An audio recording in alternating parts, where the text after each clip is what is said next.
And then it was on different levels. That might Yeah. be. What, the lightning? The fence. Oh, the lightning. Oh, yeah, the lightning. Oh, the fence? Carrie missed the fence. I missed the fence. I was curious. Oh, you can't miss it. No, I saw it. Progress. Mm. Yeah, just repeat yourself, you're good now. So we're all set, I'll be set there. Is Stephen coming? Do we know? Good. I don't. Somebody said they don't like this one.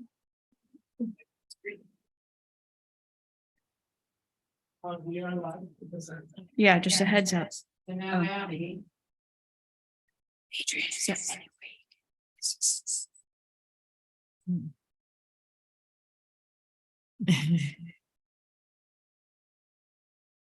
It's just you now. Yeah, and I'm not very important. You know, any of this. Oh, because Diane. Oh, it must be. Is it on here still? Diane is then. Yeah.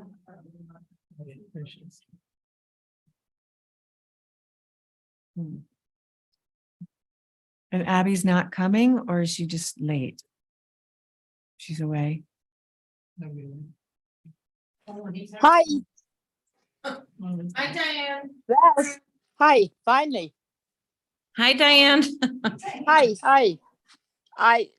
Peter couldn't come because he's one that works for the DPW and they had an emergency flooding, so he couldn't get here today. That's That's okay. We understandable. still gotcha. Oh, there he is. There's the two. Okay, I was just texting Abby Dabby. Ray is gonna be late. Well, then we. What a- Well, I'm grateful you're here because I don't know how to. Abby, where have you been?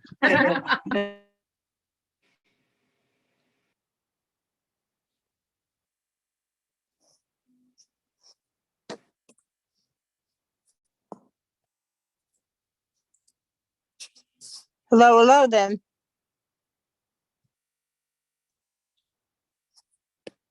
Yes, he said he'll be about 10 minutes late. Can we get another seat? Well, Diane can be here. Well, Diane's on Zoom, so Okay, I'll just switch Yeah. over there. Gotcha. Okay, let's see, today, June 27th, right? Yes, Call this meeting of the Historic District Commission to order just after 4 p.m., June 27th, 2023. We'll be doing votes via roll call under the hybrid rules. Please don't, this meeting is being audio and video recorded. Please don't display or say anything you don't want broadcast or recorded. All comments through the chair and including to make it easier for staff to take minutes. And I think that'll summarize it for now. Can I get a motion to approve the agenda? so so moved. moved. All in favor, Val beat you by a half a second, Diane. All in favor of Val's motion, and we'll activate Connie.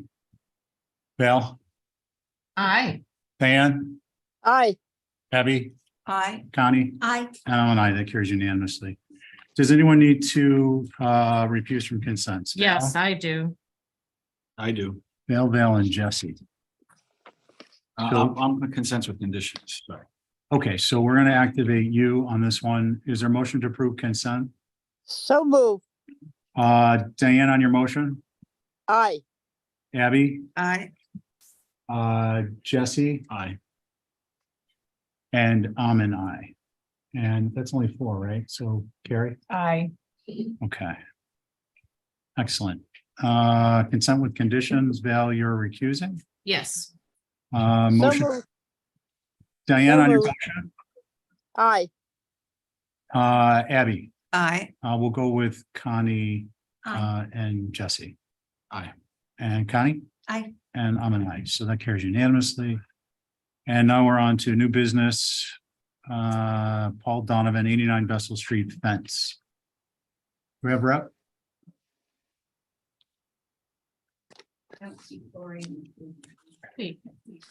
Okay, so why don't we just, we'll pass over that. We don't need a motion to hold for representation. We can just wait till later in the meeting, correct?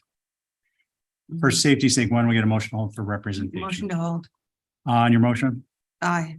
Val, Aye. Diane, Hi, Gary, you'll sit on this one, Aye. and I'm an aye. 11 Mill Street, Mark Godfrey. This is gonna be a quick meeting. We got some little business to deal with. All right, Jesse, you'll sit on this one. I do, oh, no, it's not easy, right? Okay. Get a motion to hold for rep. So So- moved. motion. Jesse on your motion, Aye. Diane, Hi. Val, Aye. Abby, Aye. Stephen, aye. Okay, carries unanimously. Oh, shit. 1 Steamboat Wharf.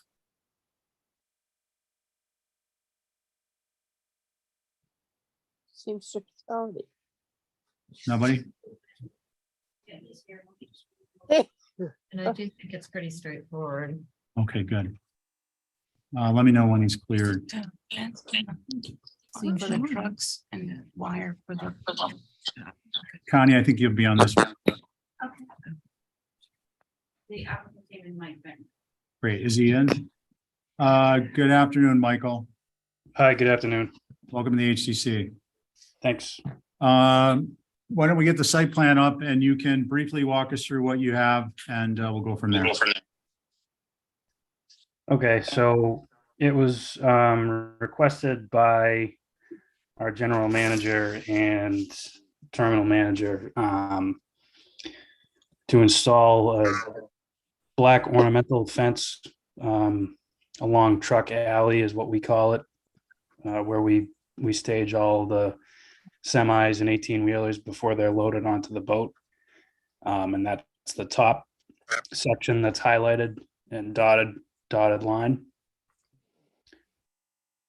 That's about 180 foot in length.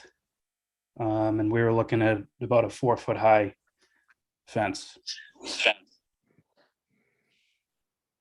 And then the section below that indicates the parking lot at the terminal. And that was also requested by the general manager and director of shoreside operations. If there could be a chain link fence, same material, same heavy duty galvanized piping posts as what divides us from the yacht club on the far side. Basically just fencing in that parking lot area and adding in a gate eventually. Okay, and you got some images of the product you're going to install. I do, if That is not, whoever is in charge can scroll down, there's some examples. Go ahead and scroll. Keep going. Keep going. Keep going. Those are the areas that they're proposing the fence. Keep going. so that's not between the yacht club. Well, there's one is the truck alley and then that is the other side. So the parking lot on one side and then the truck alley on the other. Keep going. Oh, Okay, can you zoom out a little bit? Okay, so Michael, can you clarify the area that you're talking, there's two areas you're talking about fencing. One is along parallel to where the tractor trailers park regularly and adjacent to the yacht club property. And the other is the small parking lot on the right as you're entering the facility. Correct. The small area on the right side, which is the parking lot, would be this standard chain link fencing. And this was just requested in the documents as a drawing. Okay, sounds good. Anyone, Butters, Holly? Thank you, Mr. Chair. So for the record, the Steamship Authority Terminal, originally built in 1984. This chain link fence gate 4 foot tall for 180 and 190 feet respectively, black chain link fence. An updated survey map for the Steamship Authority for a site plan would be most helpful. The one that's being used for this proposal is actually from the 1960s. It actually shows the former Skipper restaurant on it, which was demoed in the 80s. So of course it would be really most appreciative for having an updated site plan. What's existing is more appropriate than what is being proposed from staff's perspective. And it was a little confusing on exactly where. I think the photos help, but again, a better site plan would be more appreciated. Those are my comments, Mr. Chair. Thank you. Okay, thanks, Sally.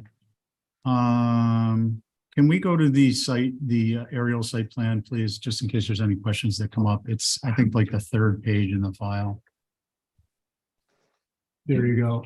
And then zoom in. Sheet 3 or 5. Oh.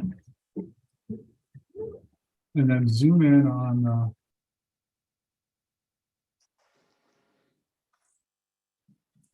yeah. So just so we're clear, it's this area here. Oh.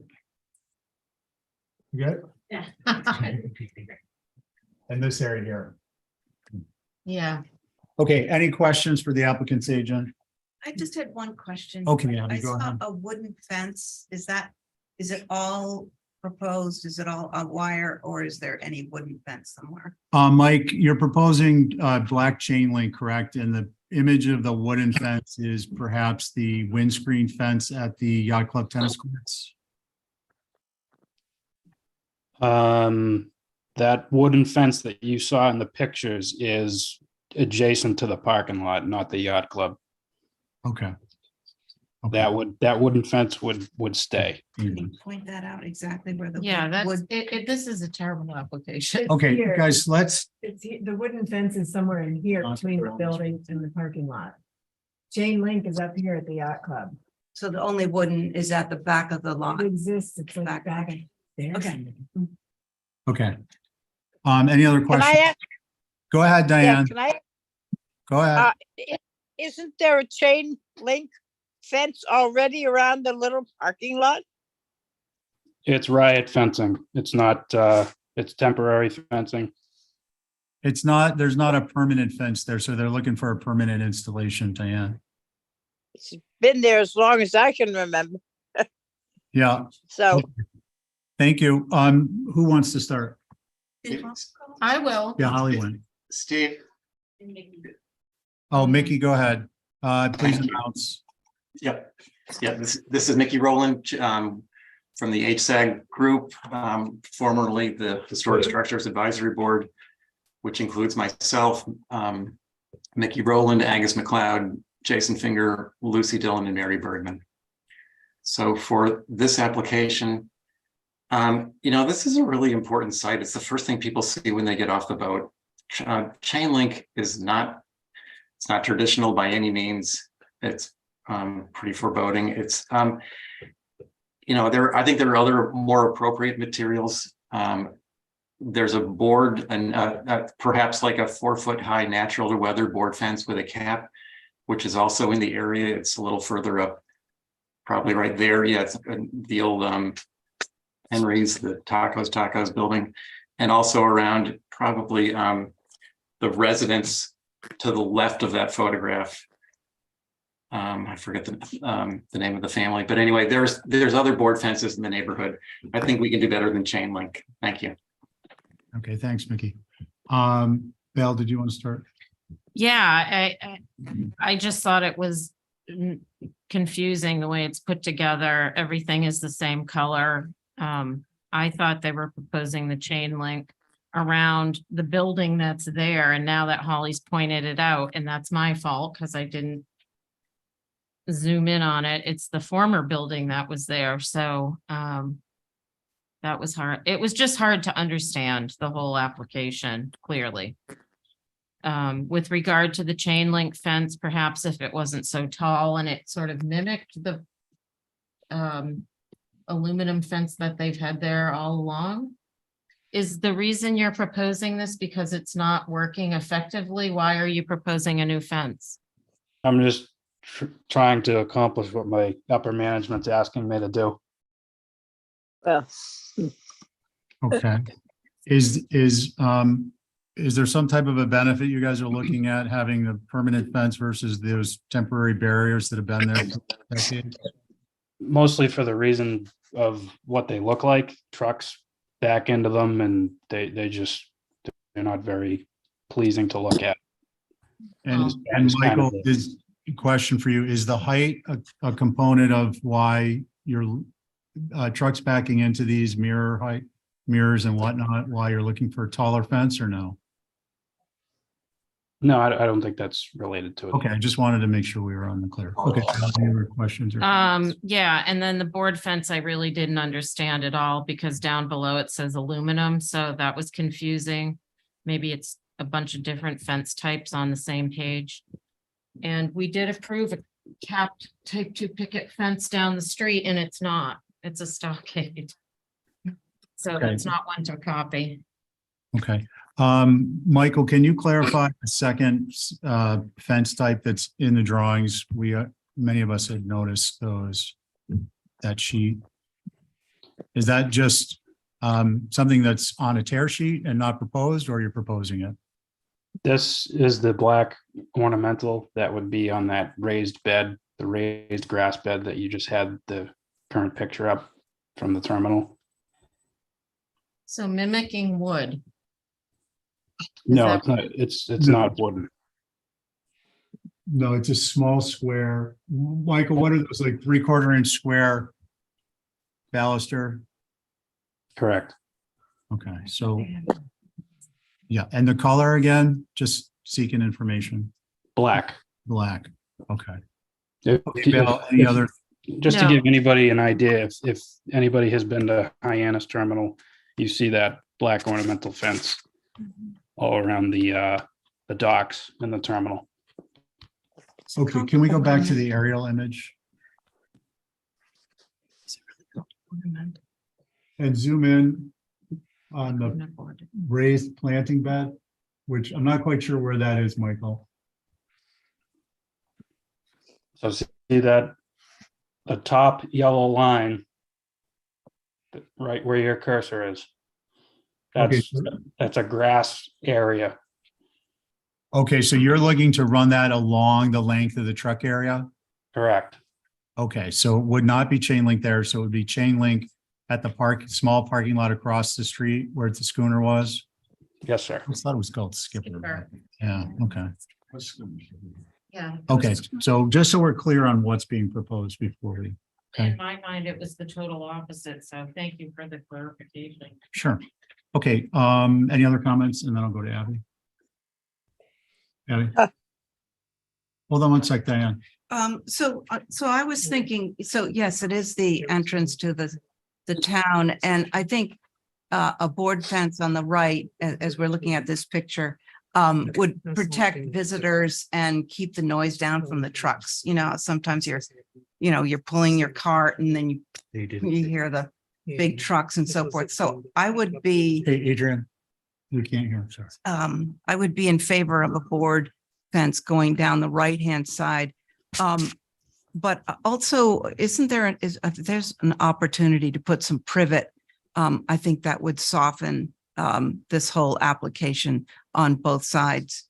And I wouldn't be opposed to, is it called ornamental fence? Because doesn't seem like it's ornamental. Is it called? The chain link or the Yeah. other, the 3/4 inch? Is he, yeah. The are they saying- 3/4 inch baluster it's an ornamental Okay. So, fence. yeah, I didn't I see mean, it it's as just an ornamental. architectural type. Okay, so, and also if we were to do ornamental chain link fence on the left around the parking, I would also put some privet on that left-hand side going into town, kind of soften it, and I think that would be a lot better. Okay, Diane, thank you, Abby. One of the things we did quite a few years ago is we ran a bunch of trees down that grass strip on the roadside of the truck lane. I don't think we need, I am not personally for a whole lot of black chain link ornamental fence. I think the fences should be as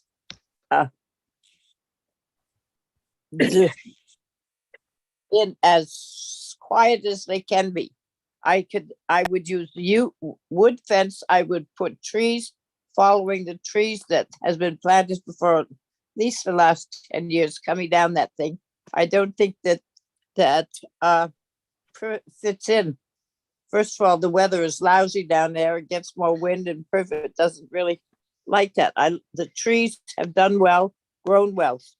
And I think the simpler fence around the old parking lot, the little parking lot, is good. Why can't we have a wooden fence that's typical of what they're going to see on the little parking lot, not ornamental black chain link fence? Maybe that's good on high ends, but I don't think that it's particularly acceptable here. I think use wood fence when we can. And the line that goes down between the yacht club and truck alley could be the metal fence.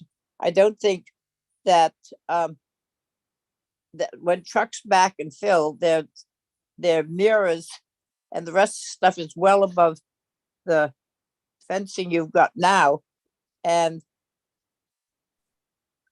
if a truck backs up, it's going to back up into a 7-foot, 6-foot chain link fence just as well as it backs into the smaller ones. I would try and keep the parking lot as simple as possible. You're not ornamental black chain link fence is not a very welcoming thing. Put it between the yacht club and the steamship. That's where they would be least seeing it. That's what I would suggest. And use wooden fence other places and plant the trees along where they already are planted and wherever else they can go. That's what I suggest. Thank you. Okay, thank you, Diane. Carrie, I know you want to get in on this. Oh, no, I'm fine. Oh, Connie, Connie was fine. sorry, Connie. I would be in favor of a wooden fence. I agree with what Abby's comments were. I think that would be much more appropriate for the visitors on the Okay. steamship. Thank you, Connie. Jesse, you want to come? Just public comment. I'm not on the actual application. I think this is a great opportunity to make this waterfront look a lot better. And I appreciate the steamship for bringing them in front of us for that sake, for making it more attractive. I don't think ornamental black metal fence is appropriate for downtown Nantucket. I think a wood fence, I understand that it could easily get hit, but maybe if you put something on the inside that would help keep the fence from being hit, like columns of some sort, some type of lolly column or something like that to help keep the fence from being hit. And I do like the idea of plantings, although I think privet might not be the best choice due to the fact of the maintenance, and I don't know who's going to maintain it, but something more low maintenance like a native ornamental grasses or something like that would really make the waterfront more attractive than when you get off the boat. And then the last question is the land bank property that owns, don't they own the old Schooners restaurant? Yeah, I believe Isn't so. that building planning to come down at some point? That's down. So, The on adjacent, corner. no, that's up for discussion that was at annual town meeting. Oh, okay, all right. Well, Taking, but keep in mind that might end up being parked someday too. yeah. Okay. All right, Michael, so I'll round this out. I think I agree with many of the comments. Simple is better unless there's a compelling reason to have a change in materials. To the extent wood is appropriate for your operations, I think that would be beneficial for us aesthetically. You could address any areas where there's a potential for a fence to be knocked down with parking lot side bollards. And plant materials, I think I wouldn't suggest lines of plant materials, but strategically locating groupings of native plants or plants that will take the weather, like summer sweet clethra, beach grasses, things like that, to soften up some of the harder corners or lengths would be appropriate. What we do at this point, if you're not familiar with the HCC's practices, is we have you go back to the drawing board for some revisions. That's my read of the membership. And we'll ask that you make some material changes along the lines of what we requested. Just so you're aware, we have a policy where you have three opportunities for material changes. And if material changes aren't made, then it results typically in a disapproval. And then the application can't come back for some period of time. So that paints both the short-term and the longer-term picture for you. And do you have any questions on scope that you won't be able to pick up from reviewing the YouTube version of this meeting? No, all the comments are duly noted. It's just the issue was brought up about the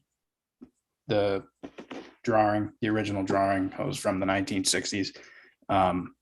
Unfortunately, that's the only drawing that we have of the terminal, but I can do my best to try to dig something more updated up for the group.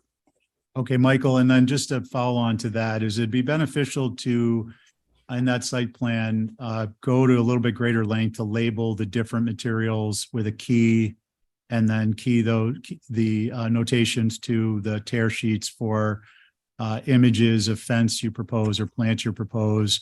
And then that way, when we preview it, we'll have a better understanding going into the next review, okay? Absolutely. Okay, thank you, Michael. Can I get a That's mo- my motion. Okay, that's Abby's motion. We can't do all in favor. Abby, on your motion? Aye. Val, Aye. Diane, Aye. Connie, Aye. and I'm an aye. All right, Mr. Chair, 63 Hall. Stephen, thank you. Sorry I'm late, everyone. Just one small thing.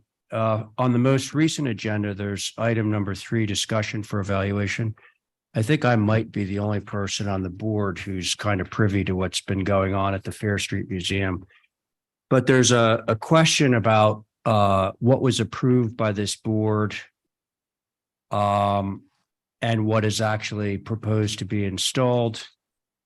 Brooke, who's supplying the windows, is trying to get in touch with the contractor to see whether we can get some photographs of the window in the concrete aperture.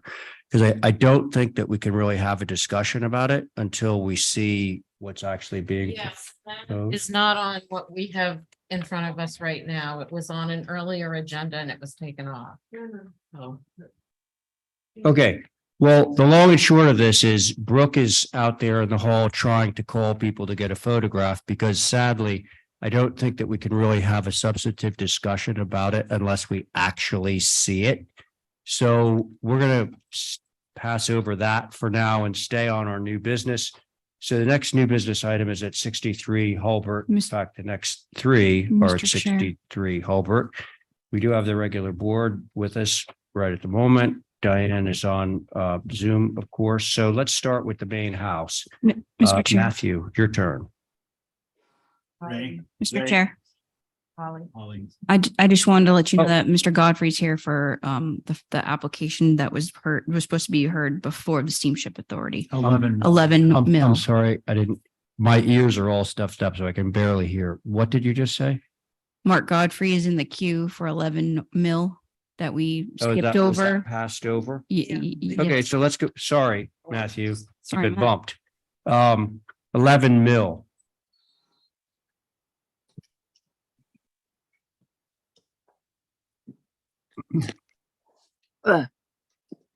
Mark, is that you? Yes, it is. Okay, your turn to speak. So the way this evolved was about a year ago, we took some water on in the basement of 11 Mill Street. And it was the first time in about 4 years that it had happened, or 3 or 4 years. And shortly after that, it started happening about every 2 or 3 months. And finally, it was happening almost every time it rained. And there's a picture in the file showing a typical condition of after a rain at the bottom of New Dollar Lane. There's some storm drains in that area, and but they've never worked too well. And so my concern was to stop the bleeding. And so I never had any intention of putting down whatever I was going to put down to cover the concrete was going to be up to you guys. I just wanted to get going right away to stop the water, and we have stopped the water by putting the concrete in there. There were plants there from the original landscape plan when we did this project. We lifted the house up and put a full basement under it 3 or 4 years ago. And so we put plants in there along with irrigation. And I told the homeowner that the irrigation is keeping the ground saturated, and that we really need to do away with that. There's no other way I can see to stop it. So that's how we got to this point. And before I came in with an application for you guys for the stone, there was a violation issued that was sent to the wrong address for a while. So it got lost and nobody knew about it. But finally, the homeowner made me aware of it. And so I'm trying to address this. We heard landscaper chose a cobblestone, and I said that that's not very impervious to water. So anyways, what happened here is I took Janet out to Neil Patterson's, and we picked out an antique bluestone that she liked. And so that picture accompanies this application. In the meantime, Holly had mentioned her preference for brick. And so I told the homeowner, let's go with brick. And the homeowner does not like brick. She says she's afraid it'll look like a sidewalk and for whatever issues. So this could have been rather simple, but now here we are in this position where the homeowner would prefer not to use brick. And that's where we are. Okay, can I just ask you one question, Mark? Yes. Before you're going to hear from a number of people on this, including the board members, but when I first heard about this, does waterproofing that area actually stop the problem? It has, yes. It has. The water. Because it would seem to me that the water would be able to sort of just circumvent all this and still find its way. Well, there must be a weak point. It comes in under the floor. And there must be a weak point in that area because it doesn't come in anywhere else in the rest of the foundation. And so what's happened since then, the water goes up over the curb there. My first thought was to raise the curb, but that was problematic, and water could get trapped inside of the curb. So this was a solution that I proposed to the homeowner and said, and I had to fight with her because she didn't want to do it. But I said, I don't know any other way that we can stop the water going in there. So, okay. And the irrigation didn't help it any either.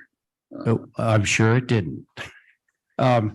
So Mark, thanks. I'm sure you're going to be getting a number of other additional questions, but let's hear from Holly first.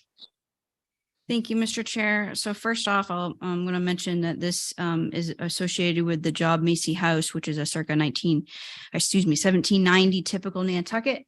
He was a boat builder. The structure is individually significant, documented by HABs. And this came to staff's attention by somebody in the public. And I did a lot of running around with town admin, DPW, trying to figure out what exactly was going on because it looked like it was work in the road in the town right of way. Come to find out it was on the property. And technically what you have before you is a partial as-built condition for a revision to a 2019 approval that you all had approval on for landscaping in this particular area. So this work was started without revisions to that landscape approval. It's noted the hardscape is to help mitigate drainage concerns. I'm glad how it sounds like it's working. But I'm curious on how the concrete, which is an impervious surface, has helped with that drainage issue. It seems like it would obviously circumvent it and still go down the road. Mark is absolutely correct. I have noted that brick would be more of appropriate surface on top of the existing concrete that's been placed down. More appropriate as it will tie into the other side of New Dollar Lane. The other end, the flanking end, also has a brick sidewalk to nowhere. And I do feel that if this is essentially, even though it's on private property, is technically a sidewalk to nowhere, and it would basically match the flanking end. And I feel like adding a different surface, whether it's cobble or bluestone, would be highly inappropriate for this Quaker neighborhood. So those are my comments, Mr. Chair. Thank you. Thank you, Holly. Mickey, we'll let you go next. Thank you. So filling the space between the house and the curb with paving is pretty unusual. It's too narrow for a sidewalk, and bluestone is not a traditional paving material in the OHD. Brick would probably be better, but it just doesn't seem like the right solution to their drainage problem. I don't know, maybe it's working, but I don't know. It seems like maybe there's other options to deal with this issue. Thanks. Is that it, Mickey? That's it. Thank you. Okay, thanks. Any other member of the public want to speak on this before I turn it over to the board? You have a hand up. Let's see. Do we have a name? It's sorry.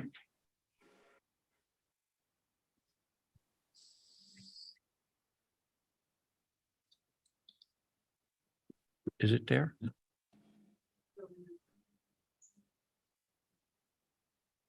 you see it here? I don't see her yet.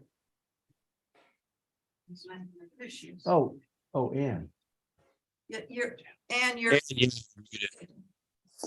You're muted. Sorry, better? Yes. Okay, thank you. I'm actually observing for something else, but I felt that it would be perhaps useful for perspective for you all to give you a real-time view of that intersection between New Dollar Lane and Mill Street.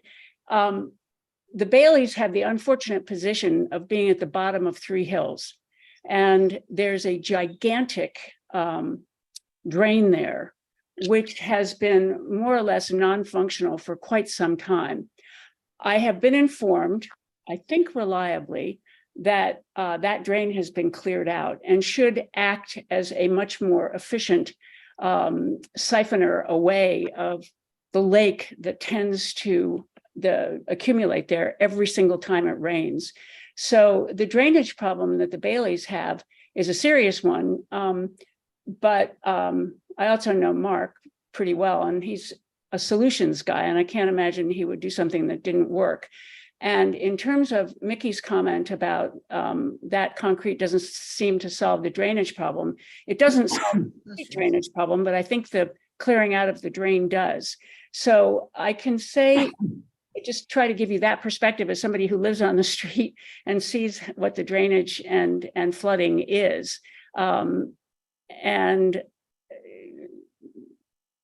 Well, anyway, that's somebody, a view from somebody who's been looking at it for a pretty long time, and I hope it helps. Thank you. Okay, and thanks. Is that it for public comment? Would seem so. Okay, board members, I'd love your thoughts. This is going to be the regular board. Who would like to begin? I will. All right, thanks. I think the solution could be as simple as putting back the type 2 capped picket there. It would mitigate the concrete that's there, and You mean implement the solution and put up the picket so that nobody can see it? leave what's there as done. You And mean if the you look, concrete? because it's there, And if you look at the historic photo, that side of the building always had a type 2 cap picket go all the way back, and that would mitigate any visibility of it.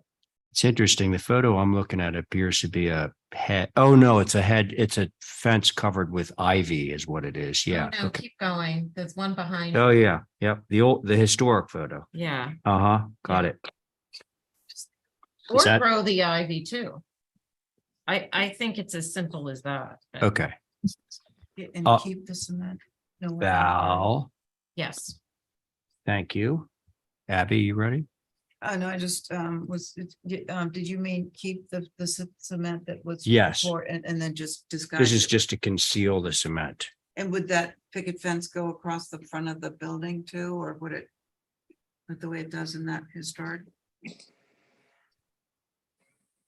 There is a fence across the front.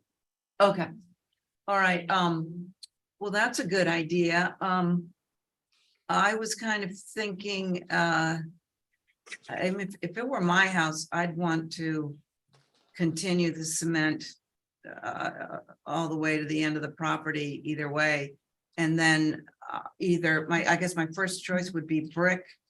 I'd also thought maybe Goshen stone if you had another material, because that's a sort of an old fashioned stone instead of the flagstone or whatever. Mhm. So I would stick with a historic material. Thank you.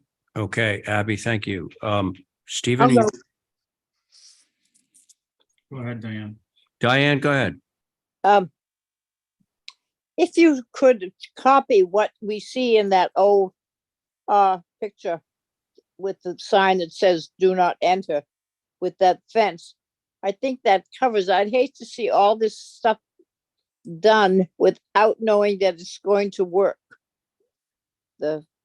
What we think is going to work oftentimes in the point of water and little lakes and stuff don't work. But if you left the cement, unfortunately, there and put the fence up between right out to the street and you could put stuff behind it. See, they have a tree and stuff, and you really don't see what's behind there. And that's what I would do. Simple and old looking, and see if everything works fine, and then look at the problem again. Maybe this will solve it and we could stick with what we've got. But that's what I would do. I wouldn't put cement all the way down to the front of the house and out to like where the fence is. That's what I would do along the wall there.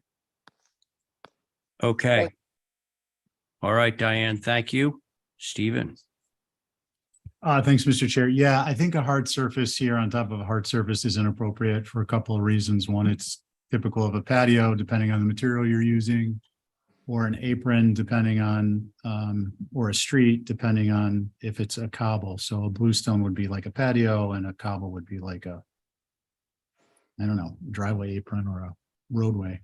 I'm also a little confused how a concrete plane arrests water infiltration, but be that as it may, horizontal concrete plane, that is. I think the most appropriate solution here was suggested by Commissioner Oliver. And not only for the aesthetics, but if this thing is actually working, adding cobble or some such material is just going to create a filtration basin that's going to sediment up and become problematic. So you're going to want access to keep this concrete plane clean. So to the extent it's appropriate, I would suggest the type 2 fence, picket fence.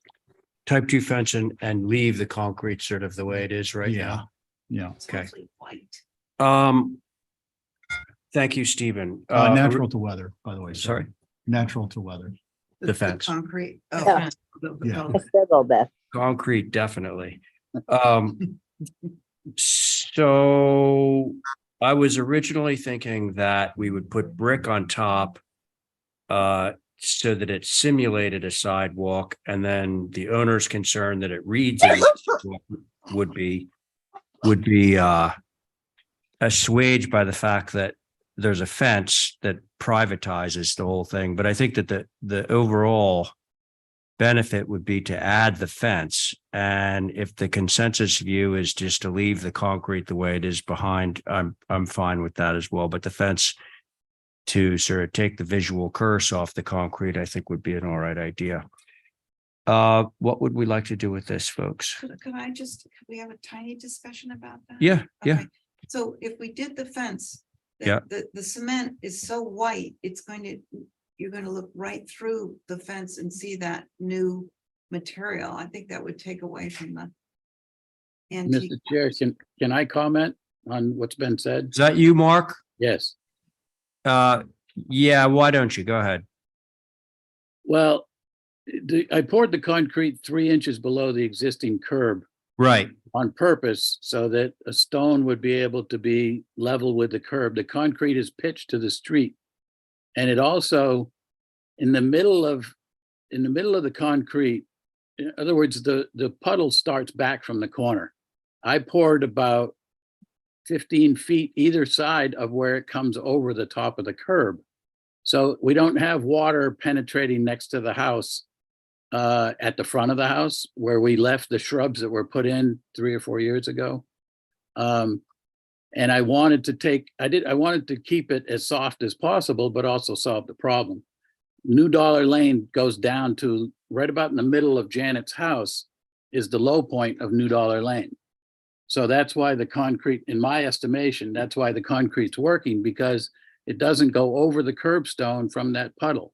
That puddle, or as Ann put it, the lake, which is probably more appropriate, goes right up to the house for the middle of where I tried to hard surface it. Okay. So I think no matter what the homeowner, the comment that I believe was just being made, nobody wants exposed concrete there. And so it would be, I can't speak for the owner, but I can suggest to her that we put the brick on it anyways. I don't want, first of all, it's 3 inches below the curb. So I'd like to do whatever you guys choose is reasonable to cover the concrete. And then this fence, it's quite interesting. I love the history of this house that Holly did. And I sent it to Janet and said, this is more in depth than we've seen. The fence only goes halfway down the house in this historic picture. I don't know what Janet would feel about that. You know, the fence is pretty hard compared to the shrubbery that exists there, but that's in your purview. If you're going to ask for this fence, then I think we need to discuss whether it goes all the way down the house and not like this historic picture that stops in the middle of the house. Mark, I don't want to necessarily speak for the board, but if I look at the photograph of the flood, yes, you're going to need the concrete and you're going to need the fence to visually block the concrete or whatever surface that might wind up being to the corner board rain leader of the main body of the house. Yes, we put concrete to the back of the foundation. So it lines up All the with way back. foundation. Yes. So, Okay, so the fence would literally need to go the entire length of that side of the house. correct. Okay, well, all right. I'm going to put these additional questions back to the board. So I'd like further comment from the board members on this idea that the concrete's been set a little low and there should be something on top of it. If there is, what would that something be? And how do we feel about the fence going all the way back to the back corner of the house? Comments? Go, if you want. What? I said, I'll go if you want. I would love that. Thank you. So it's gonna be kind of weird because what's gonna happen is the way this building hits the road, it's gonna die into the side of the building. It like will. Flat, not with a return.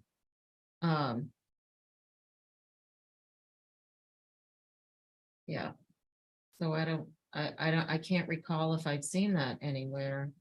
Where the fence literally hits into the building. Right. All fences hit into buildings No, at I some know. point. I know, but not at such an acute angle necessarily. Be a visual. Yeah. Thing. My question would be, now that it's all hard surface all the way to the tar, from the foundation of the house to the tar, how are we going to put in posts for a picket fence? You're gonna have to get a machine. That's him. He has to figure that out. All right, all right. Oh, yeah. He's gonna need to drill it or put a base in it. Or you could just epoxy the base. There's A lot of ways, yeah. That I would go. Go ahead, Diane. I think that the fence should go all the way it can. Mhm. What I'm looking at in this particular picture is there is shrubs going along the edge. And then when it gets down to the end, it stops. If we put the fence up just behind the curbing, then it could go down all the way down. You've got planting in between. I don't think you're going to see the white. The white, there can be a skim coat put on where the concrete is colored. So it's not glaring white. He just said he had 3 inches. Could put in that's gray or limestone color, anything, which would give you not the glaring white, and the fence going down. And then you could decide whether you wanted the fence to go around the corner the way it did in the old ways, or just to have it there. I think that is the simplest solution to it, and for following the old picture. That's my suggestion. Okay, Diane. Thank you, Stephen. Thanks, Mr. Chair. Yeah, this is getting involved. Yeah. Couple things. I admire the spirit of trying to address this problem on the homeowner on their own. And Mark, you're taking up the mantle, but it's a municipal issue. And I think we've gotten into this area where it's become problematic for the Historic District Commission, because no matter what's approved, it's really going to be kind of inappropriate. So I'm going to go back to the fence. I think fence versus someone mentioned fence will be harder than the shrubbery, but let's keep in mind the shrubbery is no longer there. I think that really, for me, the concept is partitioning the water from the building, and that's that's putting in some type of vertical concrete behind the fence and behind that dirt, which can be planted. And then the concrete at the base could be hidden with a fence. But our job isn't to suggest you go back and reinvent the mouse wheel. See what I did there? Mousetrap and a wheel. But in any event, I think the fence should go the full length to the extent required to hide that concrete, and it should be natural to weather. Thank you, Mr. Chair. Yeah, that's an interesting comment about if we're going to be doing the fence could have like a little piece of retainage behind it that would serve as a taller barrier than what you would have in the current situation. And that might actually work better towards keeping the water away than what's in place or what is slated to be in place. It sounds like there's enough options on the table, Mark. I don't want to kick the can down the road, but do you want to talk about this with your owner? Yes. I think that's the right thing to do, because a lot of suggestions have been made. I think that you need to sort of review the condition with her and you get a sense of from the board of what we're going to accept and not accept. So I think that the best motion right now would be to move for some revisions, and you can come back and Mickey has. Holly is. Yeah, Mickey has his hand up. Mickey has his hand up. Sorry? Mickey has his hand up. Oh, Mickey. Yeah, go ahead. Thank you. I was just going to make a quick suggestion. If you're going to leave the concrete there, maybe you could cover it with a thin layer of natural pea stone, just to mute the white color. That would kind of. Okay. Another good solution. Yep. Just a thought. Thanks. All right, thanks, Mickey. Should we move this to hold for revision so Mark? I so moved. Okay, Diane has made that motion. On that motion, Abby, Aye. Val, Aye. Stephen, Aye. Diane, Aye. Ray, aye. Okay, thanks, everybody. Now Thank you. it's I apologize for the process. what? I apologize for the process that we had to go Oh, through, well, things happen. but Thanks, Mark. thank you. Okay, 63, main house alterations.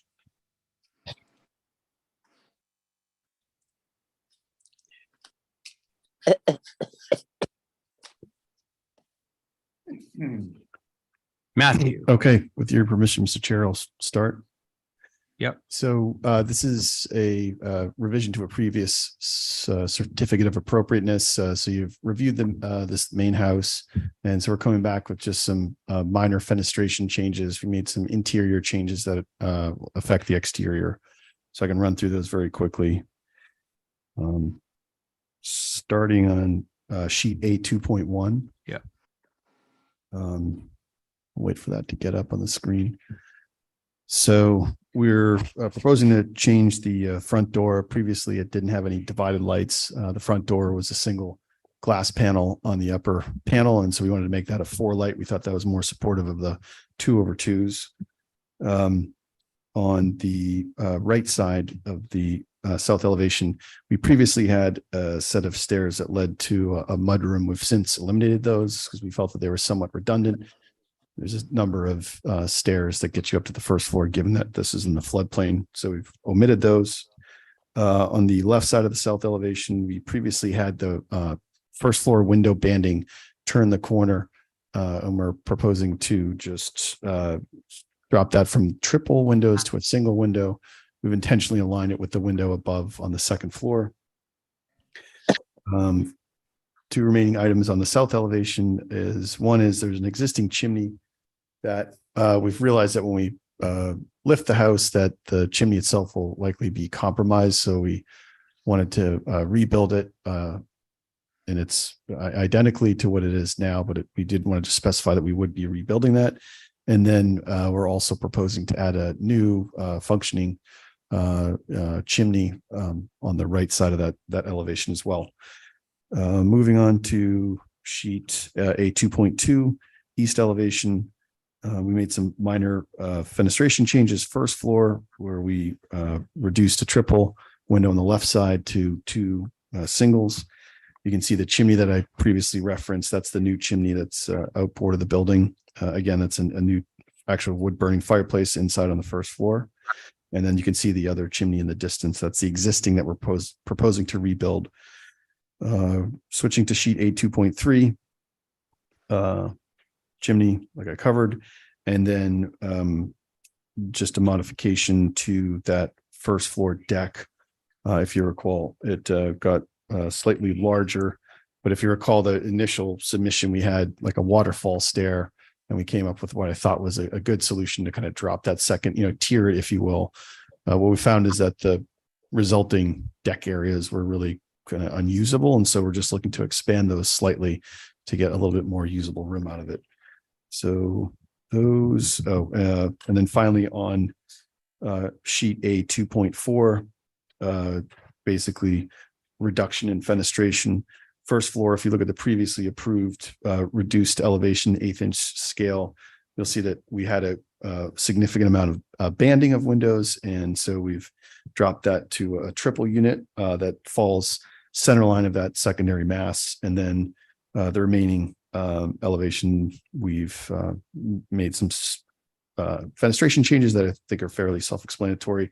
Second floor, we took the 2 existing windows and we just shifted them so they are centered. So those are the changes, Mr. Chair. Thank you. Okay, thank you. Holly. Thank you, Mr. Chair. So for the record, this is a circa 1915 colonial revival within the Brant Point neighborhood. There is an old HTC survey on file, and this structure is actually within our newest Form B survey work that we're working on. As there is a historic determination that you all approved on consent recently, and this is within the Resilient Nantucket for the lift that was been previously approved with the additions in April.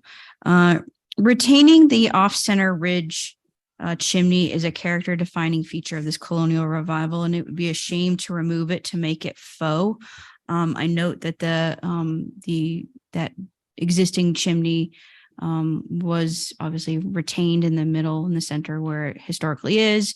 But the new chimney on the end will actually be the only working.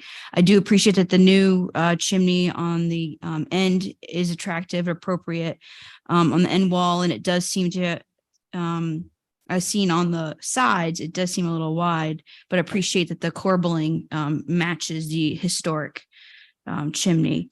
And I just wanted to again notate that the view from the south, as seen from the street, is important character defining features. I had no other concerns with the other changes. So those are my comments, Mr. Chair. Thank you. Thank you, Holly. Mickey. So the only comment here is that the new exterior chimney, which Holly mentions, is kind of wide. You know, if that could be brought to the interior, we generally try not to have exposed chimneys on the outside of houses. And then the other comment is about the skirt boarding. It's a minor detail, but if depending on how it's proposed, it would be good if it could be sort of spaced to some degree to make it look like spaced boards rather than a solid panel of boards. And that's it. Thank you.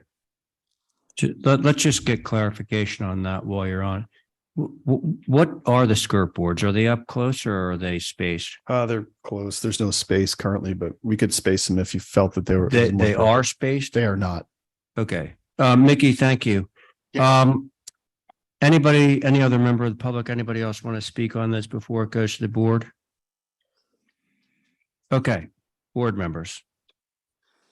Regular board. I'll go. Thank you. I think a lot of the changes are appropriate. I just have one question on bear with me here. West, I think it is. The way you now have divided what was formerly this very vast sunroom. Why is there a post sort of cattywampus in the middle of all of that?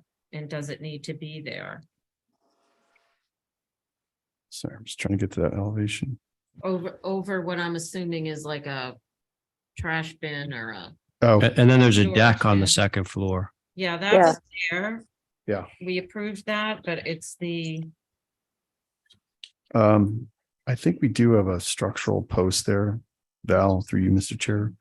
But if that was something you would want us to, lose, we could certainly do that. I think if you can see that there's a kind of a dashed line, I think that indicates a structural reason for it. I don't disagree with you that it seems a little bit out of place. So if that was an issue, I'm happy to remove it. I think it just reads significantly different from the previous version, which was all windows butted together. Now the component of the smaller gable is a completely separate thing, and it just seems weird to have it two in. If maybe you add two in on the other side, it would read more. That would work. 'Cause now that through you, Mr. Chair, now that I look at it, I think it's actually a support for the deck above. Yeah, There's a header coming definitely that. across. So adding the same post two in, happy to do that too. That's it. I think the changes are appropriate. Okay, Val, thank you. Who's next? I'll go. I'll do Abby, then Diane. Go ahead, Abby. Okay, just briefly, that was a good catch on that, and if it was duplicated, I think that would be good for the sun porch. My only concern is that new chimney. It looks a little pasted on, and if it could go inside, I think it would be really successful. It looks a little large. But thank you for the corbelling on the top. This is just a question. I'm not sure if they were the same height. It looks a little stout. It's larger, but it's not as high as the original. And I'm wondering if that could come up a bit off the top eave there. Could I comment that briefly, Mr. Chair? Yeah, briefly. So we can narrow it. I think it's actually wider than it needs to be. So I could definitely, narrow the width of it that's on the gable end. And then we can certainly make it higher if we needed to be at the same height as the existing. Okay. Yeah. Oh, what about going inside? That would be my last question on that. Okay. That's it, Abby? Yep. Okay, Diane? Uh, Matt, I appreciate what you've done. I think, as far as chimney being mentioned all the time, if you just narrow it down to how many flues do you have in it? 1 or 2? It's 2 flues. Yeah, well, you've got enough room to do the flues. And actually, I don't know if you can move it inside, but I wouldn't have a major conflict about it staying on the outside. There are some old houses, particularly the one on Fair Street that's major outdoor. So, and the one on Fair Street is older than this one, so I don't have a problem with that. I think my suggestion about what Val brought up was the porch above it, deck above it, has a narrower post. Perhaps it wouldn't be so noticeable if you just made the post smaller than the one around the doors. It doesn't look like it would stand out so much if it was difficult to add another post.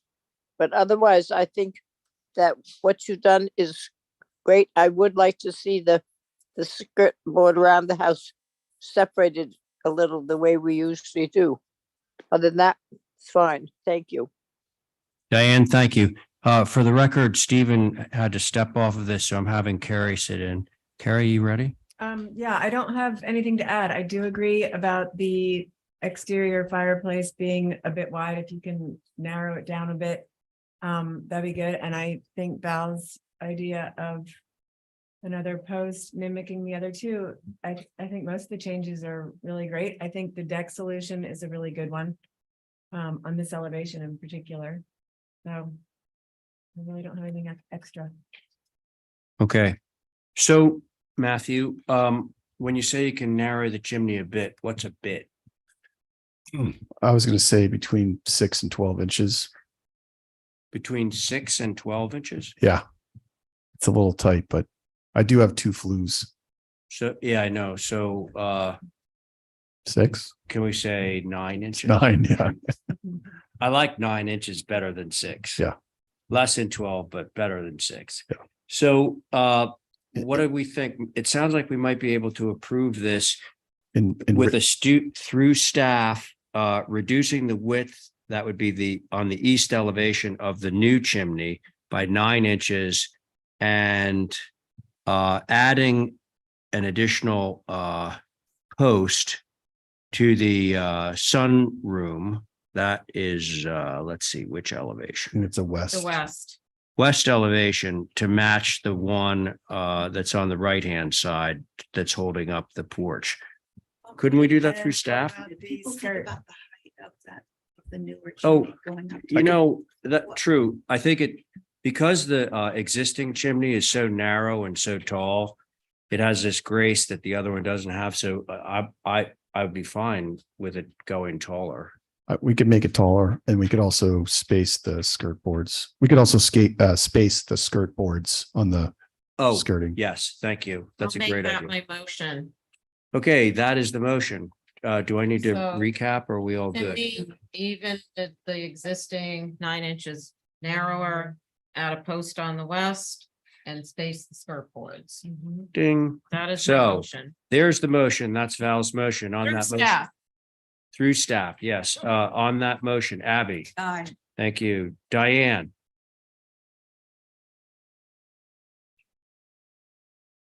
Aye. Thank you, Diane. Carrie. Aye. Val. Aye. And I'm in favor. Okay, Thank that you. was the house. Let's go to the guest house.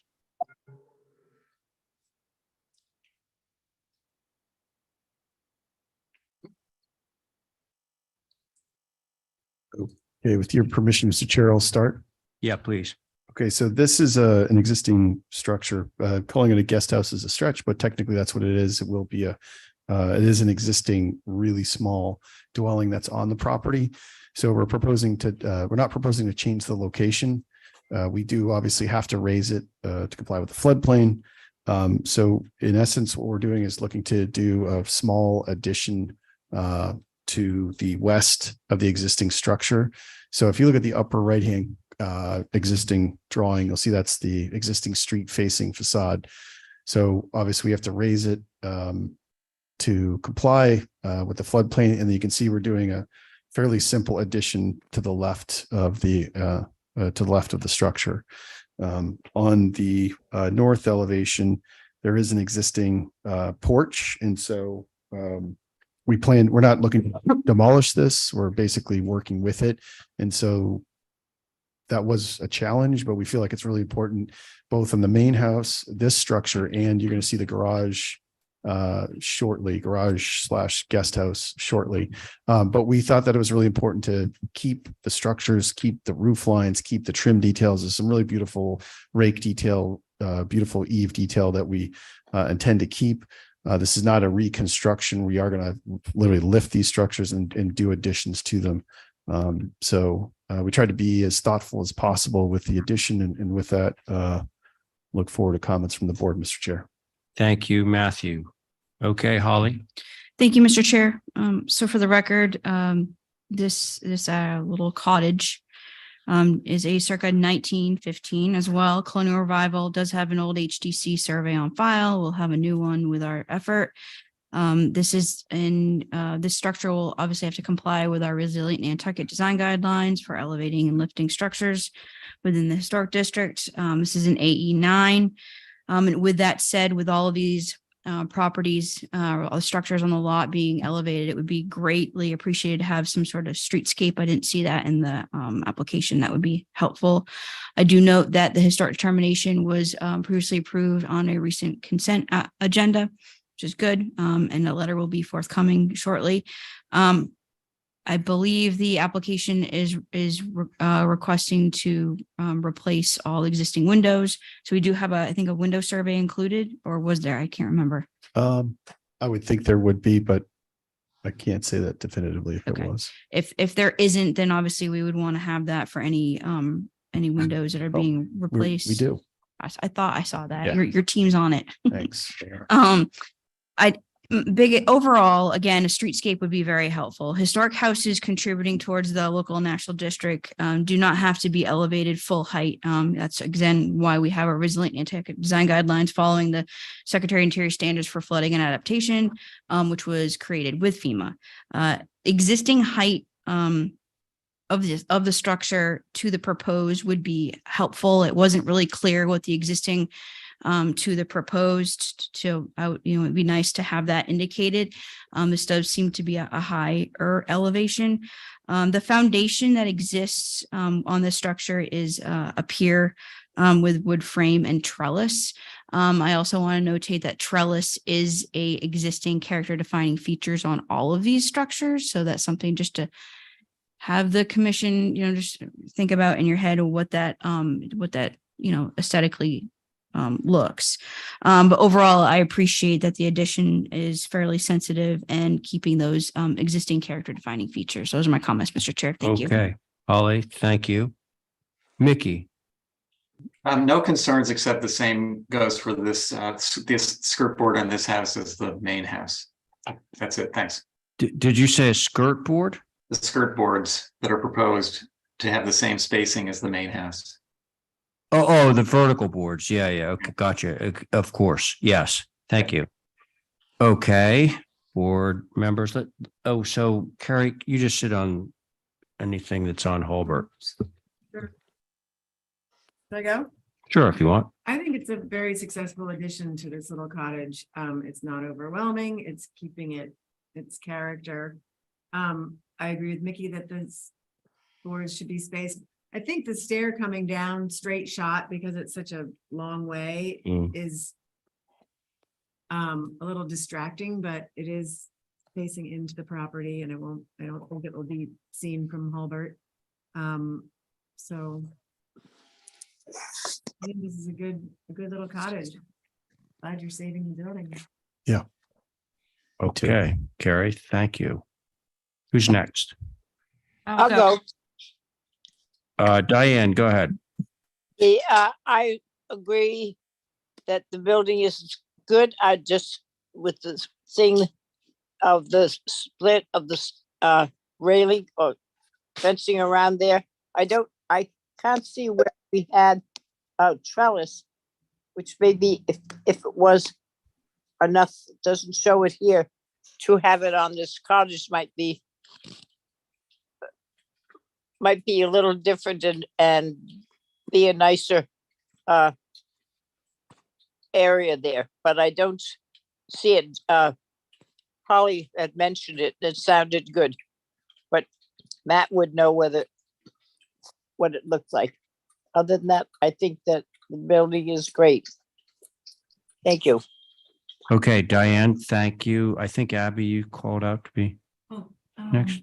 I didn't have any concerns. Oh, no concerns. No. Okay, great. Val. I'm the only one that has concerns, and my concern is it's gonna block the view of the main house with this addition, and I appreciate everything about it. I'm just wondering if there's a way to perhaps minimize the impact of that little wing, like do a hip roof or a shed roof or something to just, I don't know. I'm just afraid it's blocking the main house, and that's my main concern. The Well, it's being streetscape, would- jacked up too. the what? It's being jacked up too, so. The main Well, house. so it's adding that It's- much more Yeah. in front of the main house, so that is my Yeah. concern. Through you, Mr. Chair, we could make that a hip. The addition, if you felt that it was going to be more Well, successful.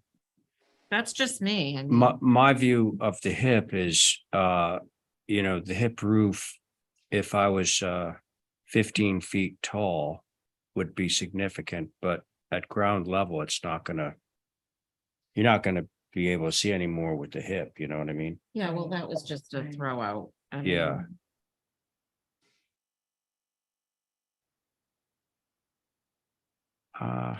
Okay, I guess it's to me, there's still this little narrow corridor, and I guess if this were a new building that was blocking the front of the house, I would be more concerned, but it's already there. Yes, there's an addition being put on it, but I'm not sure that I always need to see the front of the house, and this is certainly a charming little building. Wouldn't mind looking at this. If it's any consolation to you, Val, there's a pedestrian walkway all along the house to the water, so. Yeah. wanna see the Well, house, you yeah, can on the walk right there hand and back. side, on the east. Yeah. Yeah. Yeah, aside from Mickey's small comment about spacing the boards just the same way we did on the main house, I really, I think this is fine. I make a motion for that. Okay, so Diane has made a motion to approve with the boards, the skirt boards being spaced 3/4 of an inch. Through staff, of course, actually, on that motion, Carrie, Aye. Abby, Aye. Val. I'm gonna say no. Okay, so that's one again, and then Diane on your motion, Aye. and I'm in favor. So that motion carries 4 in favor, 1 opposed. Thank you. And now we're going to go over to 63A, Hulbert.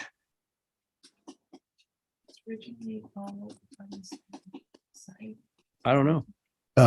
So it actually, it's one owner, but when they purchased the property, it was a pre-existing subdivision. So technically this structure falls on a different parcel, and that address is 63A, but it's for our purposes, it's a single property, single ownership, and was previously. And with your permission, Mr. Chair, I'll just dive in. Yeah. Okay, so this is a great elevation to start at. So again, this is an existing structure that's on the site. We're not proposing to move the structure, but we do have to lift it. If you look at the existing elevation that's on the right side of the structure, again, our intent here was to retain the structure, lift it, and then do minor additions to it off to the rear, and then where absolutely necessary, lateral additions. So this structure is currently a 2-bedroom guest house with a garage bay that basically occupies the first floor at grade level. It's not below the floodplain like the rest of the structure is. So the goal here was to retain some vehicular storage. And so our solution was to add that as a 1-story addition. The benefit being that structure, the addition, can be below the floodplain because it's purely storage. So even though we do have to raise this existing structure to comply with the floodplain, the addition that we're proposing does not. And so therefore the intent was to maintain a strong hierarchy of masses, if you will, so that this garage addition didn't start to compete and in fact might, support the existing structure. As far as the second floor plan is concerned and exterior details and sheds, the second floor layout I thought was great. The bathrooms are small, but the stair core and the way it lays out was, I thought, kind of brilliant. And so we're not proposing to make any dramatic changes to the layout on the second floor, and therefore we're not making any changes to the dormer configuration. And again, the rake detail, and you can see in some of the existing photographs, it's a really beautiful, incredibly well executed detail that we're planning to repair where we need to, but not make any dramatic changes to that. So majority of the changes, probably the most visible ones are along the south elevation, which is street facing. So there is an existing vernacular in both the main house and some of these secondary structures of ganged windows, which I know is something that this board doesn't love to see, but it is part of the historic language. And so the existing first floor fenestration is a double 2/2 and then a smaller version of that.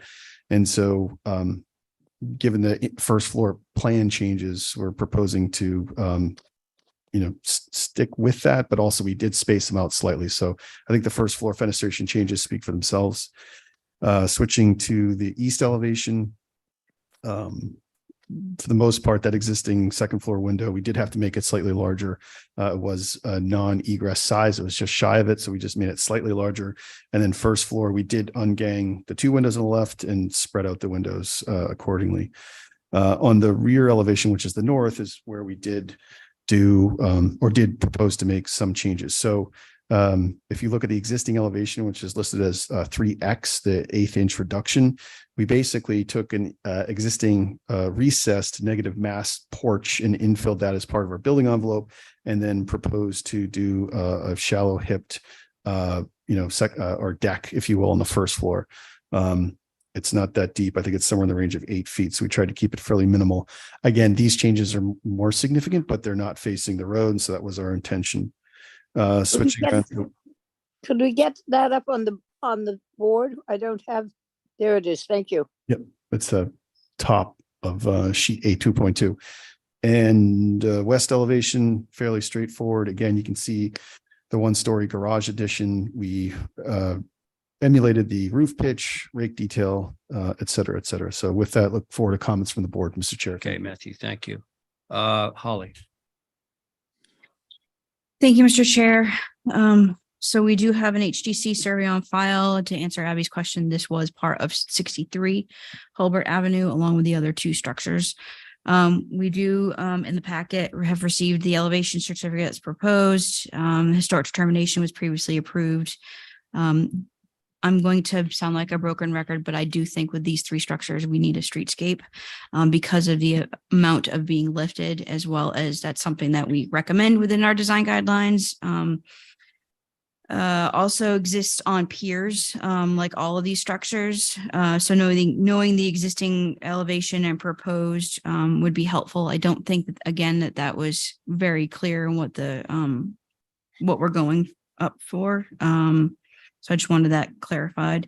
And again, it would be nice to and appreciate to retain the character defining trellis element. But again, you guys are approving the board throughout the other structures, but just wanted to make just remind the commission that that is something that Resilient Nantucket Design Guidelines does recommend to retain some of those character defining features, even when it comes to trellises. So as far as the one-story addition, I think it's appropriate. And I don't have any further concerns. And I just want to mention that just like the other structures, we do have a window survey included.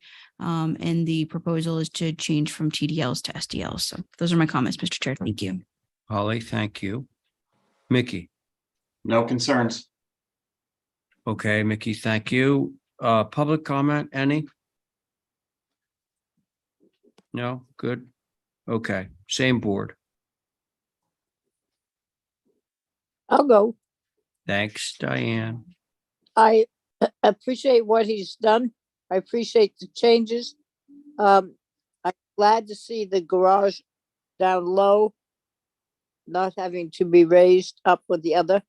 I will just bring up again that the trellis around this foundation might be a good place to use it.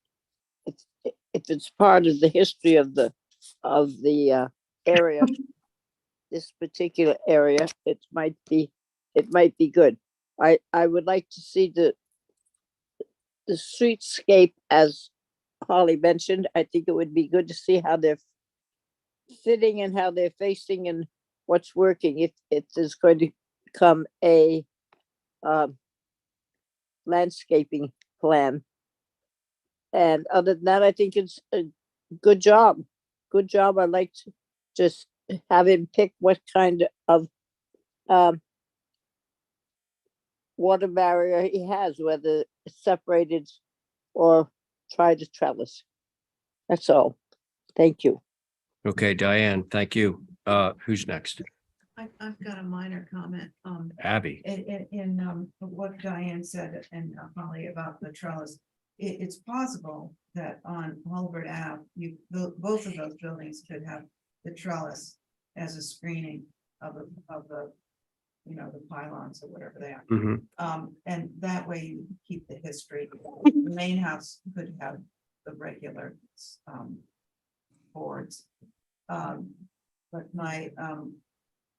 what I appreciate about this renovation is that the garage is now off to the left, but I like the V groove door on the garage door, and I was wondering if that could also be duplicated on the other side of the house. Sort of to give a nod to its history and secondary. Yeah, so the garage doors, I'm assuming are on Albert, Correct. and then the other side has like a yes. a sort of a kitchen door, and that could be like a storm door too, to sort of. With the same view groove. Yeah. Understood. Okay, got it. Thank you, Abby. Val. I appreciate a lot of it. I think my biggest concern is the south and the window configuration now, the three. The 3 and the 3. I think if we can eliminate some windows. Through you, Mr. Chair, I could Yeah. probably eliminate this on the right side, the 3 on the right. I could probably get rid of the center one. So it goes 2, 1, and then the Yeah. 3 that's a over the lot. kitchen. Yeah. I'm sorry, could you say that again? On the south elevation, Yes. to Val's comment on the first floor windows on the right side of the first floor, there's 3. And I was saying that I could remove the center of those 3 so that just minimizes fenestration slightly. Boy, I wish I could hear a little bit better, but So he's saying on the right, on the south side, there's a bank of 3 large windows. Got it, That's enough yes. room. It doesn't need 3. He could take the middle window out. oh. All right. Deal. Thanks. Thanks, Val. Carrie. Yeah, I agree with that comment. And I think Abby's idea of having garage doors on the other side is a cool one, just because it sort of brings into the whole old structure with the boathouse feeling of Yeah. doors on either end. And spacing the boards for sure. I think the trellis, when you're raising it 11 feet, that's a lot of trellis. And I don't think that is really great either. I think when you see a lot of trellis under buildings, it's less high, but since we're raising these buildings so tall, I'm not sure that trellis is something that would be great at that extra height. So I would stick with this for these I don't know. buildings and 10, separate the boards like the other two Hmm. structures. 7. Mhm. That was why I asked what the exact height is from grade to elevated. Looks like 10 feet. Well, it says elevation of the garage is now 3.8, so it's 7 something. Yeah, I think it's closer to 7. Yeah, those elevation markers are Okay. pretty accurate. I don't think it's 10 feet. No. It's closer to 7, I believe. Yeah. The res on mean, this is They're little. not 1 foot high steps going up to the porch. So, had you finished, Carrie? Yeah.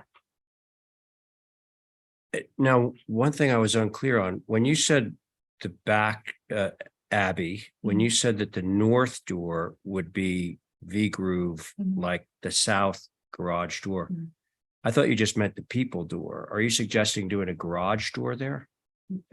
Originally I did, but I like Carrie, I like I think it'd be really cool to have it.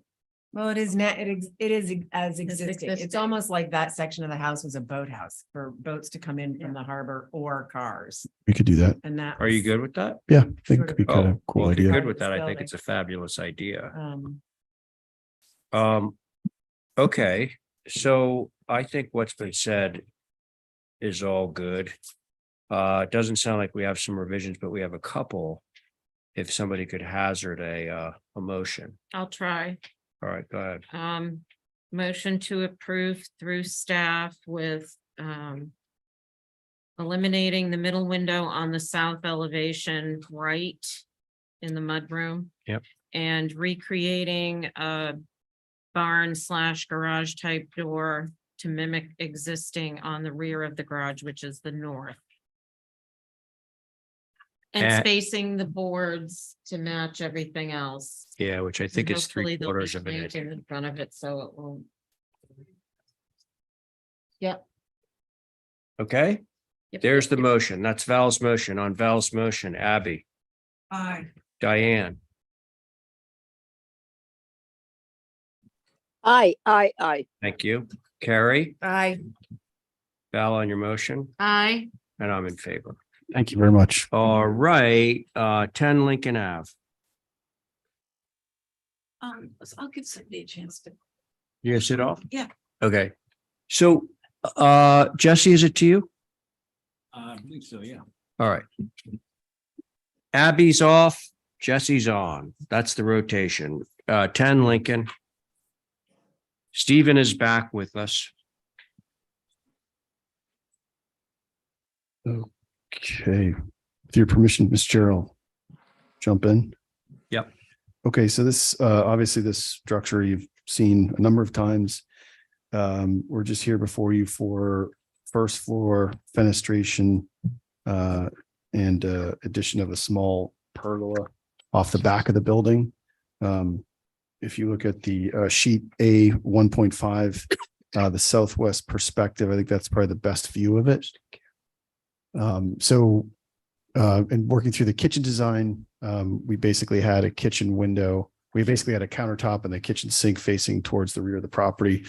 We've since moved that to a different wall. And what we want to do is open up as much, sunlight as we could into that space. The existing condition of that header of the addition, there's a 1-story bump out that we had added as part of our original approval. And that header is high, and it's a function of the existing ceiling heights and structure. And so it's just a little bit higher. So basically from the top of the window and door casing to where the eave normally is, it's just felt high. It's something that we've approved or you've approved. And so for 2 reasons, we wanted to add this shallow pergola we were considering putting a larger pergola over that entire patio area. But we thought that this was more appropriate. And so in terms of fenestration, what we've got is we've got a door, 3 windows, and a door, where previously we had a door and 3 countertop height windows. So we understand that it's more fenestration, but it is on the rear of the property.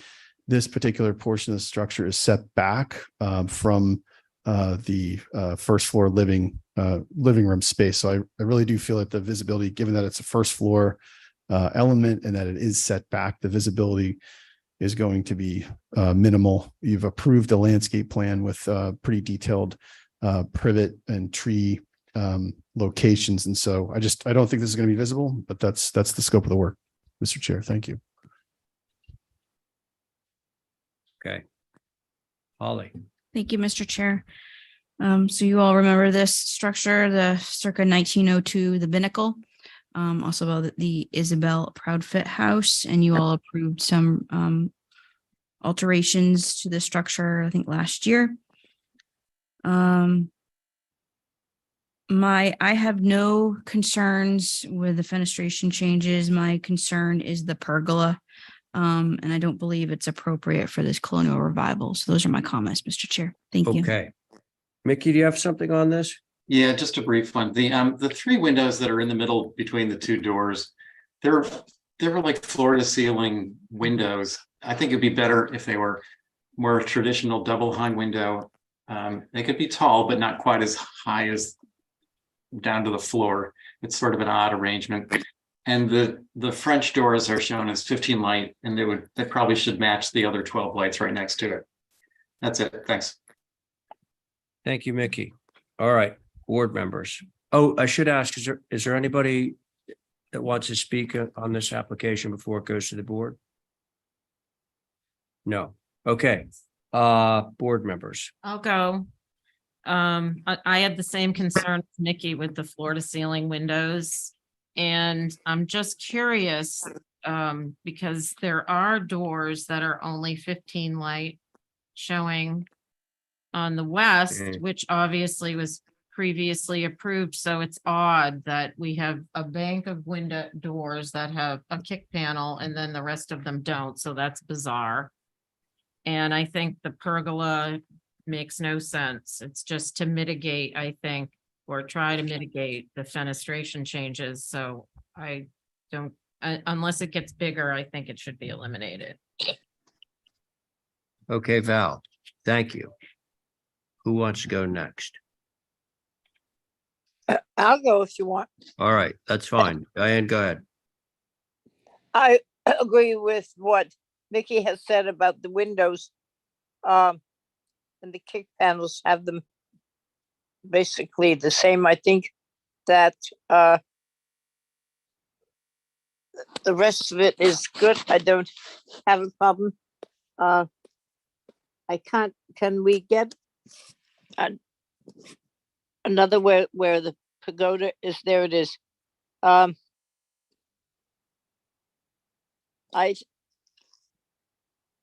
I don't think that it is necessary.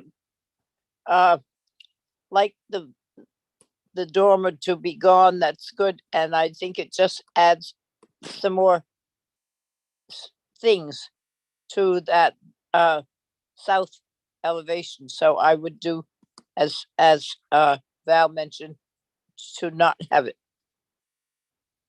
That's it. And the windows have been mentioned all along, so I would go along with those changes too, making them a little smaller and getting them all looking the same. And that's it. Thank you. All right, thank you. Stephen, you ready? Yeah, thanks, Mr. Chair. So it seems like we're focused on that south elevation mostly. That tallish windows are fine. Windows that look like doors, not so fine. No issues with the dormer removal. Pergola, I agree. It's just like a mini depth. It's just kind of, it's an odd adornment. If it were deeper, I think that would be more appropriate. But then again, what's visibility, Matt, from Kapam? Through you, Mr. Chair. I think it's pretty minimal, given the landscape plan that we've got. And then there's also another lot between this and Capon, which is intended to be undeveloped, but it's pretty far. So what back. about making that a couple feet deeper and a little less ornamental? I could do that. Okay, that's where I'm at. Thanks, Mr. Chair. Thanks. Jesse? Thank you. Is on the site plan, there's, on the south elevation, there's two additions, the 100 square foot and the 173 square feet. Is that correct? That confused me too. Jesse. Yeah, I can answer that through you, Mr. Chair. So those were the original additions that you had approved previously. So apologies for the confusion. Oh, okay, all right. So just moving on to the south elevation.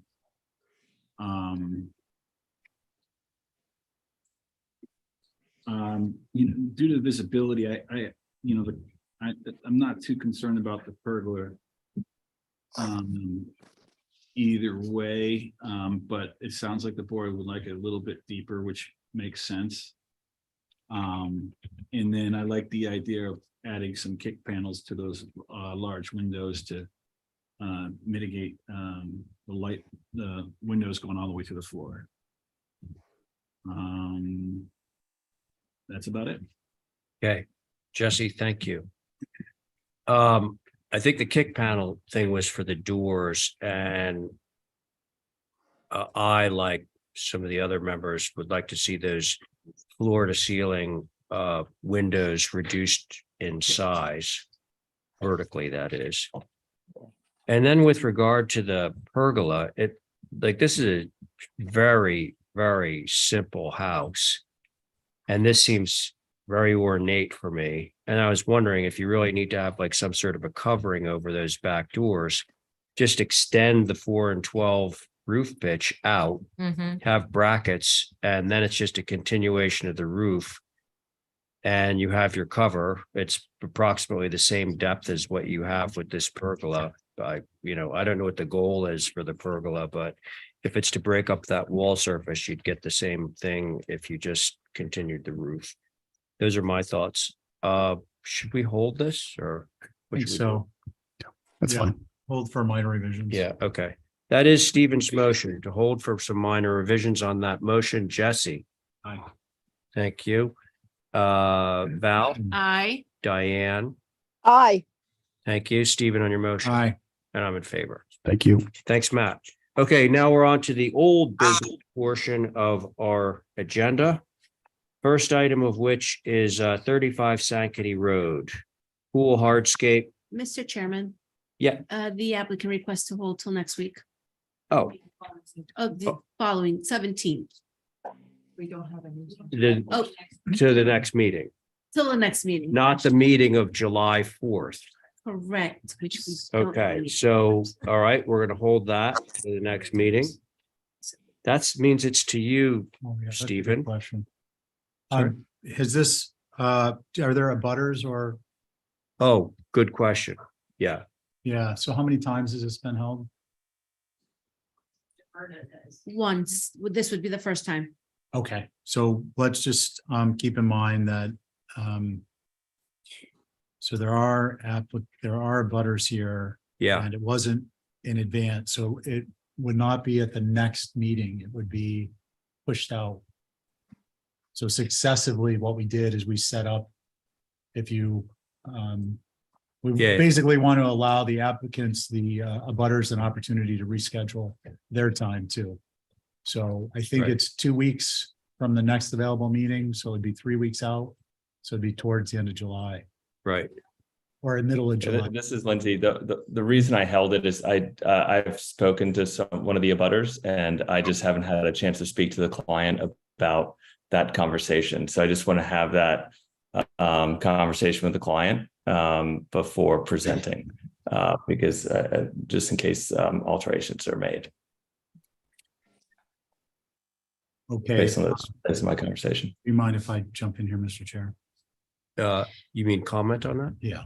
I'd like you to, actually. Just, so basically, Lindsay, that's fine. The process is that you've got to give some notice. Yeah. If it's something Sure. that has concern. So it's not to be punitive, but it's to be, courteous to everyone involved, which would push us out Understood. to the meeting of the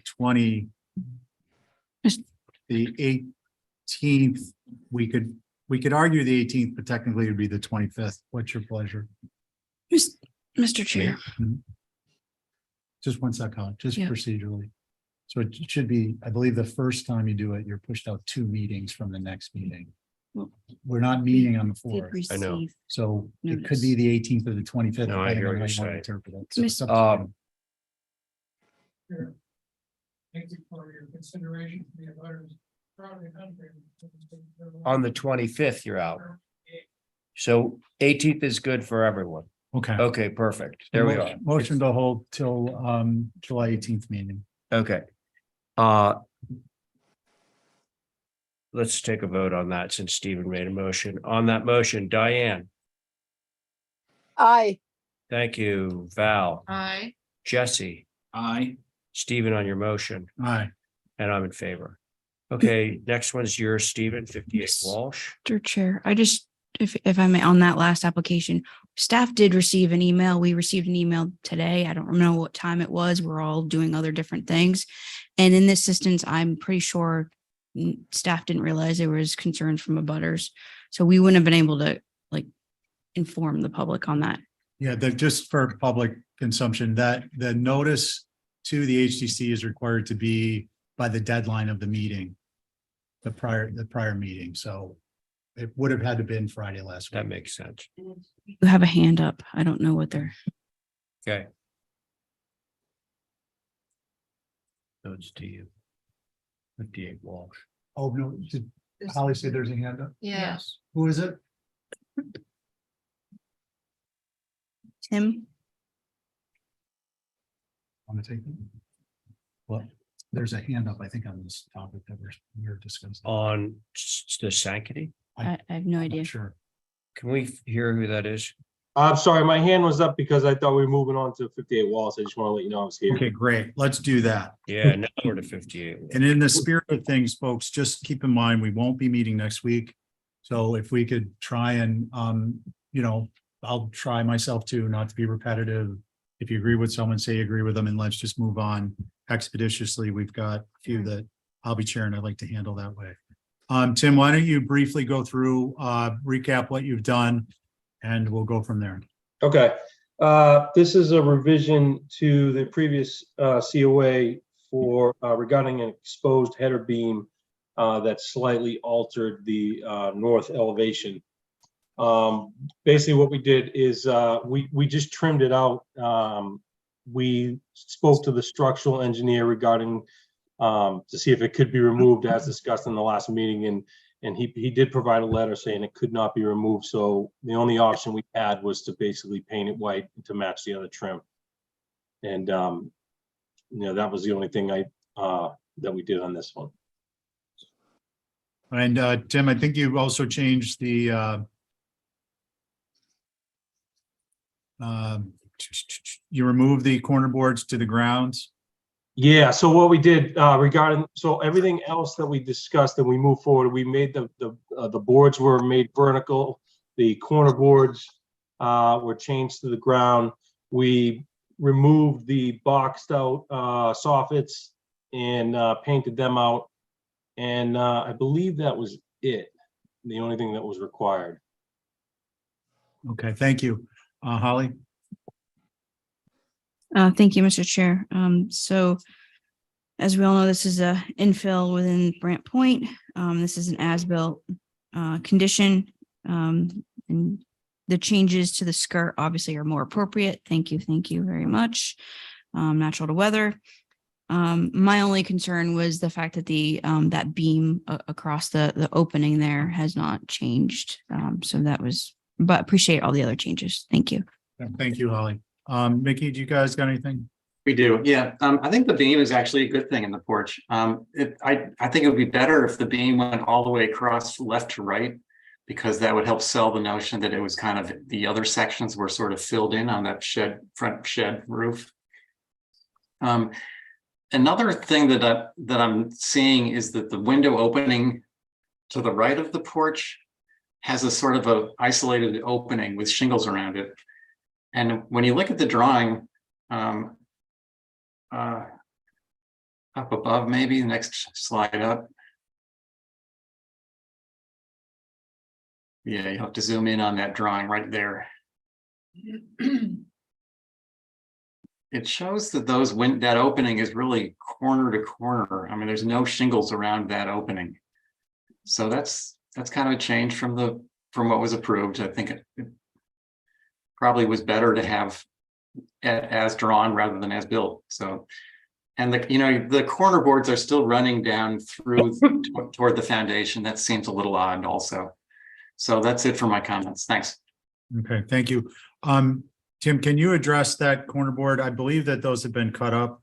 Yeah, it has that. This picture is from this picture was taken before we got to the corner boards. We had done the vertical pieces, but the corner boards are now they're not running through anymore. Okay, and can you address the window widths? They were meant to be, as originally approved, oversized, kind of in the context of historic porch windows. It looks like they got a little smaller, a little less width, and you've got shingle on the flanking. Those window openings, they're not really windows, they're just the openings. Yeah, it's the opening of the three-way porch. I would have to check the drawings. I believe, I don't know if a revision happened with the updated drawings. Once this approval happened and we didn't have the full architectural drawings, but I believe the opening was addressed in the full set, so I would have to double check that. Okay, who has questions, if anyone? Your board, Tim, is Abby, Diane, Connie, and myself. Okay. Abby, you want to start? Sure. I had a silly comment, so I'm not sure it's worth it, but I was thinking, what if you had a quarter board, it would be a perfect place to put a quarter board on that new There you go. entablature, you know, like Camouflage. surfing naked, or what do you have for name of a house these days? Good. Well, if it was keeping up with the HTC, it'd be teed off. Yeah. Or how about just thank you, HGC? Yeah. Yeah. Let's see, Diane. I agree with what Mickey said and Holly with except the board over the stairs going into the front. And why is that window? I can't get it. Looking at that elevation, the window on the right, is it just an open window or is it part of a screening? I can't see anymore. We could get a bigger view of. Diane, if I may, basically is meant to be a set of 4 open spaces, as if the porch windows had been removed. They're cased openings. Okay, that's the way it's going to stay. Yeah. Well, I don't know about that. Me neither. So that's what I would say. Otherwise, the changes that they're stuck with because around the entry there, it can't be changed. And if the corner boards don't go all the way down, then I'm fine. Yes, fine-ish, except those windows, those porch windows. I don't know that leaving them absolutely open like that is what would look good. That's all. Thank you. Okay, thanks, Diane. Connie? I really don't have anything additional to add. Okay. So Tim, I think, starting with those porch windows, I'm not going to critique, I didn't sit on this. I'm not going to critique the prior approval other than to indicate that those windows should be lower, so that they actually do look more like a porch, set of porch windows. But in any event, I want everyone to please keep in mind that this was what we often refer to as a net improvement design. I don't know if you was there before. So there were some major modifications that were overall improvements. I think the extending that beam fascia across is going to create an odd look I think it's probably best masked or camouflaged by the, yes, we got away with it this time, but next time the HDC is gonna be all over our tree corner board. And I appreciate that changes to the box soffits, eliminating the corner boards to grade. And, Tim, I mean, just before I close out on this, you guys have got to stick to the drawings. I don't mean to publicly chastise you, and I'm not, because if I was, it'd be a whole different conversation. Do we have a motion? Could I just ask a question about that negative mask? Is there an elevation where we can see that? Yeah, can you go to the sheets 19?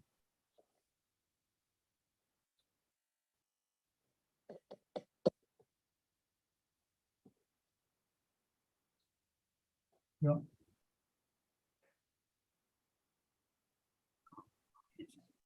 So those are just 4 open. Yeah. I think that's really odd. Does Yeah. anybody? do too. That's odd. I do too. I think it's really, I mean, agree with you really- guys, but I just want to move along in the sense that Okay. they were previously approved. That's not something, This by us? Oh, in 2021. yeah, that Oh, was approved. well, that's too bad. Okay, so. Are we want to move this along? Are we going to corner board it? I mean, basically at this point, we're either going to request additional changes or we're going to approve it subject to the as-built fee and put a corner board up there. What's the pleasure of the board? Are there any things to write down on this, or is it a plain? It's just a straightforward, Okay, motion to approve as submitted, subject to the as-built fee. subject to the as-built fee. Okay. On Abby's motion, Abby, Aye. Diane? I Aye, say okay. no. Connie, Aye. and I'm That's so an bad. aye. And for the record, that's through staff Back- since there's a fee. Back to you, Mr. Chair. 9 Woodbury. Okay, thanks. Next up is 9 Woodbury. Oh, yeah, there's Yeah, pizza. but we didn't have anything. Do we have rep? Lindsay? There's a Yep, strip- I'm here. Okay. Oh, subject to. Lindsay, your board, myself, Stephen, Val, Carrie, Jesse. Ready? Yep. Let's go. Describe the change. So this one was tracking with the garage, which was approved a couple meetings ago. So essentially we did what the board had requested, shifted the gate further back. We have an arbor on it. We have evergreens surrounding the back. So I think between the structure and the fence and the gate, I think visibility will be limited. Yeah, I mean, the only reason it was really held was, I think, is because it was tracking with the garage, which James just got approved. Okay. Fair enough. Thank you. Holly. Thank you, Mr. Chair.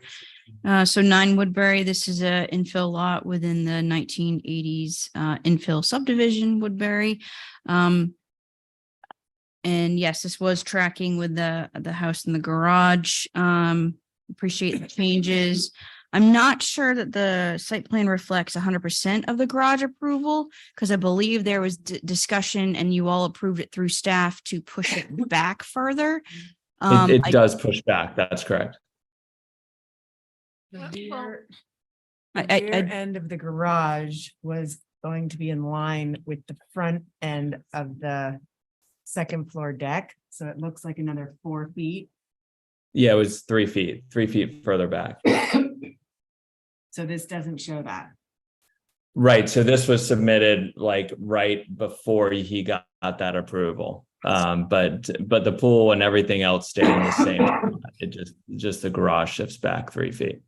Mr. Chair, I wasn't finished, but I believe the other elements were addressed as far as removing additional hardscaping that would be visible from Woodbury. And I do notate that the site plan does indicate a cabana, so we would need an application for that. But I think the biggest component is the actual siting of the garage and how it was approved. And right now, I can tell you, I haven't seen it. I think it's been submitted, but I don't think I've reviewed it yet through the staff approval for the garage. So again, that would be important to make sure that that matches what you all approved. So thank you. Sorry. Okay, Holly, thank you. Mickey, anything? Yeah, the only suggestion we have is the gate and the fence between the garage and the house is labeled as a type 2 picket fence, 4 foot high.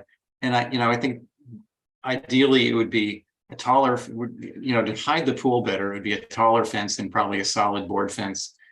And then I'd probably just push it all the way back to where the doors are. So you don't, push it back as far as you can. Got it. Okay. Thanks, Mickey. Anyone else before it goes to the board?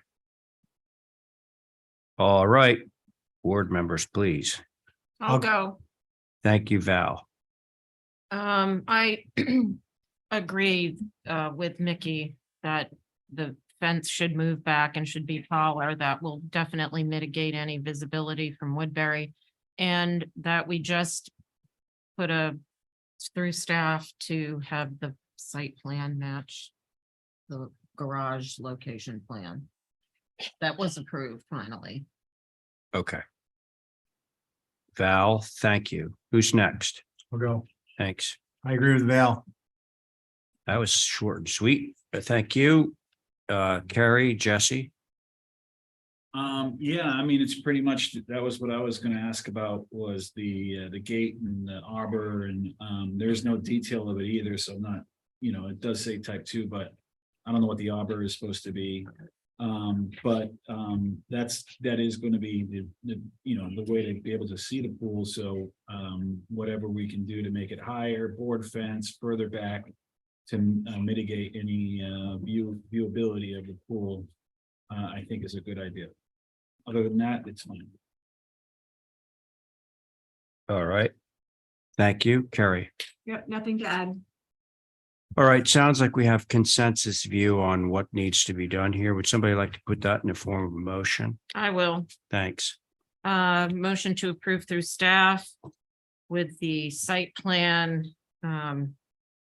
matching the approved site plan of the garage location, moving the fence back to right to where the doors start at the end of that, whatever it is.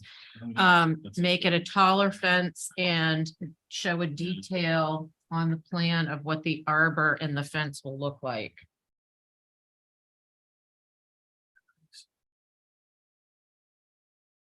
I think there might have been two things missing from that. Mickey Okay. was talking about a board fence as opposed to a type 2 picket. Yes, I said that. Did you say the board fence? Yeah. Okay. And then the other one is, I think we should probably, belt and suspenders, append the boilerplate. Oh, yes, and to add the caveat, can't be seen at time of inspection and thereafter in perpetuity forever and ever. Great. Thank you, Val. Okay, there's Val's motion. On Val's motion, Stephen. All right. Thank you, Carrie. Aye. Jesse. Aye. Stephen, on your motion. On Val's motion? Oh, I'm sorry, Val on your motion. Oh, aye. There you go. Yeah, and I'm in favor of that. Carries, thank you. All right. Thank you. Next up, 253 Nantucket Solar. Somebody to rep? Right here, Mr. Oh. Paul. Yeah, hi. Thank you, Tobias Glidden from Maxmart Energy. This project was before you. Is that mic on? Say that again. Is it on? There Yeah, you It's there go. you on. go. Yeah, okay. Sorry, I forgot how tall I am. Get cozy up there. 253 Nantucket Road, solar. It's on the ancillary structure. It's a black roof. We just held this because we wanted to let the building to be installed because there was some confusion about exactly where it was located. It's on a very low parcel. It sits down about 6 feet from the road. Single story structure. You can see a number of other solar developments along Nantucket Road. This is on the side of the house, ancillary structure. Some members of the board said it looked pretty good from last time and met the guidelines. So, and we're also proposing some planting of trees along the front of the property. And lastly, I'll remind you that this property was struck by a car. It damaged a number of trees, that were there. So we're proposing planting some evergreens back. And that's it. Okay. Thank you, Tobias. Let's see. Holly, do we have anything from you? No. Okay. So unless there's comments from the public, I'm going to go straight to the board, and your board on this is myself, Abby, Diane, Val, and Connie. Who would like to begin the discussion? Well, I have a question. That's good. The building in the picture looks significantly different from the plan that was approved. Unless it's a figment of my imagination, it looks wider and shallower. Which are you looking at photo C by any Photo chance? C, And photo D? yeah.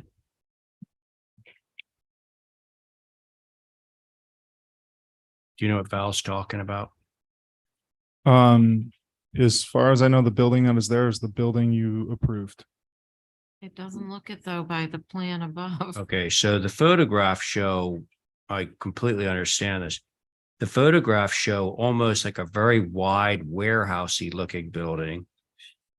And the plan shows something that looks like a cottage. Is that what you're referring to, Val? Yeah. Yeah, I mean, I hear you. Yeah, I could have some totally wrong plans or something, but I find it hard to believe. I think if you, just look at that and then. No, I totally agree with you, Val. And there's, may I, Mr. Chair? Yeah, please. There's something, the photo, I think, has been stretched to fit the space.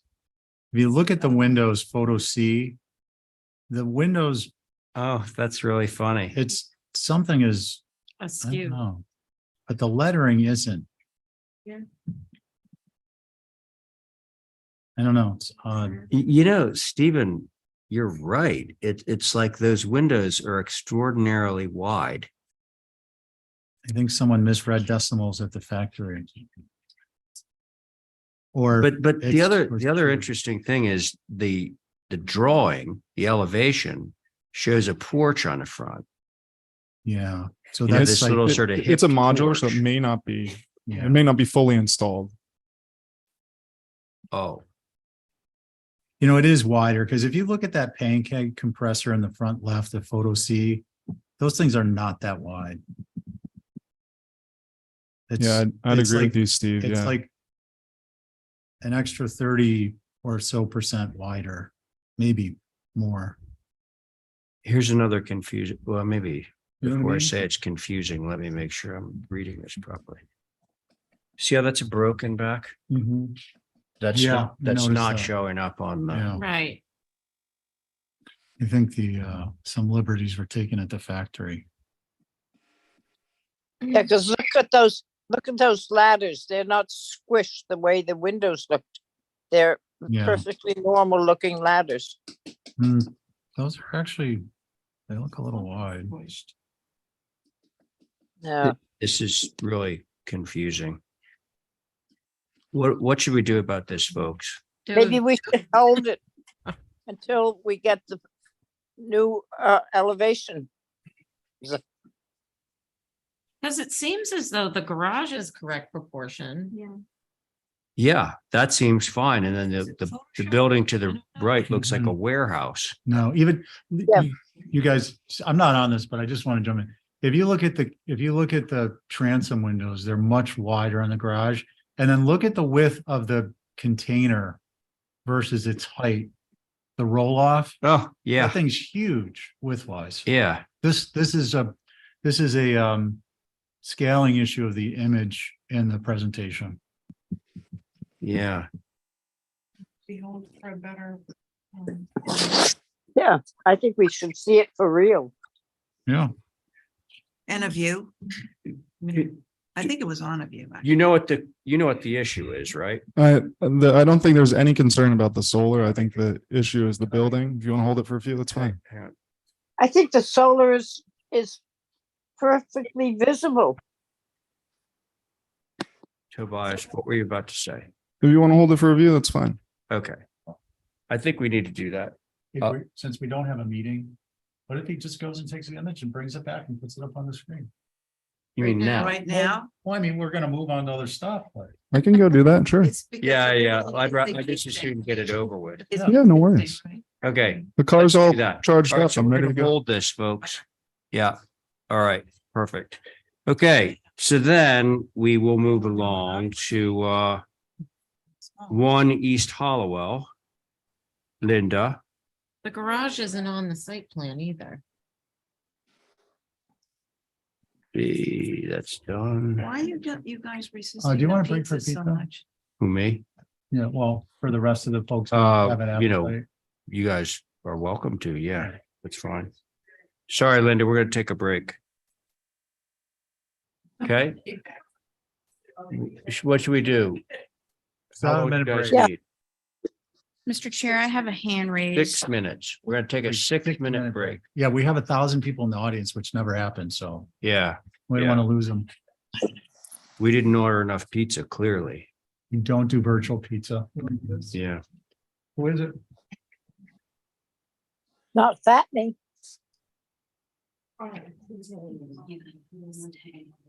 Oh, okay. Break time. Sit with 6, We're at 5.5. If you can. yeah. I'm gonna try.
Glasses. Hearing aids.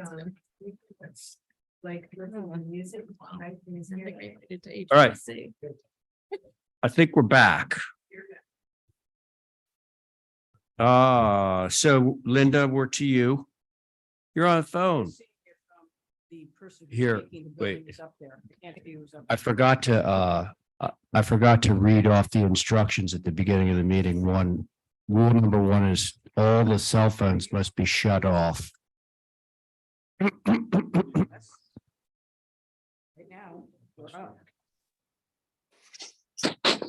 Hey, Linda, how about we skip to one of your other projects? Ben's gonna log on. Is that what you- Are we at East Hollowell? Yes. Yes. Okay. So why don't we start into it? Well, I think I reported at the last meeting that we had somebody who was going to take it, but it didn't really work on his lot. And Ben Shampoo and his lovely wife have decided to take this building and repurpose it and move it over to Raceway Drive, which is the next application.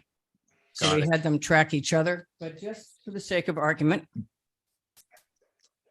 We'll keep talking about, and I'm gonna have to do it down here. We'll keep talking about precedent. Well, how about precedent in the immediate neighborhood? Where things that are older than this. What precedent in the neighborhood? We can't hear what she's saying. I'm coming back there. I'm going to put these in the record. She just mentioned a time limit on talking, Mickey. I did. I said that lovingly. Okay, so Ray, Diane, Abby, Jesse, Carrie. Ray, Diane, Abby, Jesse, Carrie. No, it's 5. No, I thought I was on this. I think Mr. Chair. I came in sort of midway through as an alternate, and then maybe you came back, so I wasn't needed, so I think that's what happened. Okay, Well, you can. So you can stay on it. No, you can stay on it. You were originally on it.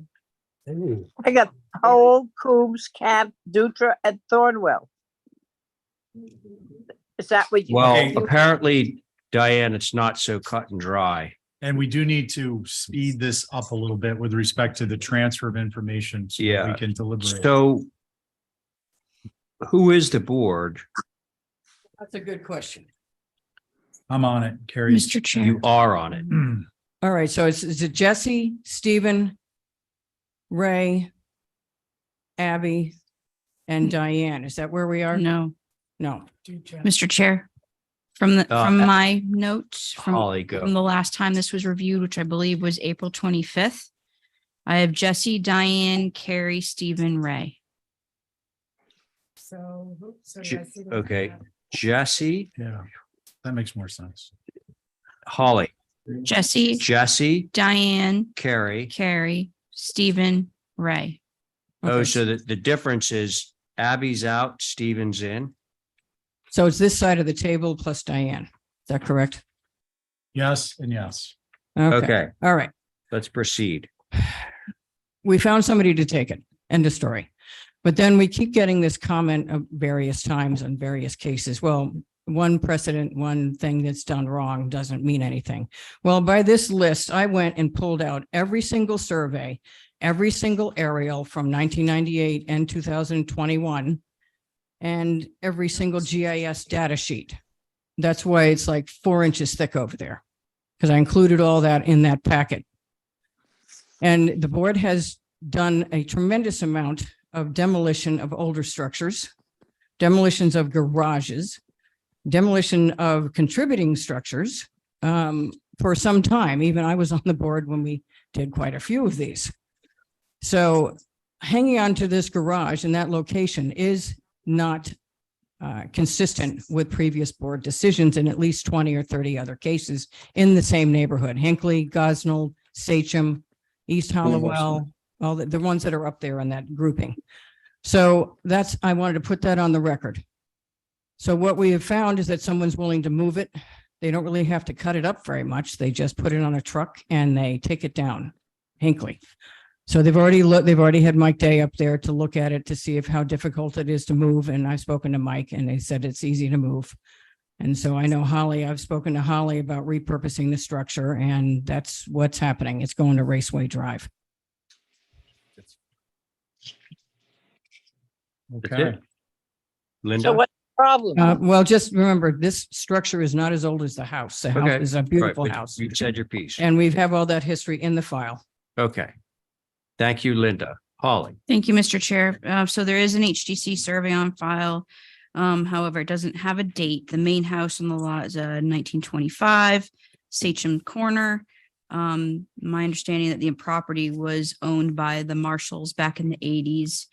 The property card for this particular structure says 1920. I don't like to go by those, obviously, and we have a caveat with the tax assessors indicating that as such. And it was listed as a cottage, and I think that's because of the little additions onto it. Nevertheless, I appreciate that this is not a demo, and that first of all, thanks to Linda for the interior photos. That's telling of the small additions and how they were, added on over time. But overall, obviously, support retaining a structure. Again, Nantucket is both a local and national district with no donut holes, and we are known for moving our structure. So I support this application. And I believe Ben Shampoo is up there now. Yes. Yep, I'm here. All right. Well, we don't necessarily need to hear from Ben right now. Hi, Ben. Hi, Ray. And Thank you. Steve Cohen, by the way, he's our attorney. He's right behind you also. Okay. But first, we're going to go to Mickey. Yeah, this is just quick. The buildings was possibly built in the 1920s and an effort should be made to preserve it on site. Removing the additions would enable it to fit beside the house, so it could move within the property. That's it. Thank you.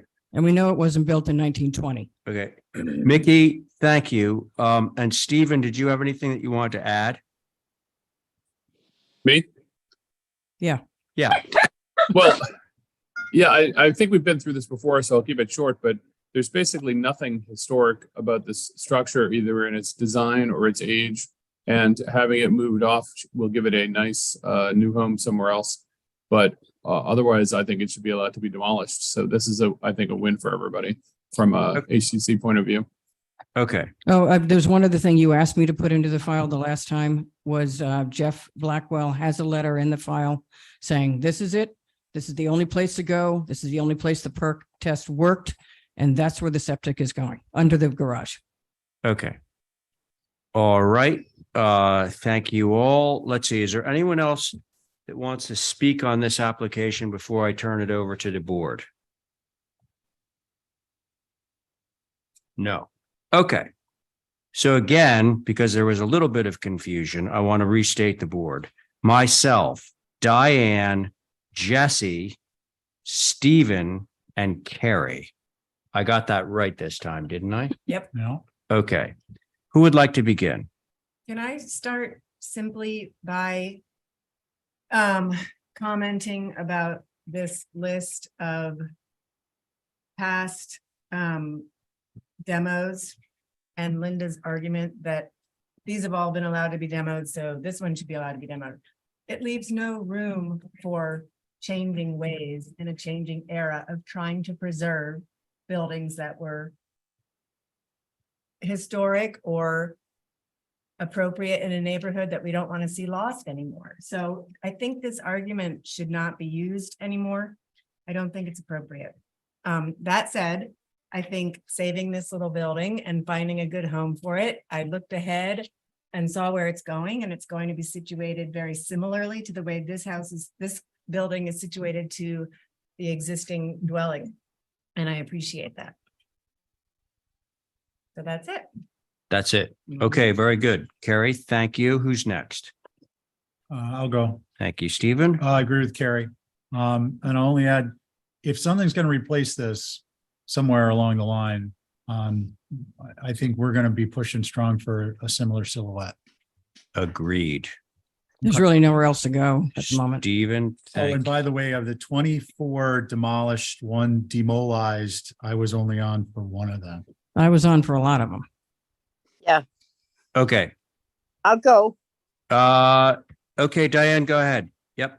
I, I, I feel strongly for what Carrie said.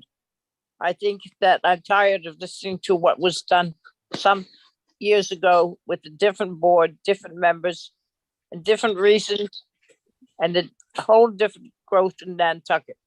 So I think that this building should be saved. I don't think that we use our typical thing of like throwing out the leftovers is would just trash it if it can't be moved easily. I think it will be appropriate for at 4 Raceway, and I thank them for going to the trouble of getting it done, and I think it will be a successful move. Diane you. sat on half of these. just Thank so you, know. Diane. Jesse, I look at this list and I look at the map and, basically, I don't see. Each one of these applications has its own significance, and so it doesn't really relate to this application to me, so. That's with that said. Now for the maps, what I see here mostly is, houses being added to or built, and who knows what their actual historic presence is.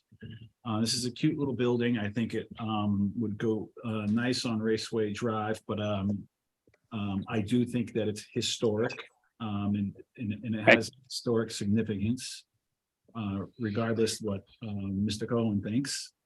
And so with that said, the information that was given, I don't think is entirely correct, but at the same time, I have no concerns with it going to a nice home on 9 Raceway. And I just hope, whatever goes in its place has a resemblance of this. And, let's just face it, that's why this is moving, for something else to go in its place. No, it's not. It's going because of the septic. Nothing can we're go gonna there. take them at their word That's a that good the question. septic One is. thing that I, what I asked at the last meeting, you mentioned Mr. Blackwell said the septic can't go anywhere, but what I was curious is with it being a pre-existing non-conforming into the setback, could it stay that way and move forward? And I don't know if that answers. No, it puts it 2 inches away 2 feet away from the house. If you have to take it into the setback. Yeah. If it goes out of the setback, it's still in violation of the septic. I couldn't put it anywhere else, and that's what Jeff said in his letter in the file. Well, We're not engineers. it's in the setbacks are the question, which I was curious if, being that it was a pre-existing building, I don't know the zoning law, if it could stay, even though it moves, if it could stay in the setback. But yeah. But We need again, a variance, but it's all outside that our said, scope. guys. I just feel like there's a lot of smoke and mirrors. I don't do smoke and mirrors, Jesse. And Architectural elements, please, guys. Let's Yeah, move it along. and I object to that comment. I'd like Okay. to make a motion. yes, so I'm okay with it. Long story short. Stephen, go ahead. Just a point of clarification first, not to be disagreeable, but there's nothing in the record to demonstrate that this is a historic structure of significance, or I wouldn't be voting the way I am or making the motion I am. A motion to approve as submitted. Now, is the submission at this point still for a demo move off? No, just the move off. Yeah, it was just a move on. It is just a move off. Yeah, we found a Okay. place for it. All right. Just making sure. Okay, so Stephen has moved to approve this as submitted, and Can you put in correct the application? Excuse me? As part of the motion, Stephen, make sure that we correct the application to take the demo off the application through staff. Well, I want that to be explicit. So Stephen's motion is for a move off only. Correct. So on Stephen's motion, Carrie, Aye. Jesse, Aye. Diane, Aye. thank you, Stephen, Aye. and I'm in favor. Very good. Thank you. And now let us see its new home over at 4 Raceway. Same board, I hope. Yeah, let's Okay. do that. May, Mr. Chair? Sure. Keep it brief. Yeah. I got please. nothing to say. It's moving on. The orientation let's- is still let's show to us- Raceway Just Drive. show us the site plan and we can go from there. It's right there. If you look up, it's right behind you. It's at the head of their driveway. Mr. Chair, I have no concerns. Okay, and 100% of the building is getting moved, including those little The warts, yeah. extra pieces, which is great. Does anyone have any concerns? Yeah. Motion to approve is submitted. All right. So there is a motion on the table to approve this as submitted. That was Stephen's motion. On Stephen's motion. Carrie, Aye. Jesse, Aye. Diane. Aye. Thank you, Stephen, on your motion. Aye. And I'm in favor. Thank Motion you. Carries. There we go. Okay, thanks, guys. Let's see where we are. 51 Tennessee. 51 Tennessee, which appears to be you. Right. So There we Brooke, are. approach the bench. Yes, sir. Good evening. Okay, your board is myself, Diane, Val, Carrie, and Connie. You see your site plan. Go ahead and get started. Go from there.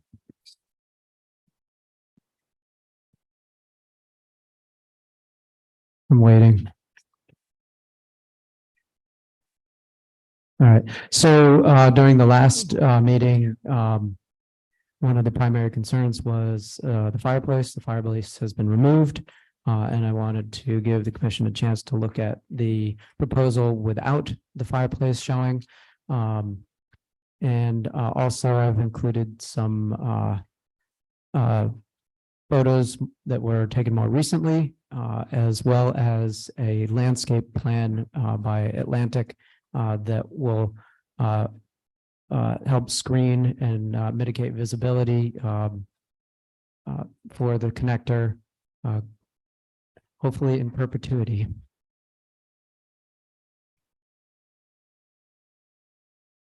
Holly. Thank you, Mr. Chair. So appreciate the photos with the connector photoshopped in. The southwest view includes existing dirt, so I'm assuming that will be removed. So I just wanted to bring that to your attention if you haven't noticed. So that will change. Appreciate the proposed landscape plan to hide as seen on the northwest. And wanted to know about and I apologize, I'm not that keen on all the different type of vegetation. Want to make sure that it's native to the island, or at least the Nantucket area, which again has a little bit different than what you'd find, say, mid-island. It looks to be added to existing pines, and my question to the commission obviously is that appropriate for the streetscape for little old Nantucket. So those are my comments, Mr. Chair. Thank you. Thank you, Holly. Are there any abutters? Public? Questions from the board? I have one. Go ahead, Bill. If it's this arborvitae and cryptomeria that is going to be the primary reason we should approve this, it is absolutely abhorrent when they're all in a line. I'm sorry. It is the most unnatural thing, and they're everywhere. So I would hope that there'll be a more natural application of those with some underbrush intermixed in there. And your photos actually made me really take pause because you can see it. So I hope it just makes it look like one ginormous building. So I hope that the screening will really, the natural Nantucket screening will work. Okay, thank you, Bill. Oh, let's see. Diane? Yep, though, I think that the planting, I am pretty good at planting. And what it is, I don't see a typical Nantucket bush there. There are lots of fancy ones. I think that it is not I think that the connector, I don't feel well with it. I think that it makes Tennessee is a very rural street. And there's some lovely houses. This is a huge house, and it goes basically sideline to sideline there, halfway down the thing, and the rest of it is open to planting. But it's open to planting, then plant mannequin type things, some tall grasses and stuff that grows in the water area that is affected. I don't know what, I'm trying to look at the list that they've got, and with the exception of, and that isn't even what I was thinking it was. So I think the planning should be much more considerate of what grows in Nantucket, and I don't like the connector. You can see it from several different views, and it makes, as was stated, it makes the house complex much too enormous. Thank you. Thanks, Dan. Carrie? Well, I think Val's point is well taken, and the way the plan shows just in a line, if any of those get eaten by deer, it's visible. So I would think a layering, it will reduce some of your lawn, but a layering effect in the zone where it's visible, and we could just simply put our caveat on it, but it's not to be visible. I think that. We'd be very happy to make it not visible. Yeah, they don't want people. Yeah, you don't want people looking at. My client's dad is disabled and he needs a place to be outside, and that's really what this is about. So we'd really like to make this happen somehow. Okay, Connie? Nothing else to add. I agree. Okay, so the concept of layering indigenous plant materials, you might want to go with like a Juniperus virginiana, gardenia, which is columnar red cedar. Just work with your landscape architect. Okay. Deer aren't going to eat it, and maybe some layers. I would like you guys to explore some type of a binding material on the connector to soften up to the extent that's visible.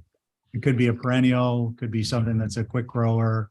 It'd be nice to be near, and at the same time, it will break up the sense of having a monolithic, large spread out structure. Do we have a motion? I'll make that my motion. Fair enough. I'll write it up. On Vale's motion, Vale, Aye, through staff. Yep. through staff, yeah. Yep. Diane? No. Okay. Carrie? Aye. Connie? Aye. And I'm an aye. Okay. Thank you very much. All right. Good luck. This, I gotta write up. Sandpiper? We are at 6 Sandpiper Way addition. Robbie, I saw him earlier. There he is. Let's tee that one up, please, Esme. And Tobias is back. He sent in a picture. Okay, we'll grab him when we finish my little run here. Okay. Ray will be chaired and he'll be back.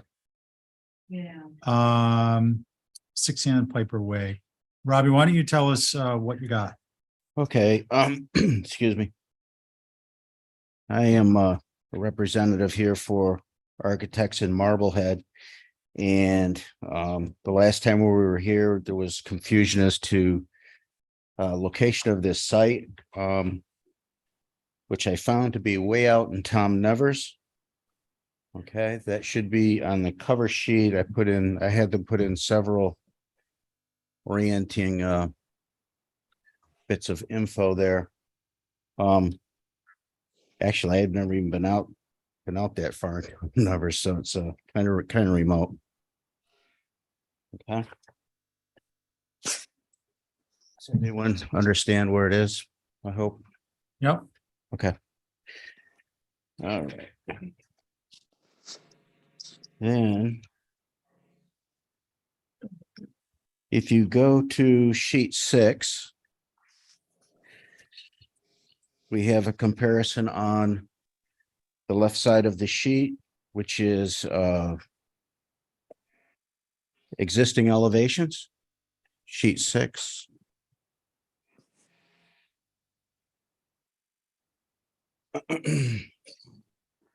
There you go. Right, that's it.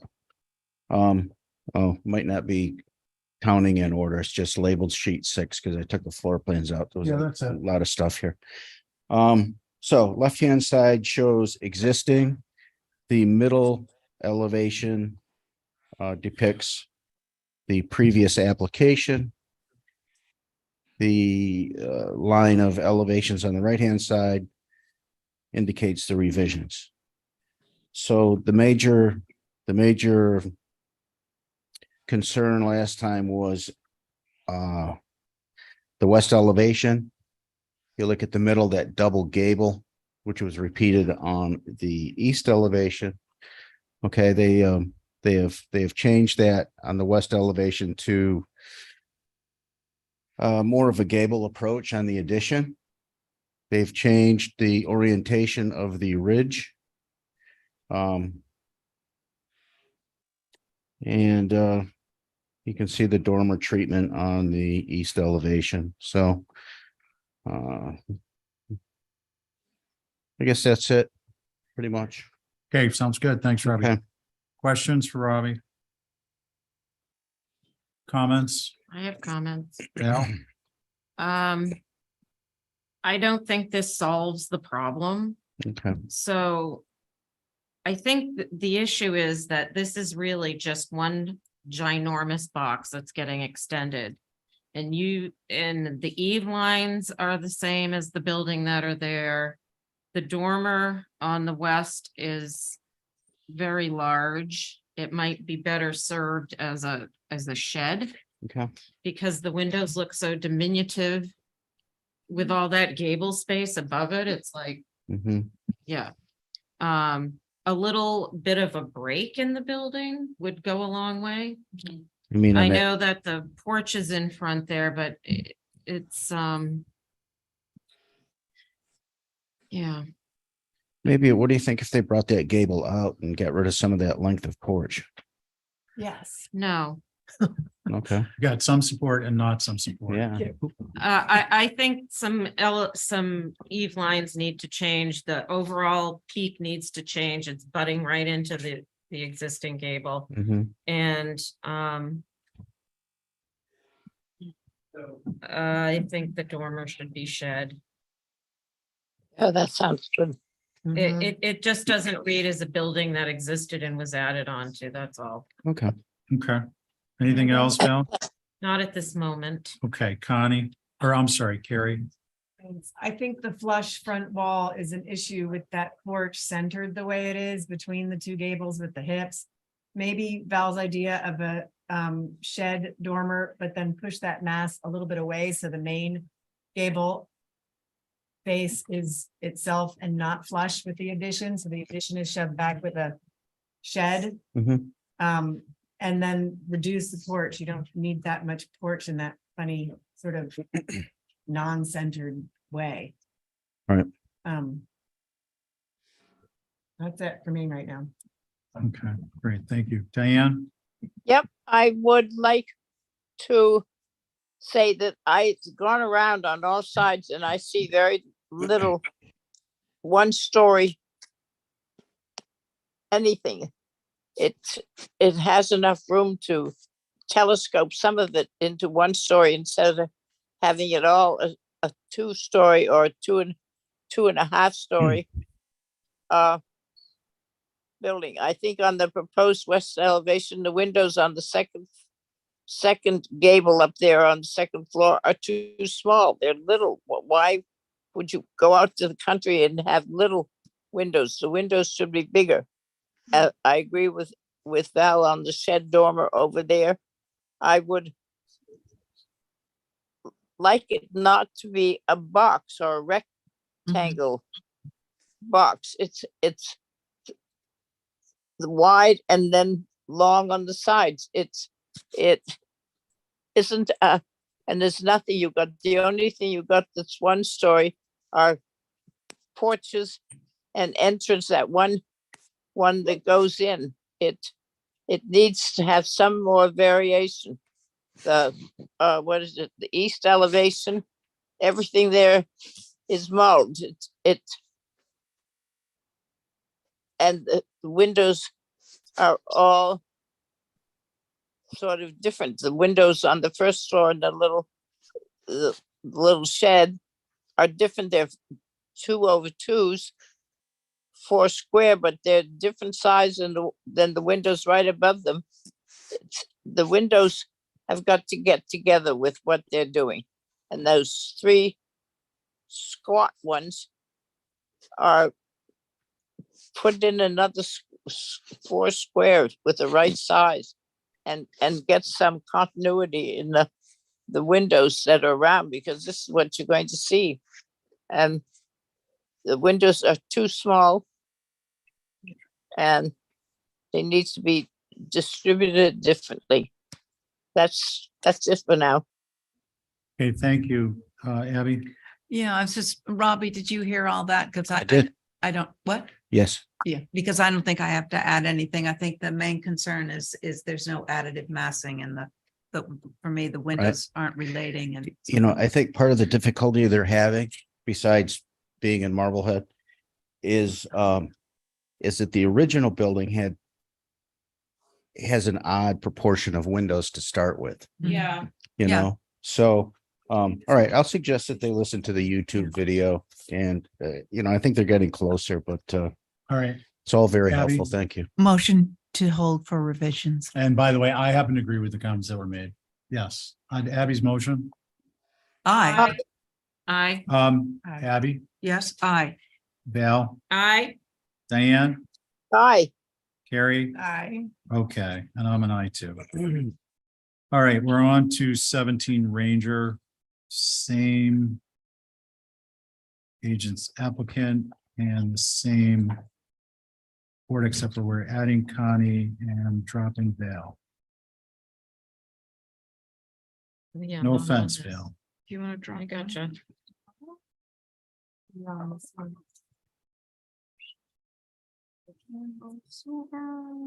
When you're ready, Robbie. Okay, I think this one will be much easier. This was brought in a couple of months ago as well. We just got back to it. The revisions requested and were very minor. So, okay, perfect. Sheet 4.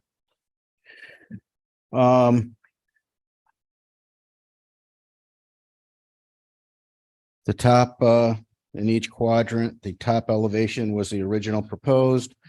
Corresponding elevations below each elevation. Each elevation are the changes, which I think I followed pretty closely. East elevation. Put more separation between the windows and the dormer. Added a window on the left-hand side of the elevation. Spread the windows on the right to make that symmetrical. North elevation, heck, you can see it, broke back the entry porch, which I think was a great suggestion. That's I think a nice balance there. South elevation, same thing with that entry porch. The only changes there. West elevation, added a window in the center. Oh, changed the mullions in the doors to a 6 light from an 8 light. So that's that. Okay, thanks, Robbie. Let's see, questions? Who would like to begin? I'll go. Carrie, I think you did everything that everybody had commented on. I think it looks great. I'm good. Connie, I'm good too. 2 goods. Abby, Yeah, I think it's great too. I was just wondering, is it an upside down house? No, No, okay, so on the west elevation where you have 4 French doors, you think we could pull in those, that balustrade a little bit? It's a bit grand. I think that would calm down that second story. I'm not so worried about that, balustrade on the first floor, but the second floor, it seems a little out of proportion. I mean, the length of the. Yeah, the width of the whole thing in front of the French doors could be reduced. Okay, anything else? No, I think it looks great. Thanks, Abby. Diane? The only thing I was worried about or thinking about in the west elevation on the second floor, are they just 2, 4, 6, 8 panes? Do they have kick plates on those up on the second floor? no. No. No. Okay, Okay, anything else, Diane? no, that's it. I appreciate what he did, which is mostly what we asked. It's just those 2 double sets. I just wondered if the kick plate on the ones up there would be good. With Okay, thank you, Diane. Rob, I'm with Abby on that upstairs second floor deck. I think what I'd suggest is if you just wrap one section in with the shingle sidewall, to continue. If you look, can we go to the south elevation and the west elevation? Can you zoom in on the bottom too, a little bit more? A little bit less. Yeah, get rid of the pages. I have it in a larger scale there too, Stephen. Yeah, this is good. So basically on the south elevation, you've got the sidewall enclosure shingle. Yeah. And I'm just suggesting on the second floor only, bring that around to cut down on the width of the balustrade. About to the edge of the door casing. Yeah, something like that. That's I think what I that was thinking. helps Yeah, Abby's That would be great. concern. that would be my motion. Okay, so on Abby's motion through staff, which Abby will write up, Abby, Yeah. yes. Yes, I'm writing it up. Connie, Aye. Carrie, Aye. Diane, Hi, and I'm an aye, so that carries. It's back to you, Mr. Chair. Note that we have Tobias is back with his image. Thank you, everyone. Yeah, great. So you just did Ranger Road? Yeah. Okay, so that's all set. Yeah, so why don't we go back to Tobias? Yeah, It's it's a real picture. real picture. Oh, yeah. Isn't that hot? Yeah. Okay. Ta-da. All right, let's see. Where were you on the agenda? Oh, 253 Nantucket Road. All right, so as a refresher, folks, we have myself, Abby, Diane, Val, Connie. And do you have anything else you want to say? If I did include another photo, just to, I'm pointing with my finger where we're proposing, some shrubbery. And I just wanted to show that again. Oh, yeah.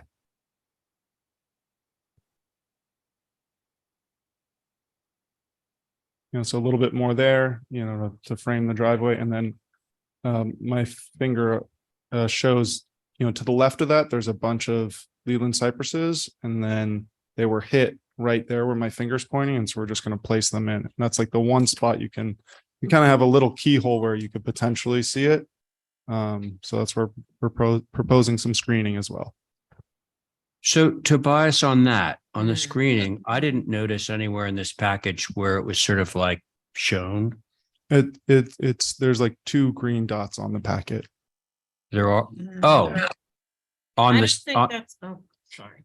on the aerial photo. Maybe they're just in the pictures. Yeah, there. at least as far as I can tell, it's not explicit. what the- I'll make it explicit on the next one. I'm sorry Okay. about that, Mr. Pohl. Comments from the board. I appreciate the attempted screening. I don't think that's the right spot. If you go to the pictures that he just sent. Other side of the driveway. Yeah. I think it needs to be more in here. Yeah. Hmm. Yeah. So you want on the left side of the driveway? On the, Well, because we are trying to screen the left-hand side. Yeah, Where the just truck my, is. my point is that are you trying to see the screen the side profile of the panels? Is that what you're suggesting, Val? It's just to mitigate its overall impact. Yeah, is what I'm saying though is like honestly, if you were to plant the shrubbery like where I suggested, like down the street, that would really mitigate its impact. If you'd like me to put additional in there to the left of the driveway, I'm happy to as well. well, could I go next? Let's make sure Val's finished. Yeah, Was- I know this picture was stretched out, Yeah, but I just think right on that corner, something to block that corner would go a long Happy to way. do that. Yeah. Yeah. okay, I agree with that. okay, Abby, But- thank you, thank you. Val. Where the Uh, truck is sort of. All right, let's see, Connie, Diane, your views?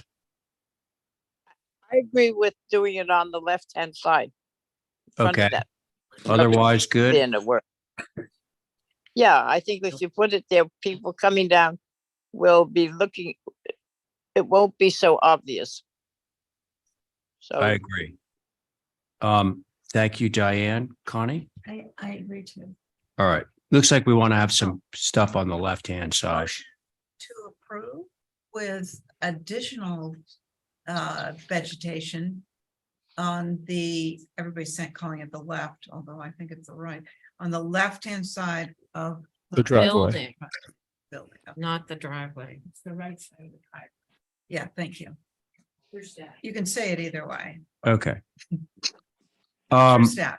Sorry. Abby, thank you for the motion. Let's see, on that motion, Val, thank you, Connie, I, Diane, aye, thank you, and Abby on your motion, Aye. and I'm in favor. All right, Thank thanks. you. Thanks Thank you so for- much, everyone. Now we can put that to bed. Beautiful sunset out there, by the way. Oh, it's beautiful. You Thanks. stop at Millie's? I did. That's why I'm a little loose. Fish sandwich. Okay, we're gonna move now to for Canonicus. Oh. Val, it's you. Myself, Diane, Abby, Carrie, Connie.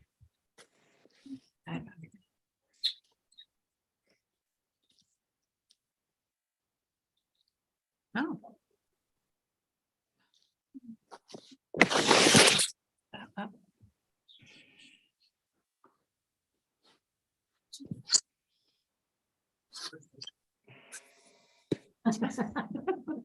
You all set, Val? Yeah, you guys are all set? Yes, through staff. Yeah. Okay. Overall, there was concern with the height of the building and that we had a almost full second floor. The porches were disconnected. Basically wanted a simpler structure, eve facing. To fit in better with the context out there. So that's what they did. They've made it eve forward, lowered the eve line, so now there's dormers making up the second floor space as opposed to a full height wall. It's lowered by 13 inches, a higher roof pitch, which definitely looks better. Streamline the porches by eliminating a lot of the disconjuncted ones from before, the way it was set up. And overall, it's just a simpler structure. Okay. Thank you. Comments from the public on this? If any? Good. All right. Now we'll hear from the board. Yeah. this one's on. Can I go? Yeah, sure. I appreciate all the changes you made. I think the dormer helps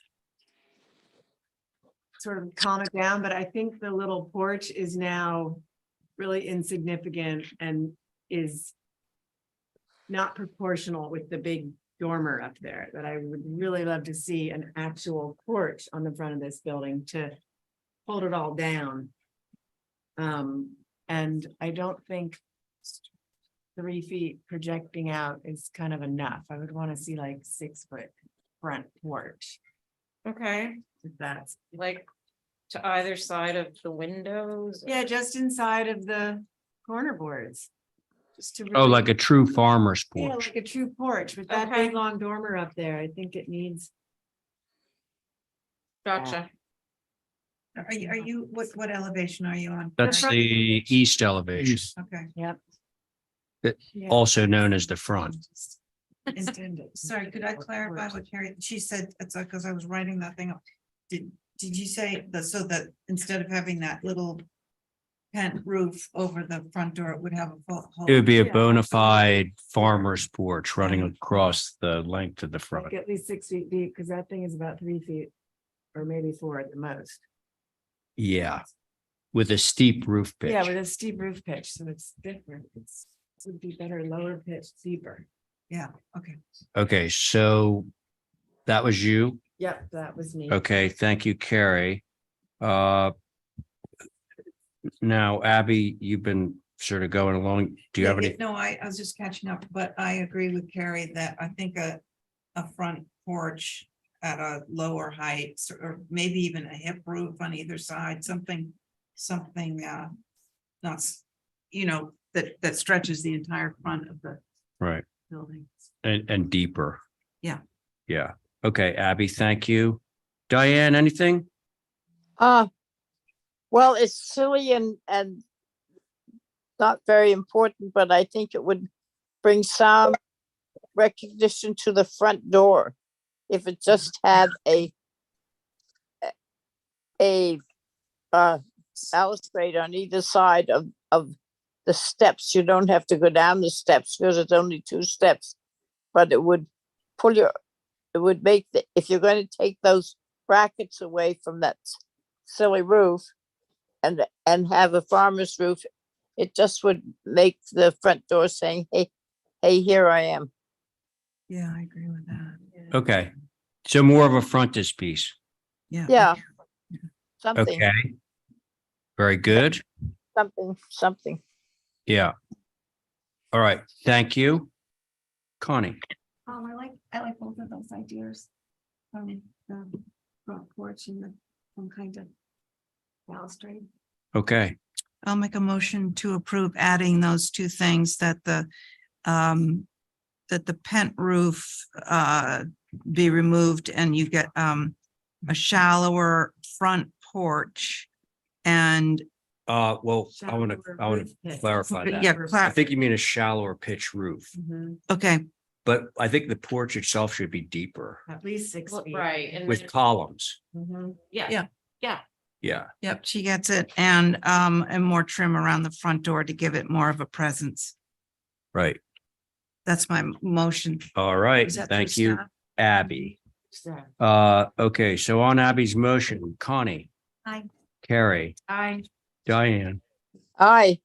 Abby on your motion, All right, and I'm in favor. There you go. Thank you, Val. And now, let's see, we're on to 12 Pilgrim. Linda's here.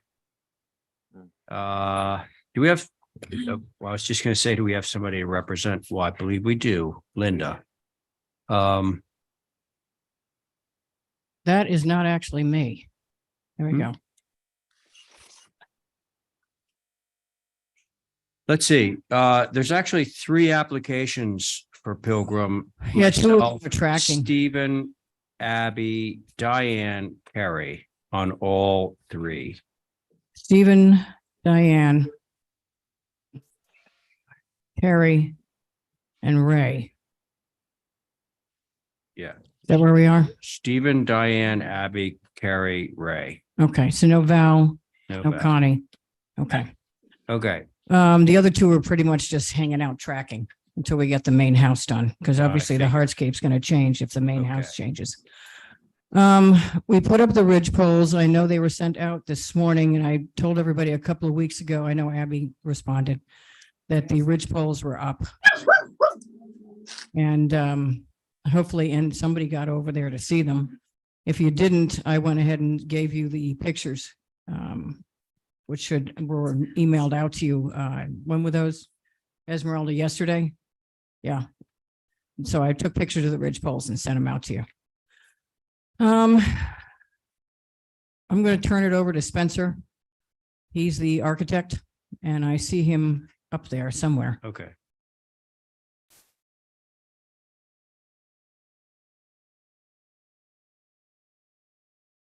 Is she? Can you hear me? Yeah, there he is. The pictures up on the board before he starts going is the lot. The fences belong to the neighbors. The grade changes slightly as it goes up the hill, as it does on Priscilla. When you go up the east side of Priscilla, it goes up the hill. You go up the west side of Priscilla, it goes straight up the hill. And this is down even with Pilgrim Road, and they're trying not to change the grade.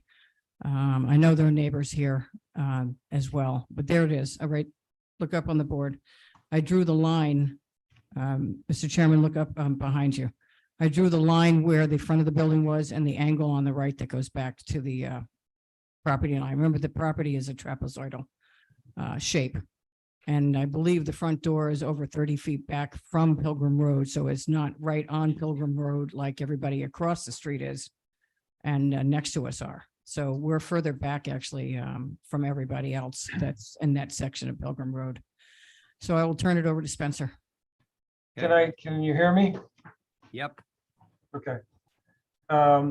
We worked on this quite a bit based on all your comments, trying to separate the massing, break the ridge line, change the window patterns, change the thickness and style of trim and corner boards, centering up elevations so that there's symmetrical around central gables, using sheds and breaking down the massing as it went back in the property.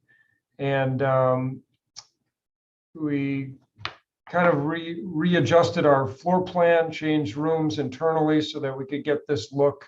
So it's not one long elevation that runs off to the west. And would love to hear your thoughts on where we are. We did submit, and I'm hoping it got into your packet, but we did submit more clarification on the site grading. So a site section is shown, and then also how we're going to handle the fence next to a fence with a retaining wall. All of that was asked for and provided. Spencer, go over the heights of each section. The heights, the main roof line that's facing Pilgrim is 28 feet above average grade. There is a cross gable that is further back in the massing that's also 28, but the majority of the interior connecting roof lines drop down to 24.4. And so we're trying to break the massing, which is, we think, in more concert with neighboring buildings. There's some tall buildings across the street that are all the way up to 30. But in this case, we're a couple feet below that for a few of the major massing moves, but the rest of them are down to 24. This allows us to have a second floor on this building, obviously, but broken down as it moves around. It's a very unique property in that it's got on a, both the side lot lines are at a very hard skewed, almost 45-degree angle. So fitting a home in here is a little strange in that way. It's not an orthogonal lot at any level. The porch is diminutive, front porch is diminutive, but also creating a sense of arrival there at the front. And guess we'd just love to get your thoughts. We did go to a different color scheme. with the gray that's been used in Nantucket before, as well as a black sash. The front door is now just a 6-panel solid door, also black. And we thought this kind of muted the overall massing a bit, and you can see that in the renderings. Diane, you can, or Linda, you can weigh in as you wish. Is that it? Yes. Okay. Thank you. Any comments from the public on this? So you folks want to come up to this mic? Go to the microphone, everybody, over there. Hey, while that's happening, can I just ask a question of my fellow board members here? Am I the only one who is not finding a site plan? No, you're not. I think it's in the original. It's in the original. It's probably on the elevations, which you haven't seen up there yet. So it's under. It's a big the packet. Second one, original submission. Okay. Okay. Is the. Okay, sorry. Your name for the record? It's Patricia and Bill Clock. We're at 7 Priscilla Lane. Okay.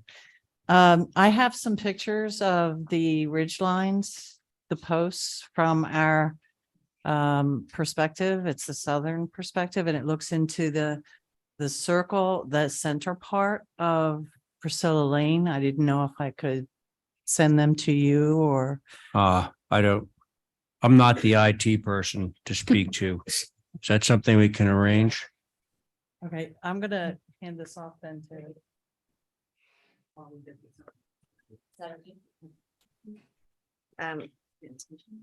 I'm Kristen Graham and I'm at 11 Priscilla Lane. A couple things before I have a shared comment from a bunch of our neighbors so that you don't have to hear from all of us. Okay. On the things we have in common. And I'm going to read that since I'm the only direct abutter that is here now. But before I get to that, I just want to mention a couple of things. Some of the things that were just referenced, the grade plan and the plan about how they're going to handle the fence to fence weren't in the packet that was listed in the agenda packet. So we haven't had a chance to see those. Yeah, frankly, nor have I, but continue. She's the rear fence, just to give you perspective. She's the one that's at the back of the property and then up above it. Right. So yeah, that it impacts me a lot. And we didn't have a lot of time since we saw the whole packet to organize, but anyway, and one other thing is that the picture you saw of the posts and the grade already looks different because there were some truckloads of dirt spread through, which I think was an attempt to, clean up the property. And it does look better, but it did raise the grade just by a little bit on the street level already. And things haven't even begun yet. Okay. This is the shared statement. As close neighbors and direct abutters of 12 Pilgrim Road, we would like to share the following combined statement.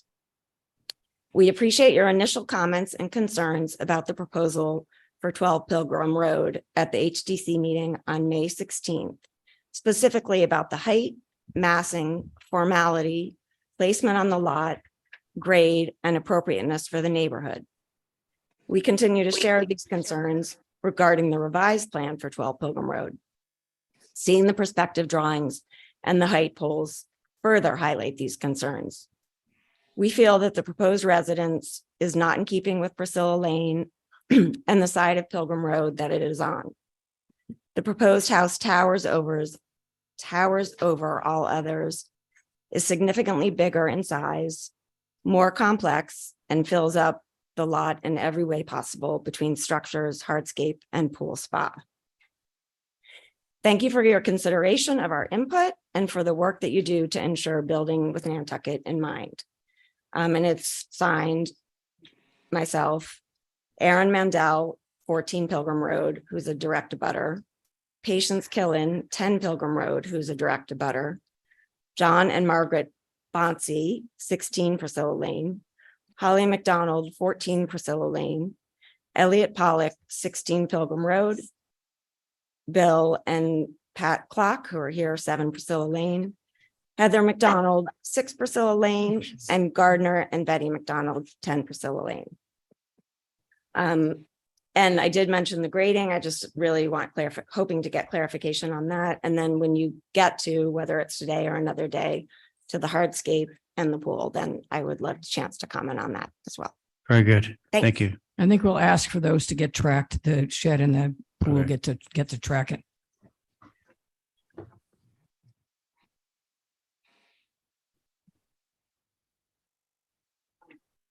There may be one more neighbor up there. I'm not sure. I think Aaron's up there. Yeah, I'm here. Can you hear me all right? Yes, we can hear you. Okay, great. Yeah, this is Aaron Mandel. I'm the owner at 14 Pilgrim Road, which is the property, I guess, directly to the west, I believe. And I echo, obviously, the comments that Kristen made, but I just wanted to add two more sort of specific comments. The first being just that it's obviously a very odd structure, and I understand that the plot is an odd shape, but you know, the structure itself just is at a very odd angle. It almost looks like sort of two homes kind of jammed together at a 45-degree angle. And you know, we on our side sort of bear the brunt of that because we're along the very long property line, and so we're going to get a very significant structure going all the way back at a very significant height. And the second comment was just with regard to the height. I heard the comment that it's, I guess, maybe a couple feet smaller than some of the homes across the street. But I think the major difference is that the elevation change is very significant from one side of Pilgrim Road to the other. And I think from the pictures that went out in the packet, it's, you know, it's clear that there aren't many homes, if any, in the Priscilla Lane side of things that are near that height. And you know, you can see from the pictures, it's a pretty significant structure compared to all of the surrounding homes. Yeah, and I think yeah, just that there's a significant elevation change on that side of Pilgrim Road from the other side. And those are really the only two comments I had. So thank you very much. Thank you. And how are we doing on the?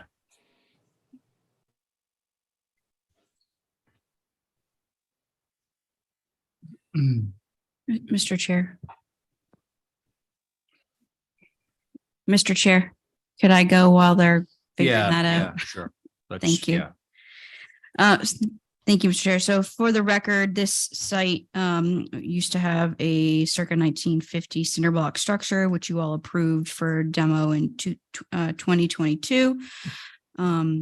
And I made a comment that the first review of this application, that inspiration should come from the neighborhood. That the neighborhood are simple capes or ranches built in the 60s and 70s. Citing an orientation to the street of this proposed structure is very atypical and does not follow building with Nantucket in mind. Understanding that this is an odd lot, but it is clearly seen in the colored rendering that's been provided that it is going to be atypical, especially on that elevation. The siting and orientation, again, does not follow building with Nantucket in mind and should follow the traditional forms regardless of the lot layout.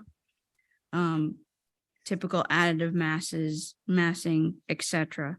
And I would recommend a site plan because that clearly was not in the packet unless it's somehow missed. But I did not see a site plan to review. Again, building on Nantucket in mind needs to be followed. Thank you, Mr. Chair. Thank you. So I had a question. The photographs that you're trying to put on, are they taken from your property? So our review, we're reviewing things as seen from a publicly traveled way. And so whether the photographs taken from your property are actually germane to the discussion, you know, it depends. One that you would have, my property is one you would have, that they have shown in their specs. Just the photograph, but Yeah, you're taking this from your deck, which is your higher up on Priscilla, looking down at it. That's what I'm the not point is. trying, I'm not trying to be dismissive. I'm just saying that, generally when we're doing our viewings, we're doing them not from private properties that surround, we're doing it from the publicly traveled way. But if we're having, so this is just sort of in the interest of time, and I'm interested in hearing what you're having to say. Could we do that?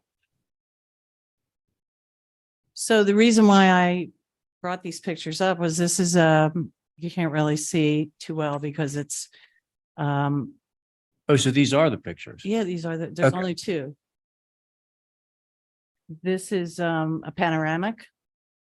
The first one was a panoramic and it showed the ridgeline areas, but it also showed the heights of the buildings in the neighborhood.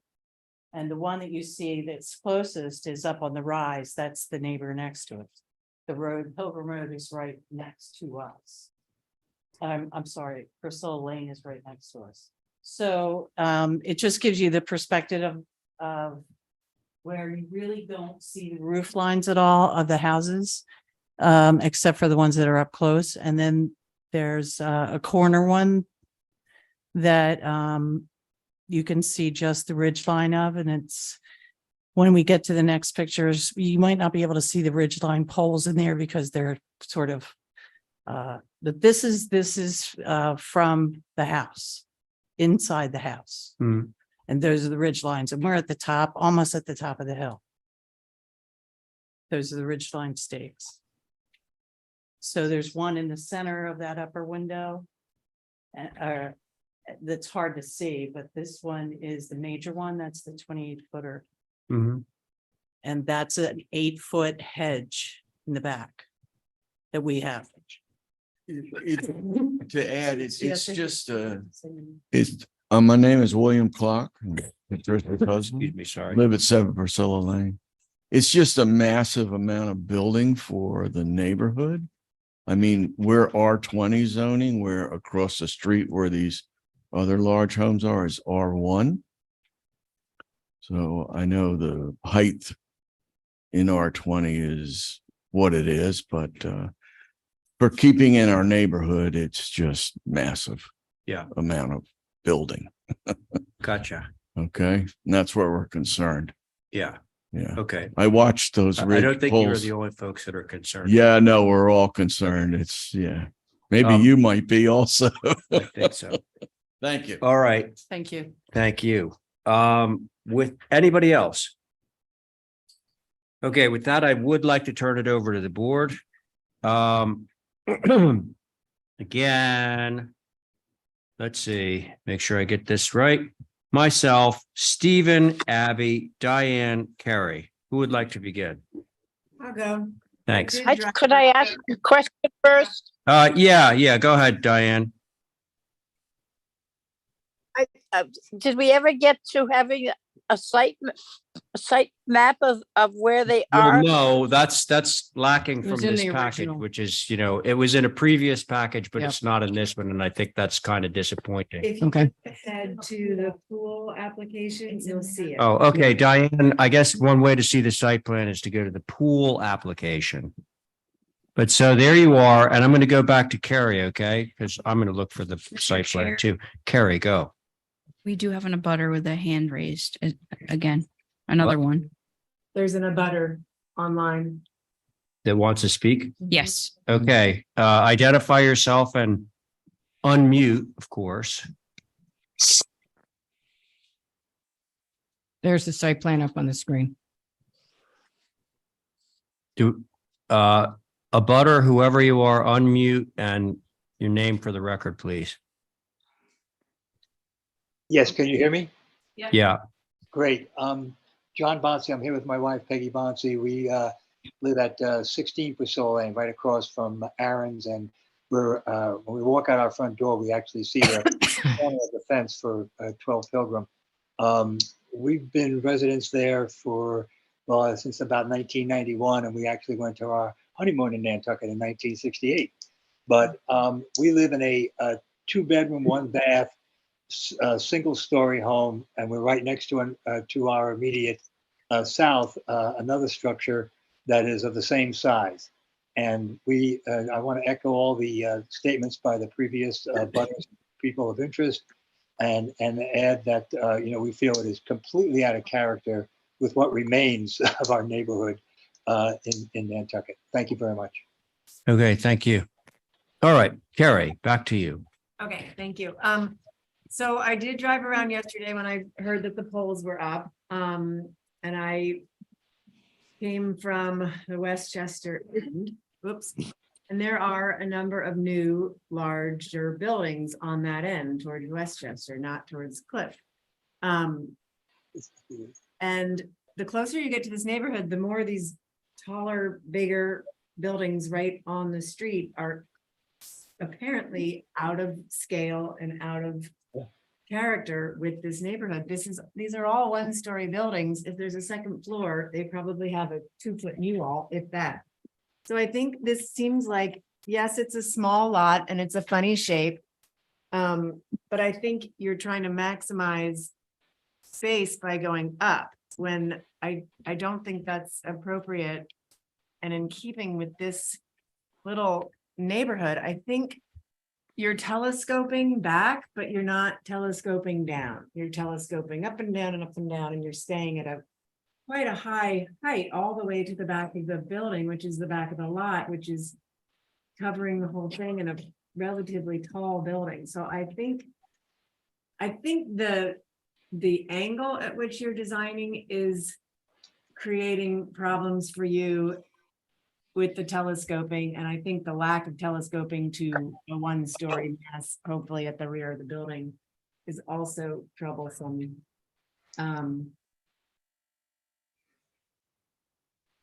ridge poles, they were very helpful, but it just sort of clarified that they're too tall and too far back.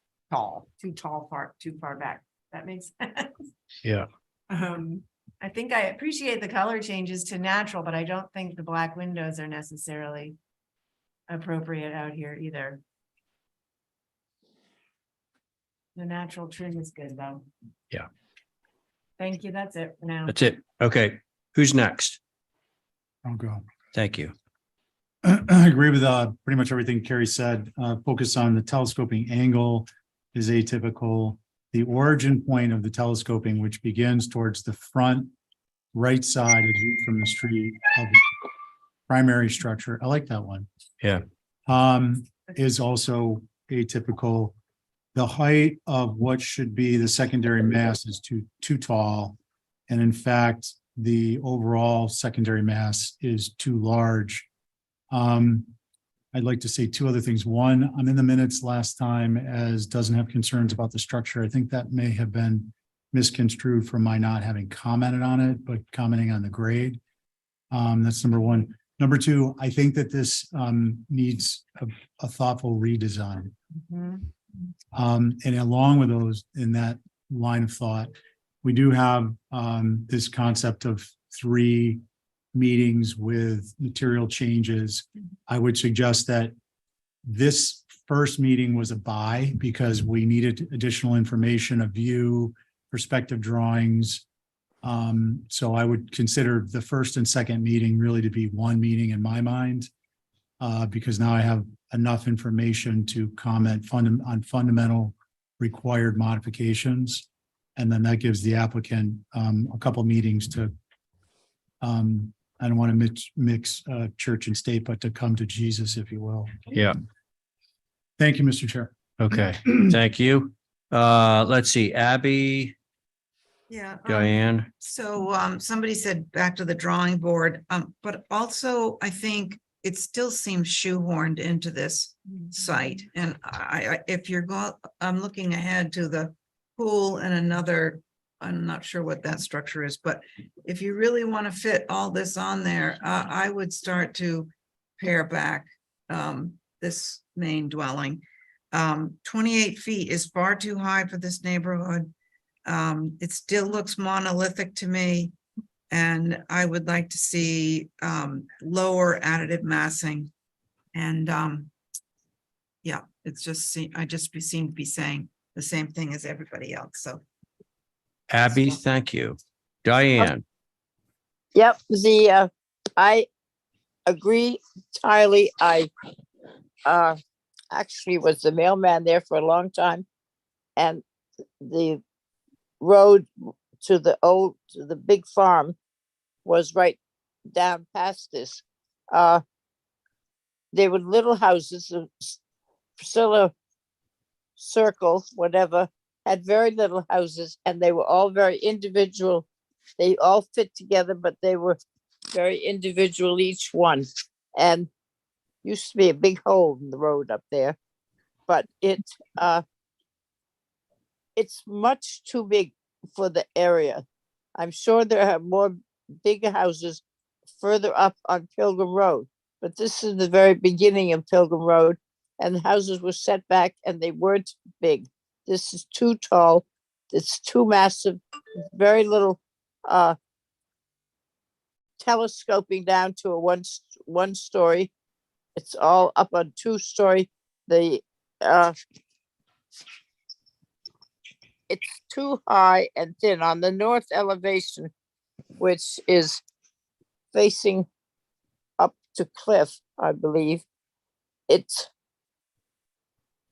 too narrow. This is the gable in the front, and the next is the northwest, has the same thing.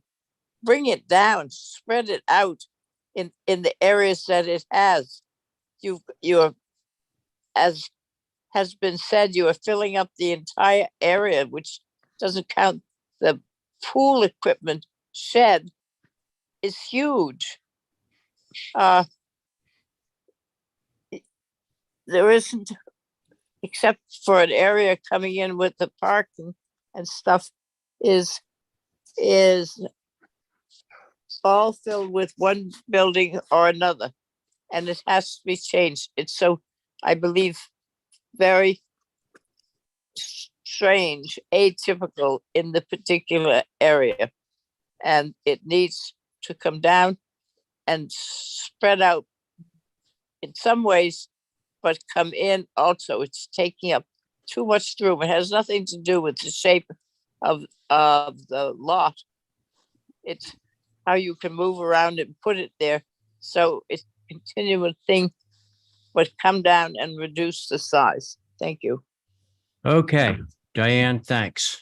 By the way, everyone, the 28 feet in ridge height is from the high grade. I'm guessing there's no notation on the drawings, but I'm guessing as taken from the low side of the property, it's actually 30 feet high. Yeah. So in sum, I think same as everyone else, this is relentlessly tall, and the sort of aerial perspectives that are generated showing the context don't help the cause at all. I mean, you're looking at all these simple single story or story and a half buildings that have very, very simple roof forms. And then you have this thing that has like extraordinarily complicated roofs, angles, and is just tall all the way around. But that's basically what everyone else has said. So I think we're looking for some more revisions, folks. I'll make a motion. Yeah. To hold for fundamental changes. Structure is viewed from the street more in keeping with the surrounding. Development of the rear of the lot is more open to interpretation. And track the Yes. hardscape and the shed. Can that be part of your motion? Yes. Yeah, because those are basically not going to work. Right. Well, the shed is across the street and you already approved it. That's my motion. Okay. But the There's- topography, Steve, What? what about topography? Should we know what the land raise is? I'm sorry, Dan, I couldn't hear.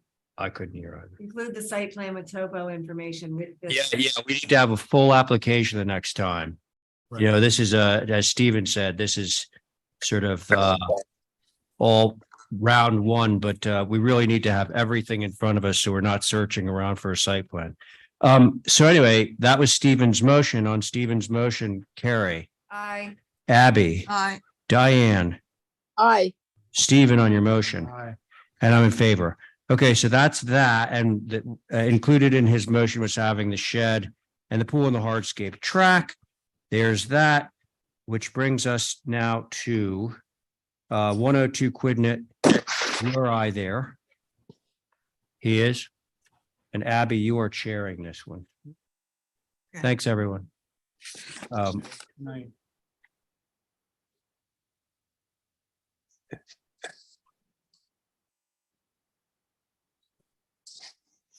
Your eye? So this is the, there. Okay, I'm here. Oh, Sorry. hi, your eye. Hi, sorry, it was a little bit confusing to turn it on, but so yeah, last time, the last meeting, pretty much your biggest comments were to change the proposed stairs that we had in the back of the property into spiral stairs. So that's what we did. No other changes. So if you scroll down, you'll see the elevations with the proposed stairs. So hopefully this setup will work. Okay, that's it. That's your presentation? Yeah, that's the only change we did. So there's not much more really to talk about. Okay, thank you. Holly. Thank you, Madam Chair.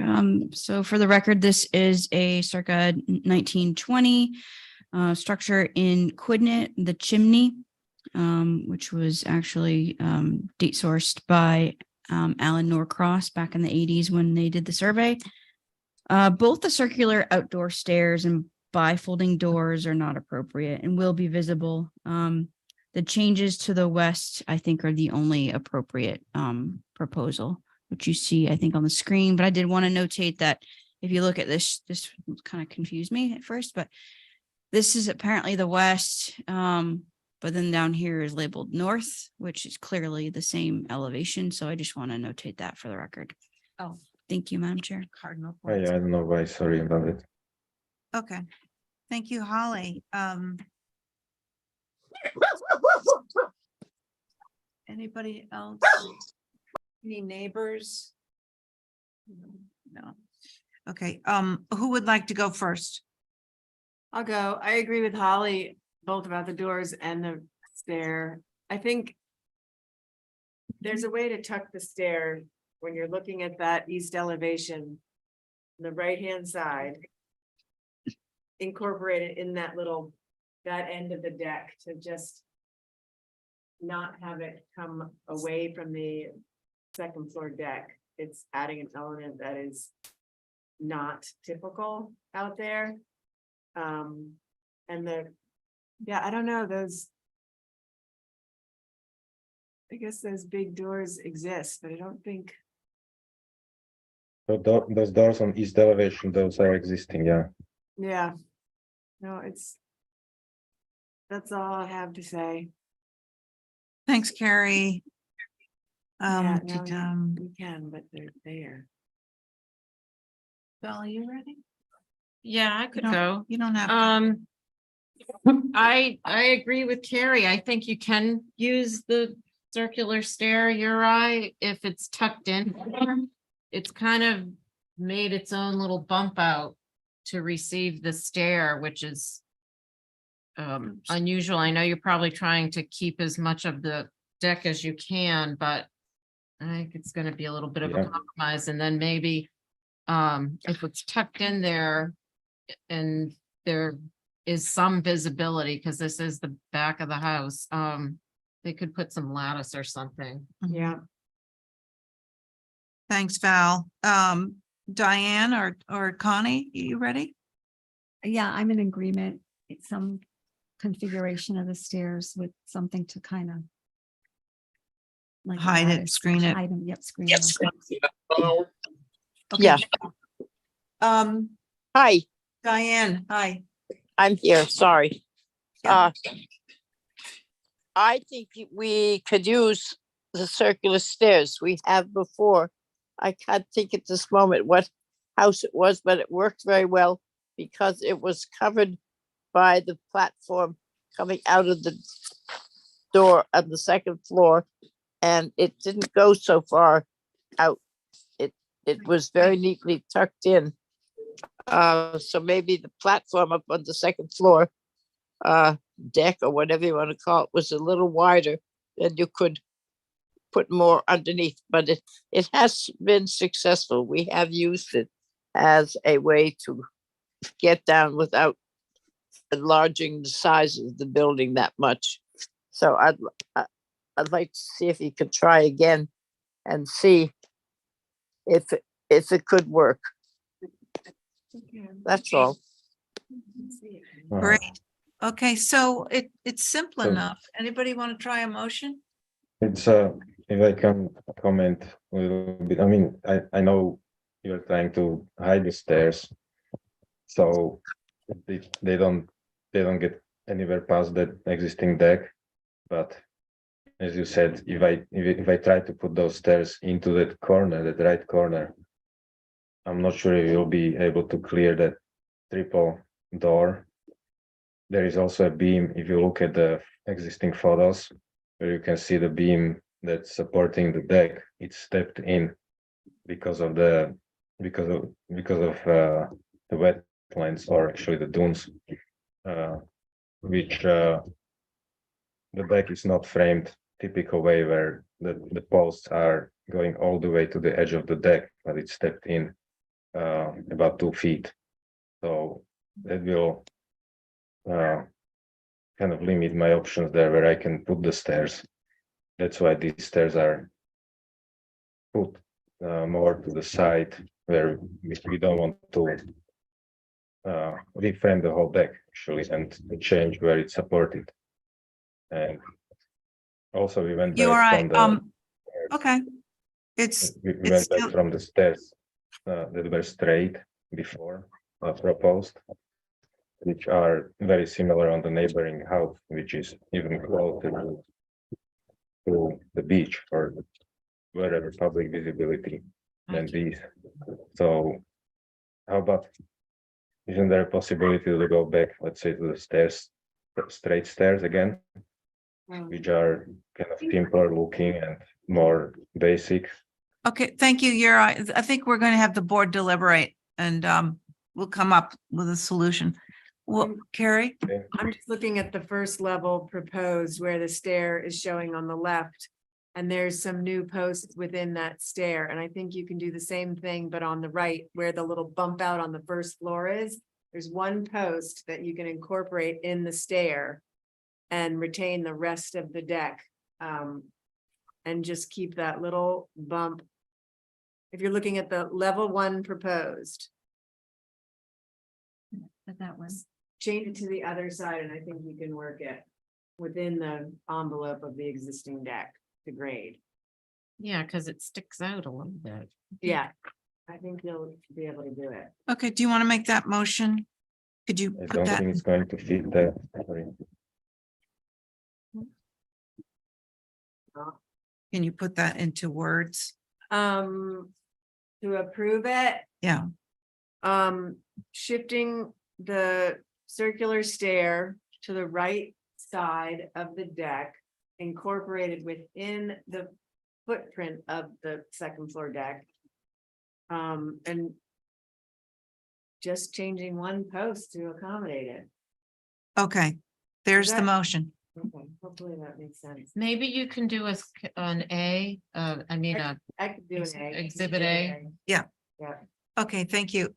So all in favor of Carrie's motion, Val, I, Connie, I, Diane, I, and myself, I'm an I. So that passes. Thank you. Thank you, Uri. Thank you.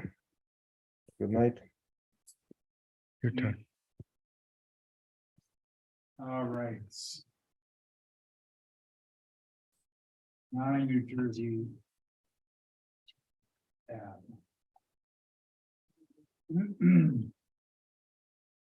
Jason here?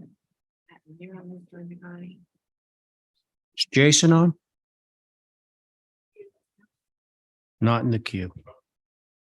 Okay, why don't we just hold that one? Okay. Okay, so next up is 40 Warren's Landing. Ben. Yes.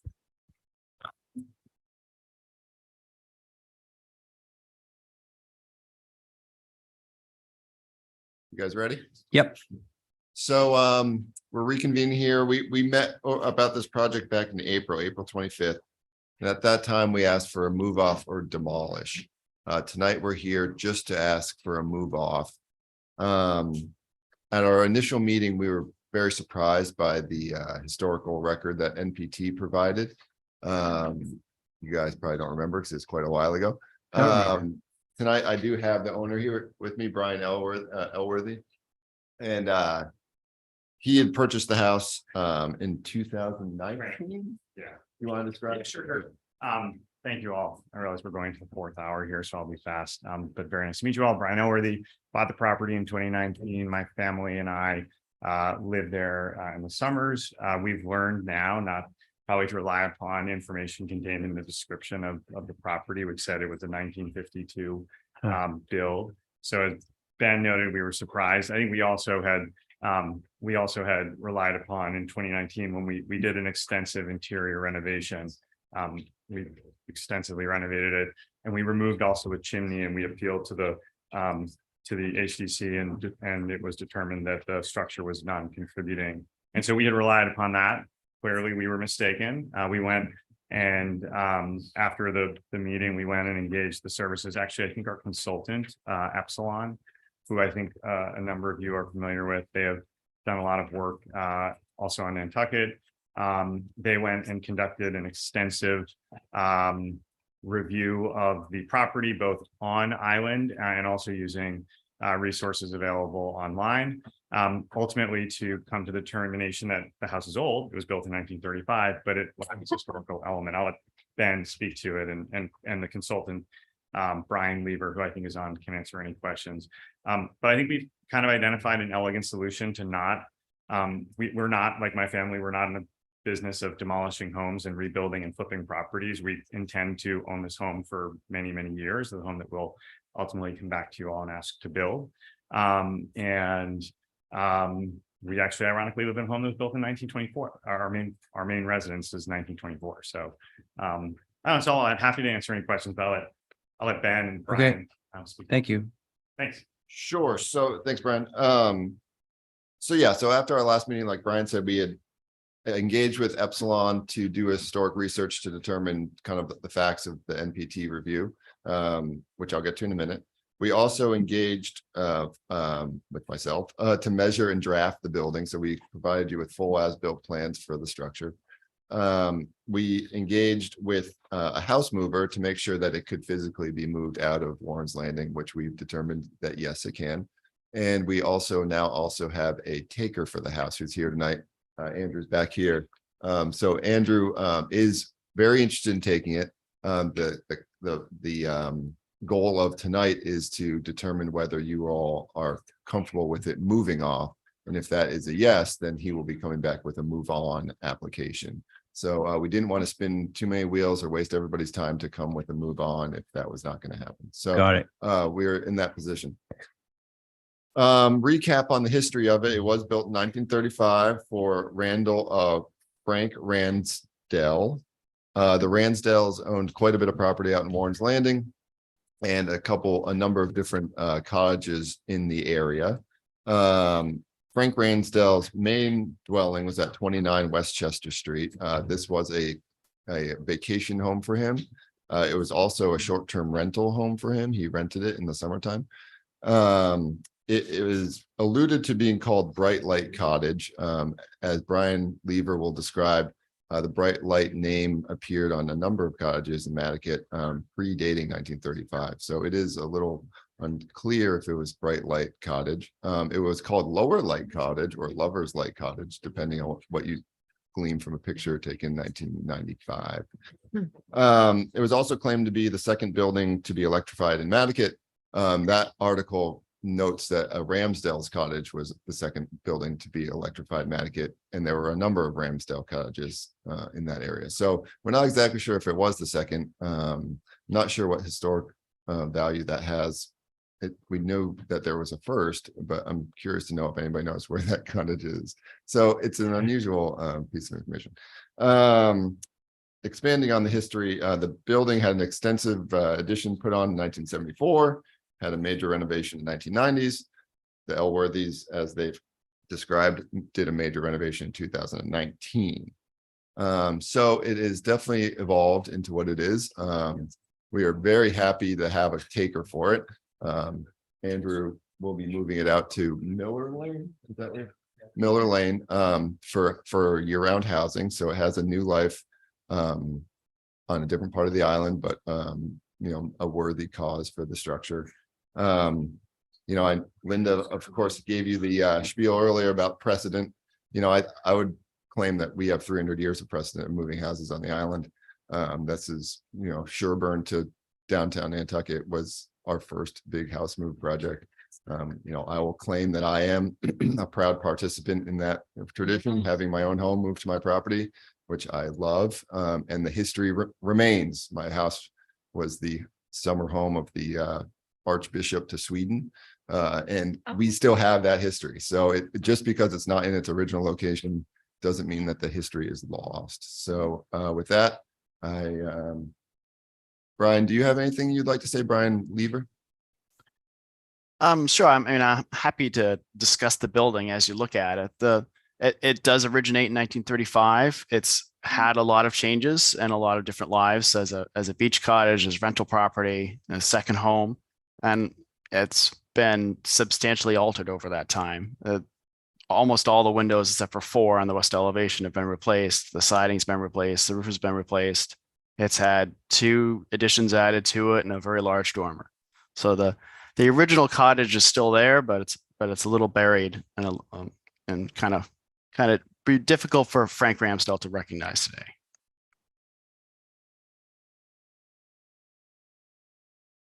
Where did Okay. you say it's moving to? Sorry.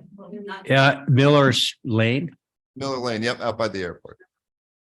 Yeah. Right there, and I mentioned at the beginning of my presentation. So there's quite a bit of work that goes into a house move on application. We wanted to make sure that that was an acceptable route for you all. If it is, we will be happy to put in an application to move it on to Andrew's property. Can I just ask a practical question? Sure. Have you researched the feasibility of moving it that distance? Yes. Yep. We had, was it Toscana? Number. Yep. And it's been confirmed that it can be moved to Miller Lane. Because that usually, best of intentions, sometimes it stops right at the street. Nope, the estimate has been okay. provided and the quote has been approved. If it Very was good. allowed to move. Okay, board members, comments. Mr. Chair. Sorry. You're forgetting your preservation go ahead. planner? Okay, thank you, Mr. Chair. So appreciate the revised proposal for no demo, but a move off. And appreciate Epsilon's report. Epsilon, for the record, I've worked with them on other applications throughout the historic district for historical commission. And I know they're very reputable. I also was reached out by them as well to see what I had on file before they came to Nantucket, as well as MPT provided information. One thing I wanted to just reference to you all is that they did not include one aspect that was provided by MPT to them, which was a June 22nd, 1935 Enki article that says, which I just passed out to you, looks as though Frank Ramsdale's new cottage will have the honor of being the first at Nantucket to light up with the town electric current. What they provided to you in their report instead was a news article that notates that the Ramsdale cottage came next, but does not specifically specify which of the Ramsdale properties received electrical service at that time. While myself and my colleague on the other side of the table, Mary Bergman at NPT, both accept, that other news article from June 29th from 1935, that it doesn't specify which Ramsdale cottage was electrified. This article that was ran 1 week before the electrification on June 22nd, which Epsilon does not incite in their report says specifically that it was. So I just wanted to clarify for the record that there is kind of specific information that wasn't provided in Epsilon's report that I think needed to be included.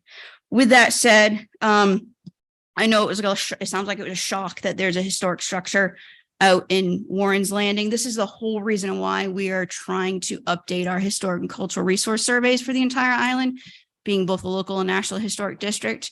I think it's important to realize that you may come across a little quaint structure that you might not think is historic, but more than likely it does have some historic aspects to our and contributing qualities to our local and national district. Semantics aside, this is a contributing resource towards the local and national district, and it should be at least kept on site. However, I'm glad it's not going to be demolished. So if the commission's so inclined to allow it to be moved, I would hope that that would be in entire structure, not just parts and pieces. So those are my comments, Mr. Chair. Thank you. Very good. Thank you. We are talking about the whole structure, right? Yep, they would like the whole structure. The 1974 edition is not historic, so I don't know if that would be critical. Okay. But the 1935 cottage would be moved entirety, and the whole thing, if that's the flavor of the board. But if we could leave the 1974 edition behind, that might be okay as well. Okay, thanks, Ben. Okay, now it's to the board members. I've forgotten who our board is on this. Let's see, myself, Stephen, Val, Carrie, Jesse. I'll go. Thank you, Val. Would the 1974 edition be the one with the fabulous picture of the conduit and the Oh, AC yeah. unit? Yes, that Smack in front That of has it to go too. yeah, that's in the that, picture window. yes. The house is getting saved. I'm okay with it. All right. Thanks. Who's next? I think I missed a little bit since I was working on the previous application staff approval, but did you say you looked at reusing it on the site and maybe shifting it on the existing site and reducing it by that? Or No, we're proposing to move off. just moving it off? Yep, You have to Miller no- Lane. You That's just look at trying to save it and doing something new along with it on the site, or just it's in that's- your way and out it goes? That's the desire? Because it I could mean- shift on site and just be the original little cottage. And then you could do your main house. There's no. I'm just wondering that if could be a there- request. I mean, there we was found discussion somebody who on really wants it, so that seemed like a win-win for somebody who needs housing and for somebody who's looking to do something different with their property. So the request is to move it off. Okay. Question answered. Thank you. Okay, Carrie, thank you. I just want to make a quick comment. I don't think Carrie's actually on this application. What? Not in my minutes. I think I am. Okay, well, let's see. We mean, no can offense, look at the, It's fine. But yeah, I'm here. Poe, Welch, Oliver, Thornville, Dutra. How about in the minutes? in the minutes, it says voting. Let me make sure I got this right here. Oh, Oh, wow. Too. Way different. I'm looking at Pohl, Coombs, Oliver, Dutra, Patton. Yeah, that's what I have, Mr. Chair. Oliver. Alternates, No Welch, Thornville. Thornwell. Oh, it's different on the minutes. And that was March 25th. April 25th. I'm sorry. So let's see, are we going with that then? I think that's the All right. official record, right? Here we go, folks. Myself, Diane, Val, Jesse, Connie. But thank you for your input, Carrie. Who would like to go?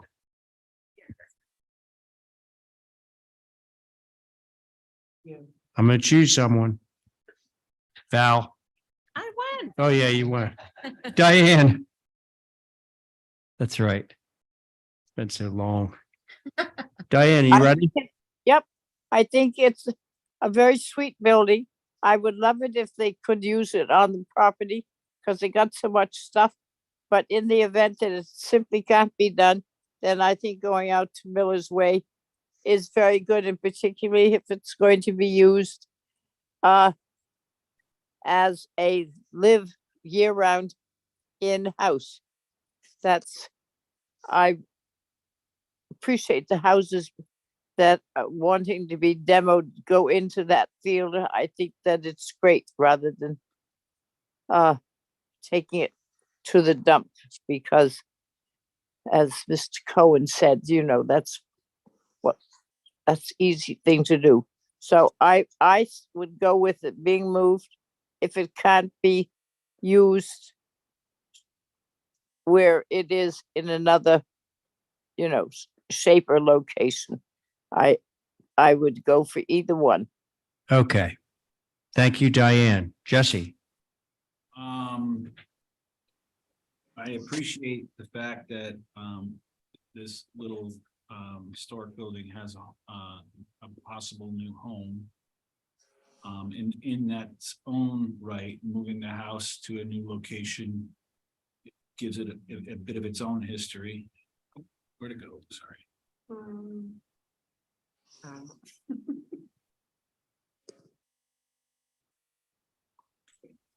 Sorry, I lost the. Is it up on that thing? Can you scroll down? Sorry, we lost it in the tab. Got your mic on? Yeah, sorry. So I was saying that it's nice to think of it being electrified at a new location instead of being at the dump. That would definitely be nice, but my first wish would be that it would stay on site. But if I were to approve it with a move off, I think that I would want the motion to say upon approval of the new location. That if that makes sense. Fair enough. Yeah. Is that it, Jesse? Yeah. All right, Connie. I ditto everyone's sentiments. It's a shame that it can't be incorporated somehow into the current location, but I'm glad it's going to seek a home for year-round housing, which is so important on this island. And yeah, I'd be in favor of a move off if that's. Okay. can happen. All right, there's your answer. We can formalize that. Jesse, I liked your idea. Do you want to craft a motion? Motion to approve through staff. Move off in with the intentions of being approved at the new location. Okay. Subject instead of intention. We just need to approve where it's going. Yeah. But you're going to need that anyway. Approving it at its new location. Yeah. Okay. Okay. So that's Jesse's motion. Thank you, Jesse. On Jesse's motion, Connie, Aye. Val, Aye. Diane, Aye. Jesse on your motion. Aye. And I'm in favor. Okay. There's that. All right, thank you, everybody. Let's see. Brooke. Here you go. Subject to approval of the new. Okay. We're at Birdsong. To Birdsong, myself, Stephen, Abby, Diane, Carrie. I'm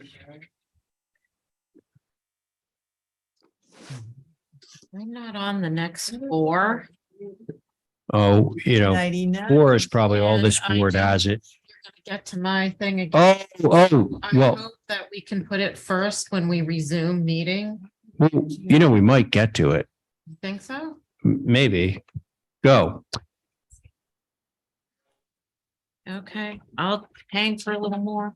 Go ahead, Brooke. All right, this site plan now includes no fire pit, Keystone gravel driveway, Yeah. a fence and screening in perpetuity along the property lines to the east next to the garage. Let's see, we've got and then I pulled the stairs in on the arched retaining wall, but my clients actually would like to straighten the retaining wall. So that creates even more room for a more natural contour over the knuckle. And those were the primary concerns. Wait, Brooke, Yes. did I misunderstand something?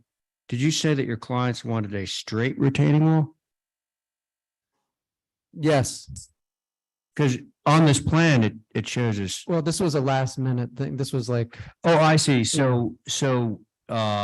Okay. You guys are prepared to go with a straight wall. Yeah. All right. Yeah. Okay, Yep. we'll see what the pleasure of the and, board and is. this will definitely help pull that contour in and Yeah. create a more Oh, natural correct. knuckle. Yes, Okay, that's all. got it. Thanks. Okay, thank you, Holly. Thank you, Mr. Chair. So, obviously, Two Birdsong Lane is infill, within a subdivision in the Old Historic District, Quaker subdivision. Appreciate the removal of the fire pit, the piece, and adding the Peastone driveway, and the vegetation of hydrangeas and arborvitae, to the site. I just wanted to mention that there is still a proposal for, some grade change at the rear, which may or may not be visible from Angola. So that was all my comments, Mr. Chair. Thank you.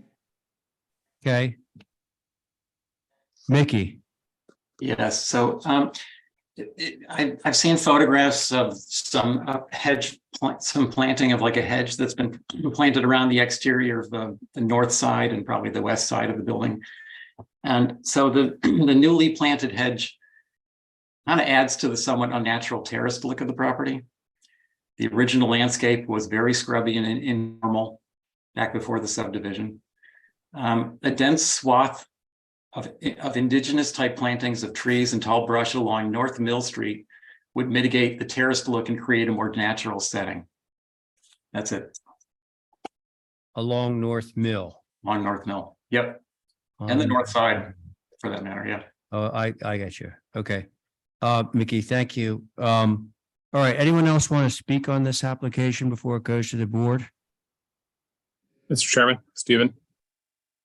Hi. Hi. For the applicants, I will not repeat what Brooke said. I think he very successfully responded to the comments from the board from the prior two meetings. I do want to note, I think as the board knows, that you generally don't have any jurisdiction over or make any recommendations about plantings and vegetation except those that are structural. And a hedge is not something the HTC regulates. Thank you. Okay. Thank you, Stephen. That it? Yes, please. Okay. All right, board members, you know who you are. Who would like to begin? Well, I'd like to say something, Yeah. Because I think we do talk about streetscape and I went and saw the line of privet and it does look very formal, and the hill originally was just a few trees and grasses. So that is in our jurisdiction. And I don't see how that's possibly true, but okay. well, when you look up from,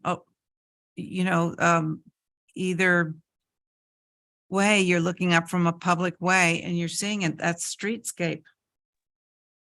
Okay. Let's not do. Yeah, All right, okay. I'll say it's Bit okay. of back I'm and sorry. forth here. I did want to comment on that because it All right. does look sort of out of place. Okay. Do you want to continue? Well, could you, Brooke, would you mind going over what you? Okay, no fire pit. The fire pit's gone. The driveway was shell. It is now Peastone, Nantucket native Peastone. We've got a type 2 picket fence at the head of the driveway that blocks the lawn area. We have screening along the garage, and we have decided to straighten out the retaining wall to help pull that wall away from the knuckle so that it can be a more natural contour. Thank you, Brooke. I have nothing to add at this point. Okay, who would like to go? Stephen? Sure. I think I'd just like to state up front. Screening with respect to structures in context of character and setting, we're going to reserve the right to comment on that in perpetuity and thereafter. So get that out of the way. I have no concerns with what's proposed. We've stated our concerns about this site already. On what's proposed, I have no concerns. Do you have a comment though, Brooke, on your rear, you show 4 steps down. That's a door there. You're gonna need a landing. So the only reason I bring that up is with respect to the grade. So my concern would just be that the landing, you come out the door and you hook a right to go down the stairs versus you come out the landing. That's a good idea. Then you go down the steps and therefore the grade would have to change, or you'd have to add more steps, which Brooke, you look confused. Which set of stairs? The stairs where the deck terrace used to be? Yes, as I said, we will be coming back at some point for a separate Well, application. no, what Stephen is saying is that right at the moment you're showing just steps, which is not legal by code. or is that a covered porch? Well, that's a covered porch. in Oh, the it's a back. covered porch. I didn't realize. that. Yeah. That's a covered porch, so the landing is the porch. Oh. Yeah, I thought it was the Okay. exterior. Oh, wall. No, it's not straight from a door. I thought that your Yep. retaining wall note was covering the exterior Nope, wall lines. I Okay, fair enough. understand, So, understand. not to waste time then, those were my comments. Thanks, Mr. Chair. Can I ask, let's get to specifics. Are you okay with the curved wall or do you want? I'm straight? fine either way. I think straighten it helps to soften the Mhm. necessity for additional. Okay, thank you, Stephen. Carrie, you ready? Yeah, I've got nothing to add. All right, good. Diane?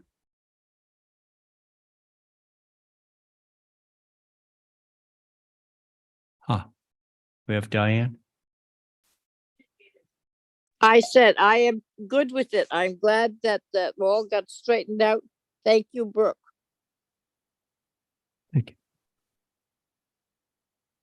That's it? Yep. Good. Okay, thank you. Abby, anything else? No, I just, no, I'm just, I just sort of am upset about the moving of ground, going down the hill. So I don't know if that applies to this right now, but has anybody seen that? Well, it's fairly obvious now. I mean, everything's stripped off, so I know that it's going to improve. There's going to be grass there. I mean, you're not going to ever notice that. I mean, it looks like that now because it's a construction site. So. Is that it? Yeah, I mean, I'm a bit confused about talking about landscaping when we do talk about landscaping. I'm about to. Okay, thank you. Yeah. So I do have to agree on the arborvitae screen. The landscape out there is, quite natural. And arborvitae are a fairly tall tree, and to plant them as a hedge is creating sort of an architectural element. I'd prefer to see that more naturalized. I think that's what Mickey was getting at. There's screening and then there's sort of the, straight line hedge type thing. The arborvitae is only in the east. That should be the screening. That's hydrangea along the south. That was. I'm so sorry. Yeah, that was They my. all have like the same symbol. So Yes, and I it was, thought- and I had written it, so that was my mistake. So it's hydrangea on the street, Yeah, okay, arborvitae. all right. Then I'm much Yeah, better. okay. Yeah, much better. All right, folks. can I have a motion? Looks like we're almost there. Motion to approve is submitted.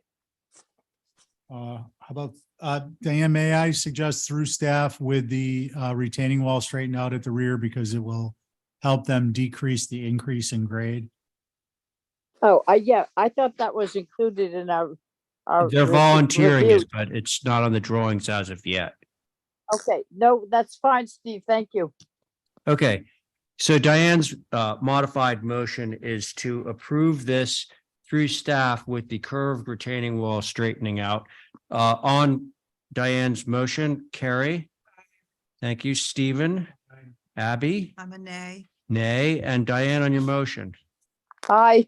And I'm in favor, so that motion carries 4 in favor, 1 opposed. Thank you, everybody. Thanks for Brooke. working Thank with the you. board. 111 Cliff Road, that would be Matthew. Finale. Hey, Brooke, naturalize that privet. Naturalize that privet. Don't use the plastic stuff. And let it grow loose. Don't shear it up. Actually, good point. Yeah. You know, I mean, privet, there's privet and then there's privet. Yeah, it's a shrub. There's like It doesn't have to quidnet look like, privet that looks like Yeah, it could be a gigantic, tree. yeah. you know, yeah. It could be a tree. It's leggy. Hi, Matt. Hi, how are you? Good. Eh. Sorry, we're Nope. breaking now. Oh, Okay, so let's see, 111 Cliff Road. Oops. Is it in main house? I think the garage. Do we Let's want to do the review the house. garage first? We could and then House. follow up with the garage, or I mean, sorry, we can and then follow up with the main house. House. Let's do the house. House first. The garage, I believe, was its placement. So let's do the house first. Hmm. Cute. Got a lot of red on here. Yeah. So I can jump right into it. Yeah, please with Your do. permission. Okay. Time's running So, out.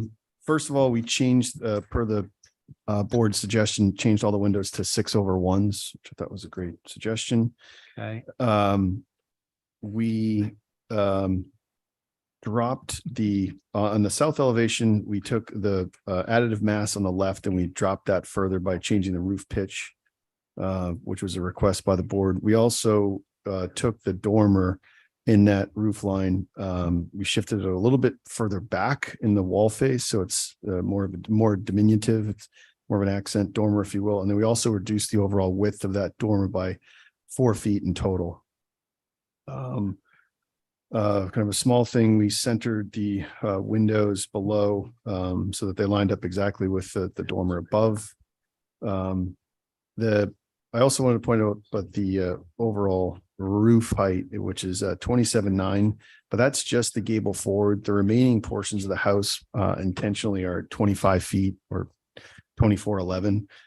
So concerted effort to drop the scale of the additive pieces to 25 feet.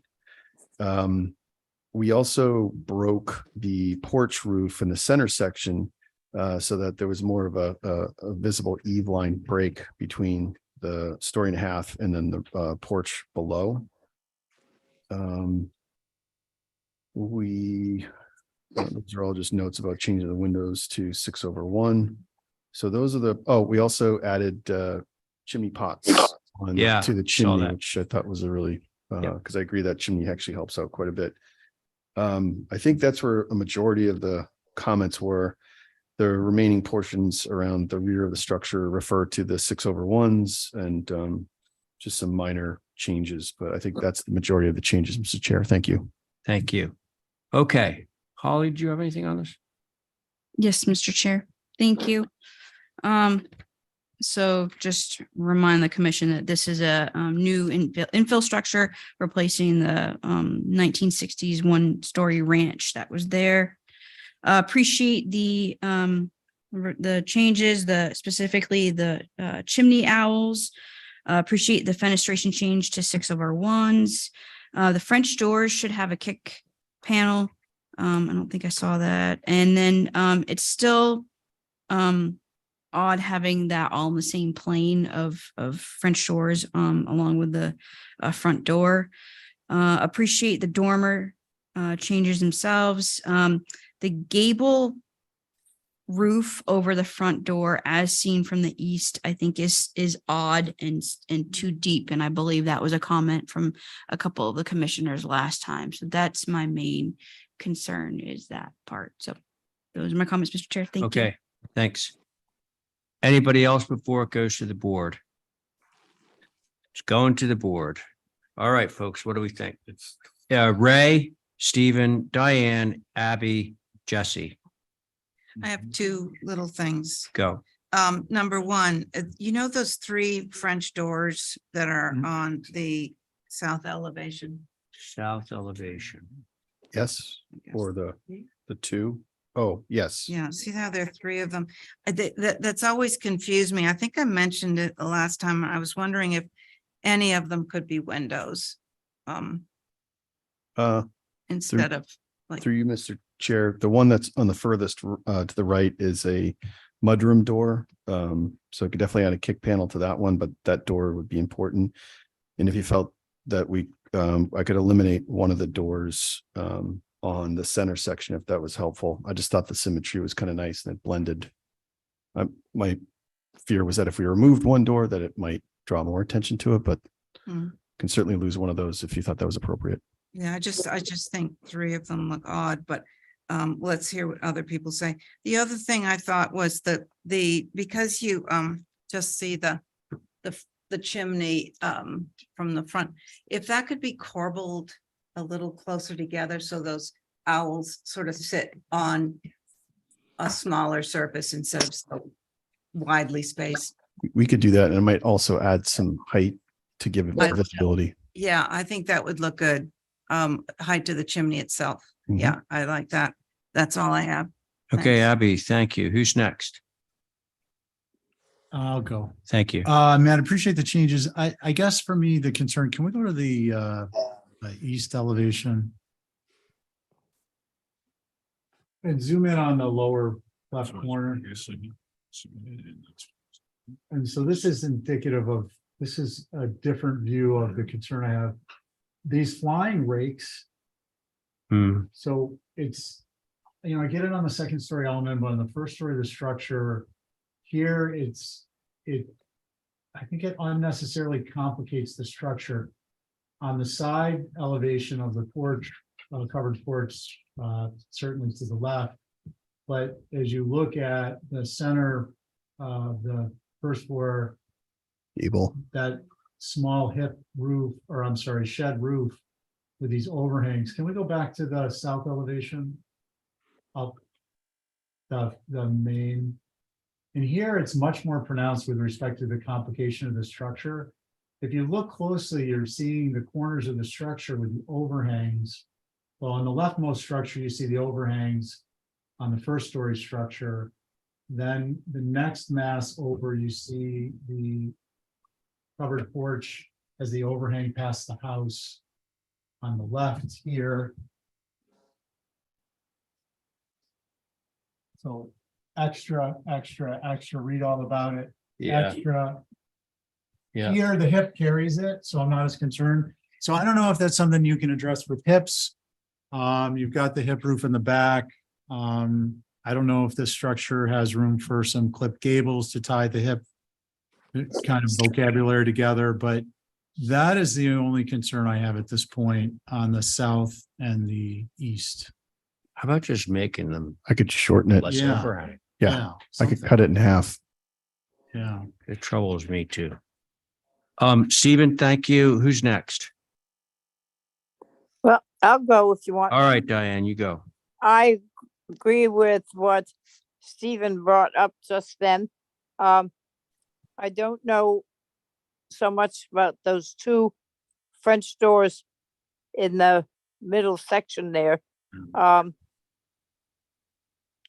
They don't bother me, so I don't know how much they would in the construction. So whatever anybody else thinks. But otherwise, I appreciate what's been done. I would love to see the chimney come up maybe a foot, and owls always sort of seem to be holding on the very tippity top. So I think it would be good if we did bring the chimney up and keep the owls on top. Thank you. Okay, Diane, thank you. Jesse, that leaves you, sir. So, I mean, the board has said most of everything. Would kick panels on the doors work on these four lights? I don't know, but Yep. that might be a nice addition. And I appreciate the overall height. Thank you. Was that a thank you? That was a thank you. Okay. So it sounds like there's three things basically. One is kick panels on the French doors. Two would be the making the chimney taller and corbel it more to get the owls to work. And the third was Stephen's point about the amount of rake overhang on the first floor, which I totally agree with. I think if that were just trimmed back, you know, for the sake of simplification, rather than getting into hips and all that kind of thing, just they're at least a foot of overhang now. I mean, if they went down to 4 or 5 inches, I think that would probably solve the problem. Anyway, that's what I heard. Can somebody maybe craft a motion out of that? Yeah, motion to approve All right. with I guess I didn't find those 3 French doors, but with kick panels on the 3 French doors on the south elevation. Yep. Lift the chimney a bit and corbel it and pull those owls together. Mm-hmm. Shave off. I was gonna say half the distance. Does that work? Or Off some of I missed some. the overhang there, the what's Rake that? overhangs? Rake overhang to half. Half the Was it- distance. is it 12? It's probably somewhere in that range. Yeah. I was just gonna cut it in half. Now, 6. 6? 6. 6 inches. Cut it back to 6. Yeah. Good. Yeah. That's my motion. All right. Through staff, of course. Yeah. All right. So that was Abby's motion. On that motion, Jesse, Aye. Stephen, Aye. Diane, Aye.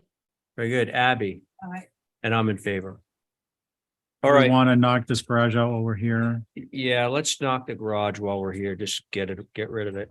I can just jump hopefully get into it rid of real it quick, anyway. Mr. Chair. So the only thing, you're very close to approving it last week. The only thing that you asked us to change were the door styles, the garage door style, and then reduce the header of the front pent roof. I had the header beam as like a 1x10, and we've cut that in half because it was just like a little bit beefy. Those are the only comments. And then obviously the windows changed to match the house. And we can also cut the rake back to 6 inches per the main house. Okay. Thanks, Matt. Board, Holly, actually. Thank you, Mr. Chair. Appreciate the changes. I do believe it could be simpler without that pent roof, but obviously I'll leave that up to the board. And then I obviously agree that the rakes would have to match the main house. So those are my comments. Thank you. Thank you.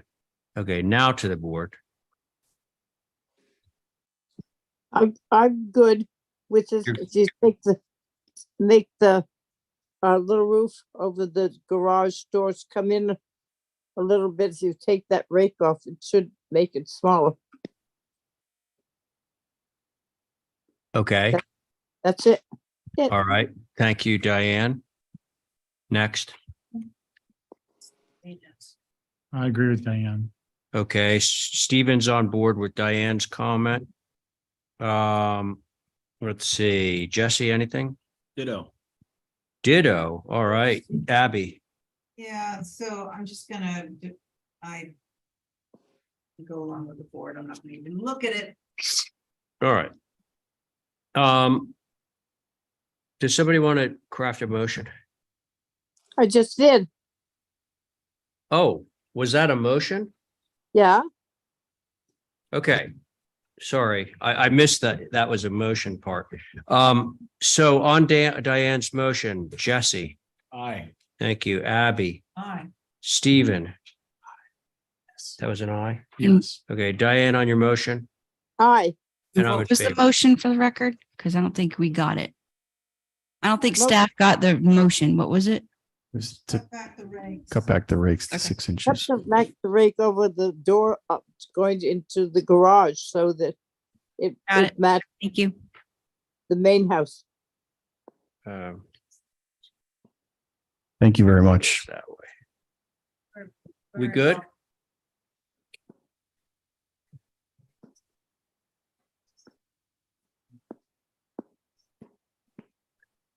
Cut the rake off. Yeah, the rake is cut back on the pet roof. Okay. What? On the garage, yeah.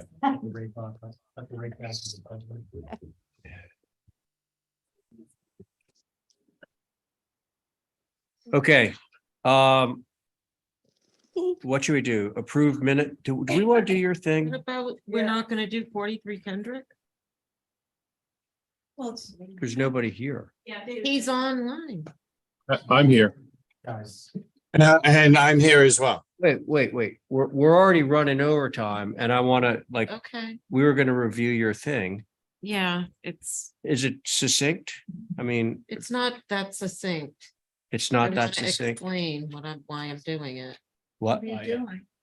I mean, no. I didn't. ask that. Okay, to be clear, Mhm. And you gave us the handout.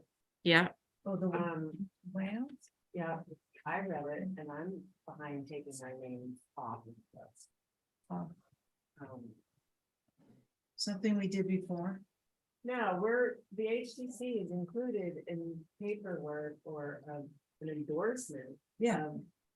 The Cape Winds putting the, no, Thing it's that- Save Our Sound.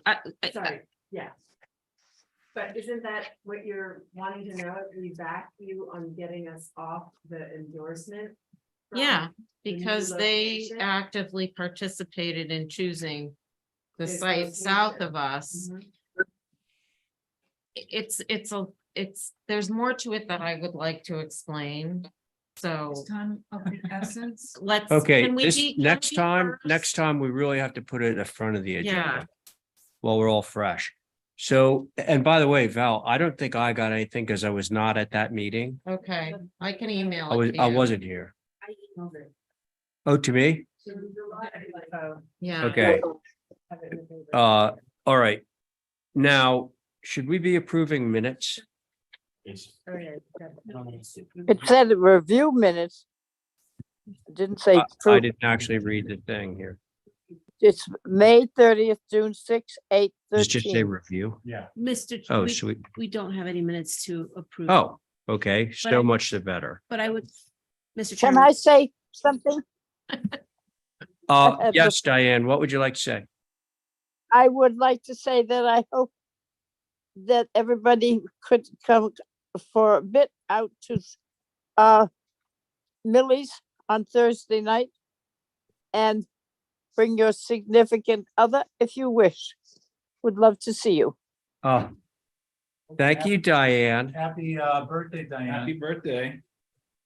Thank you. Well, I hope you come, all of you. Well, in advance. Yeah, That's Millie's, right? Millie's. Yeah. Millie, 5:30 and 5:30 Thursday night. Excellent. Thank you, Diane. We look forward to it. Yes. Tom McLaughlin motion. The other people that we're not reviewing. Yeah, we're adjourning, folks. I should have said that 8 minutes ago, but I did. Cohen's just watching for enjoyment. I am definitely not watching. Are we Doing doing work over 21? there. 43 Kendrick? No, Not at this time. No, we're adjourning. Mr. Chairman, I want to object. This matter has been carried over for 2 meetings for what I would consider to be basically no reason, because every time we come up, a member of the board asks for a review of the file and we get put off, and that has happened twice in a row. And now to go through every matter on the agenda and to stop at the last one, it's really somewhat offensive. All we're doing is asking for approval of balusters. We'll put it on the beginning of the next. Well, I think agenda. that's the way it happens automatically. You know, whatever we Yeah. don't review now goes to the front of the line. I would ask that we not have any motion to continue to seek more information from the file at the next meeting, if that's possible. If anybody wants to look at the file, take your time between now and next Tuesday, please. All right. John, can I have a motion to adjourn? Mr. Chairman, before you do that, Oh, what? sorry. Can you just approve the new HDC schedule? I did email it to all. Oh, yeah, okay. I'm gonna take the people in the room, just so that I can do a voice vote. All those in favor, say aye. Aye. Aye. Opposed. There we go. And now for the adjournment. To adjourn. Okay, voice vote again. All those in favor, say aye. Aye. Okay, thanks, everybody.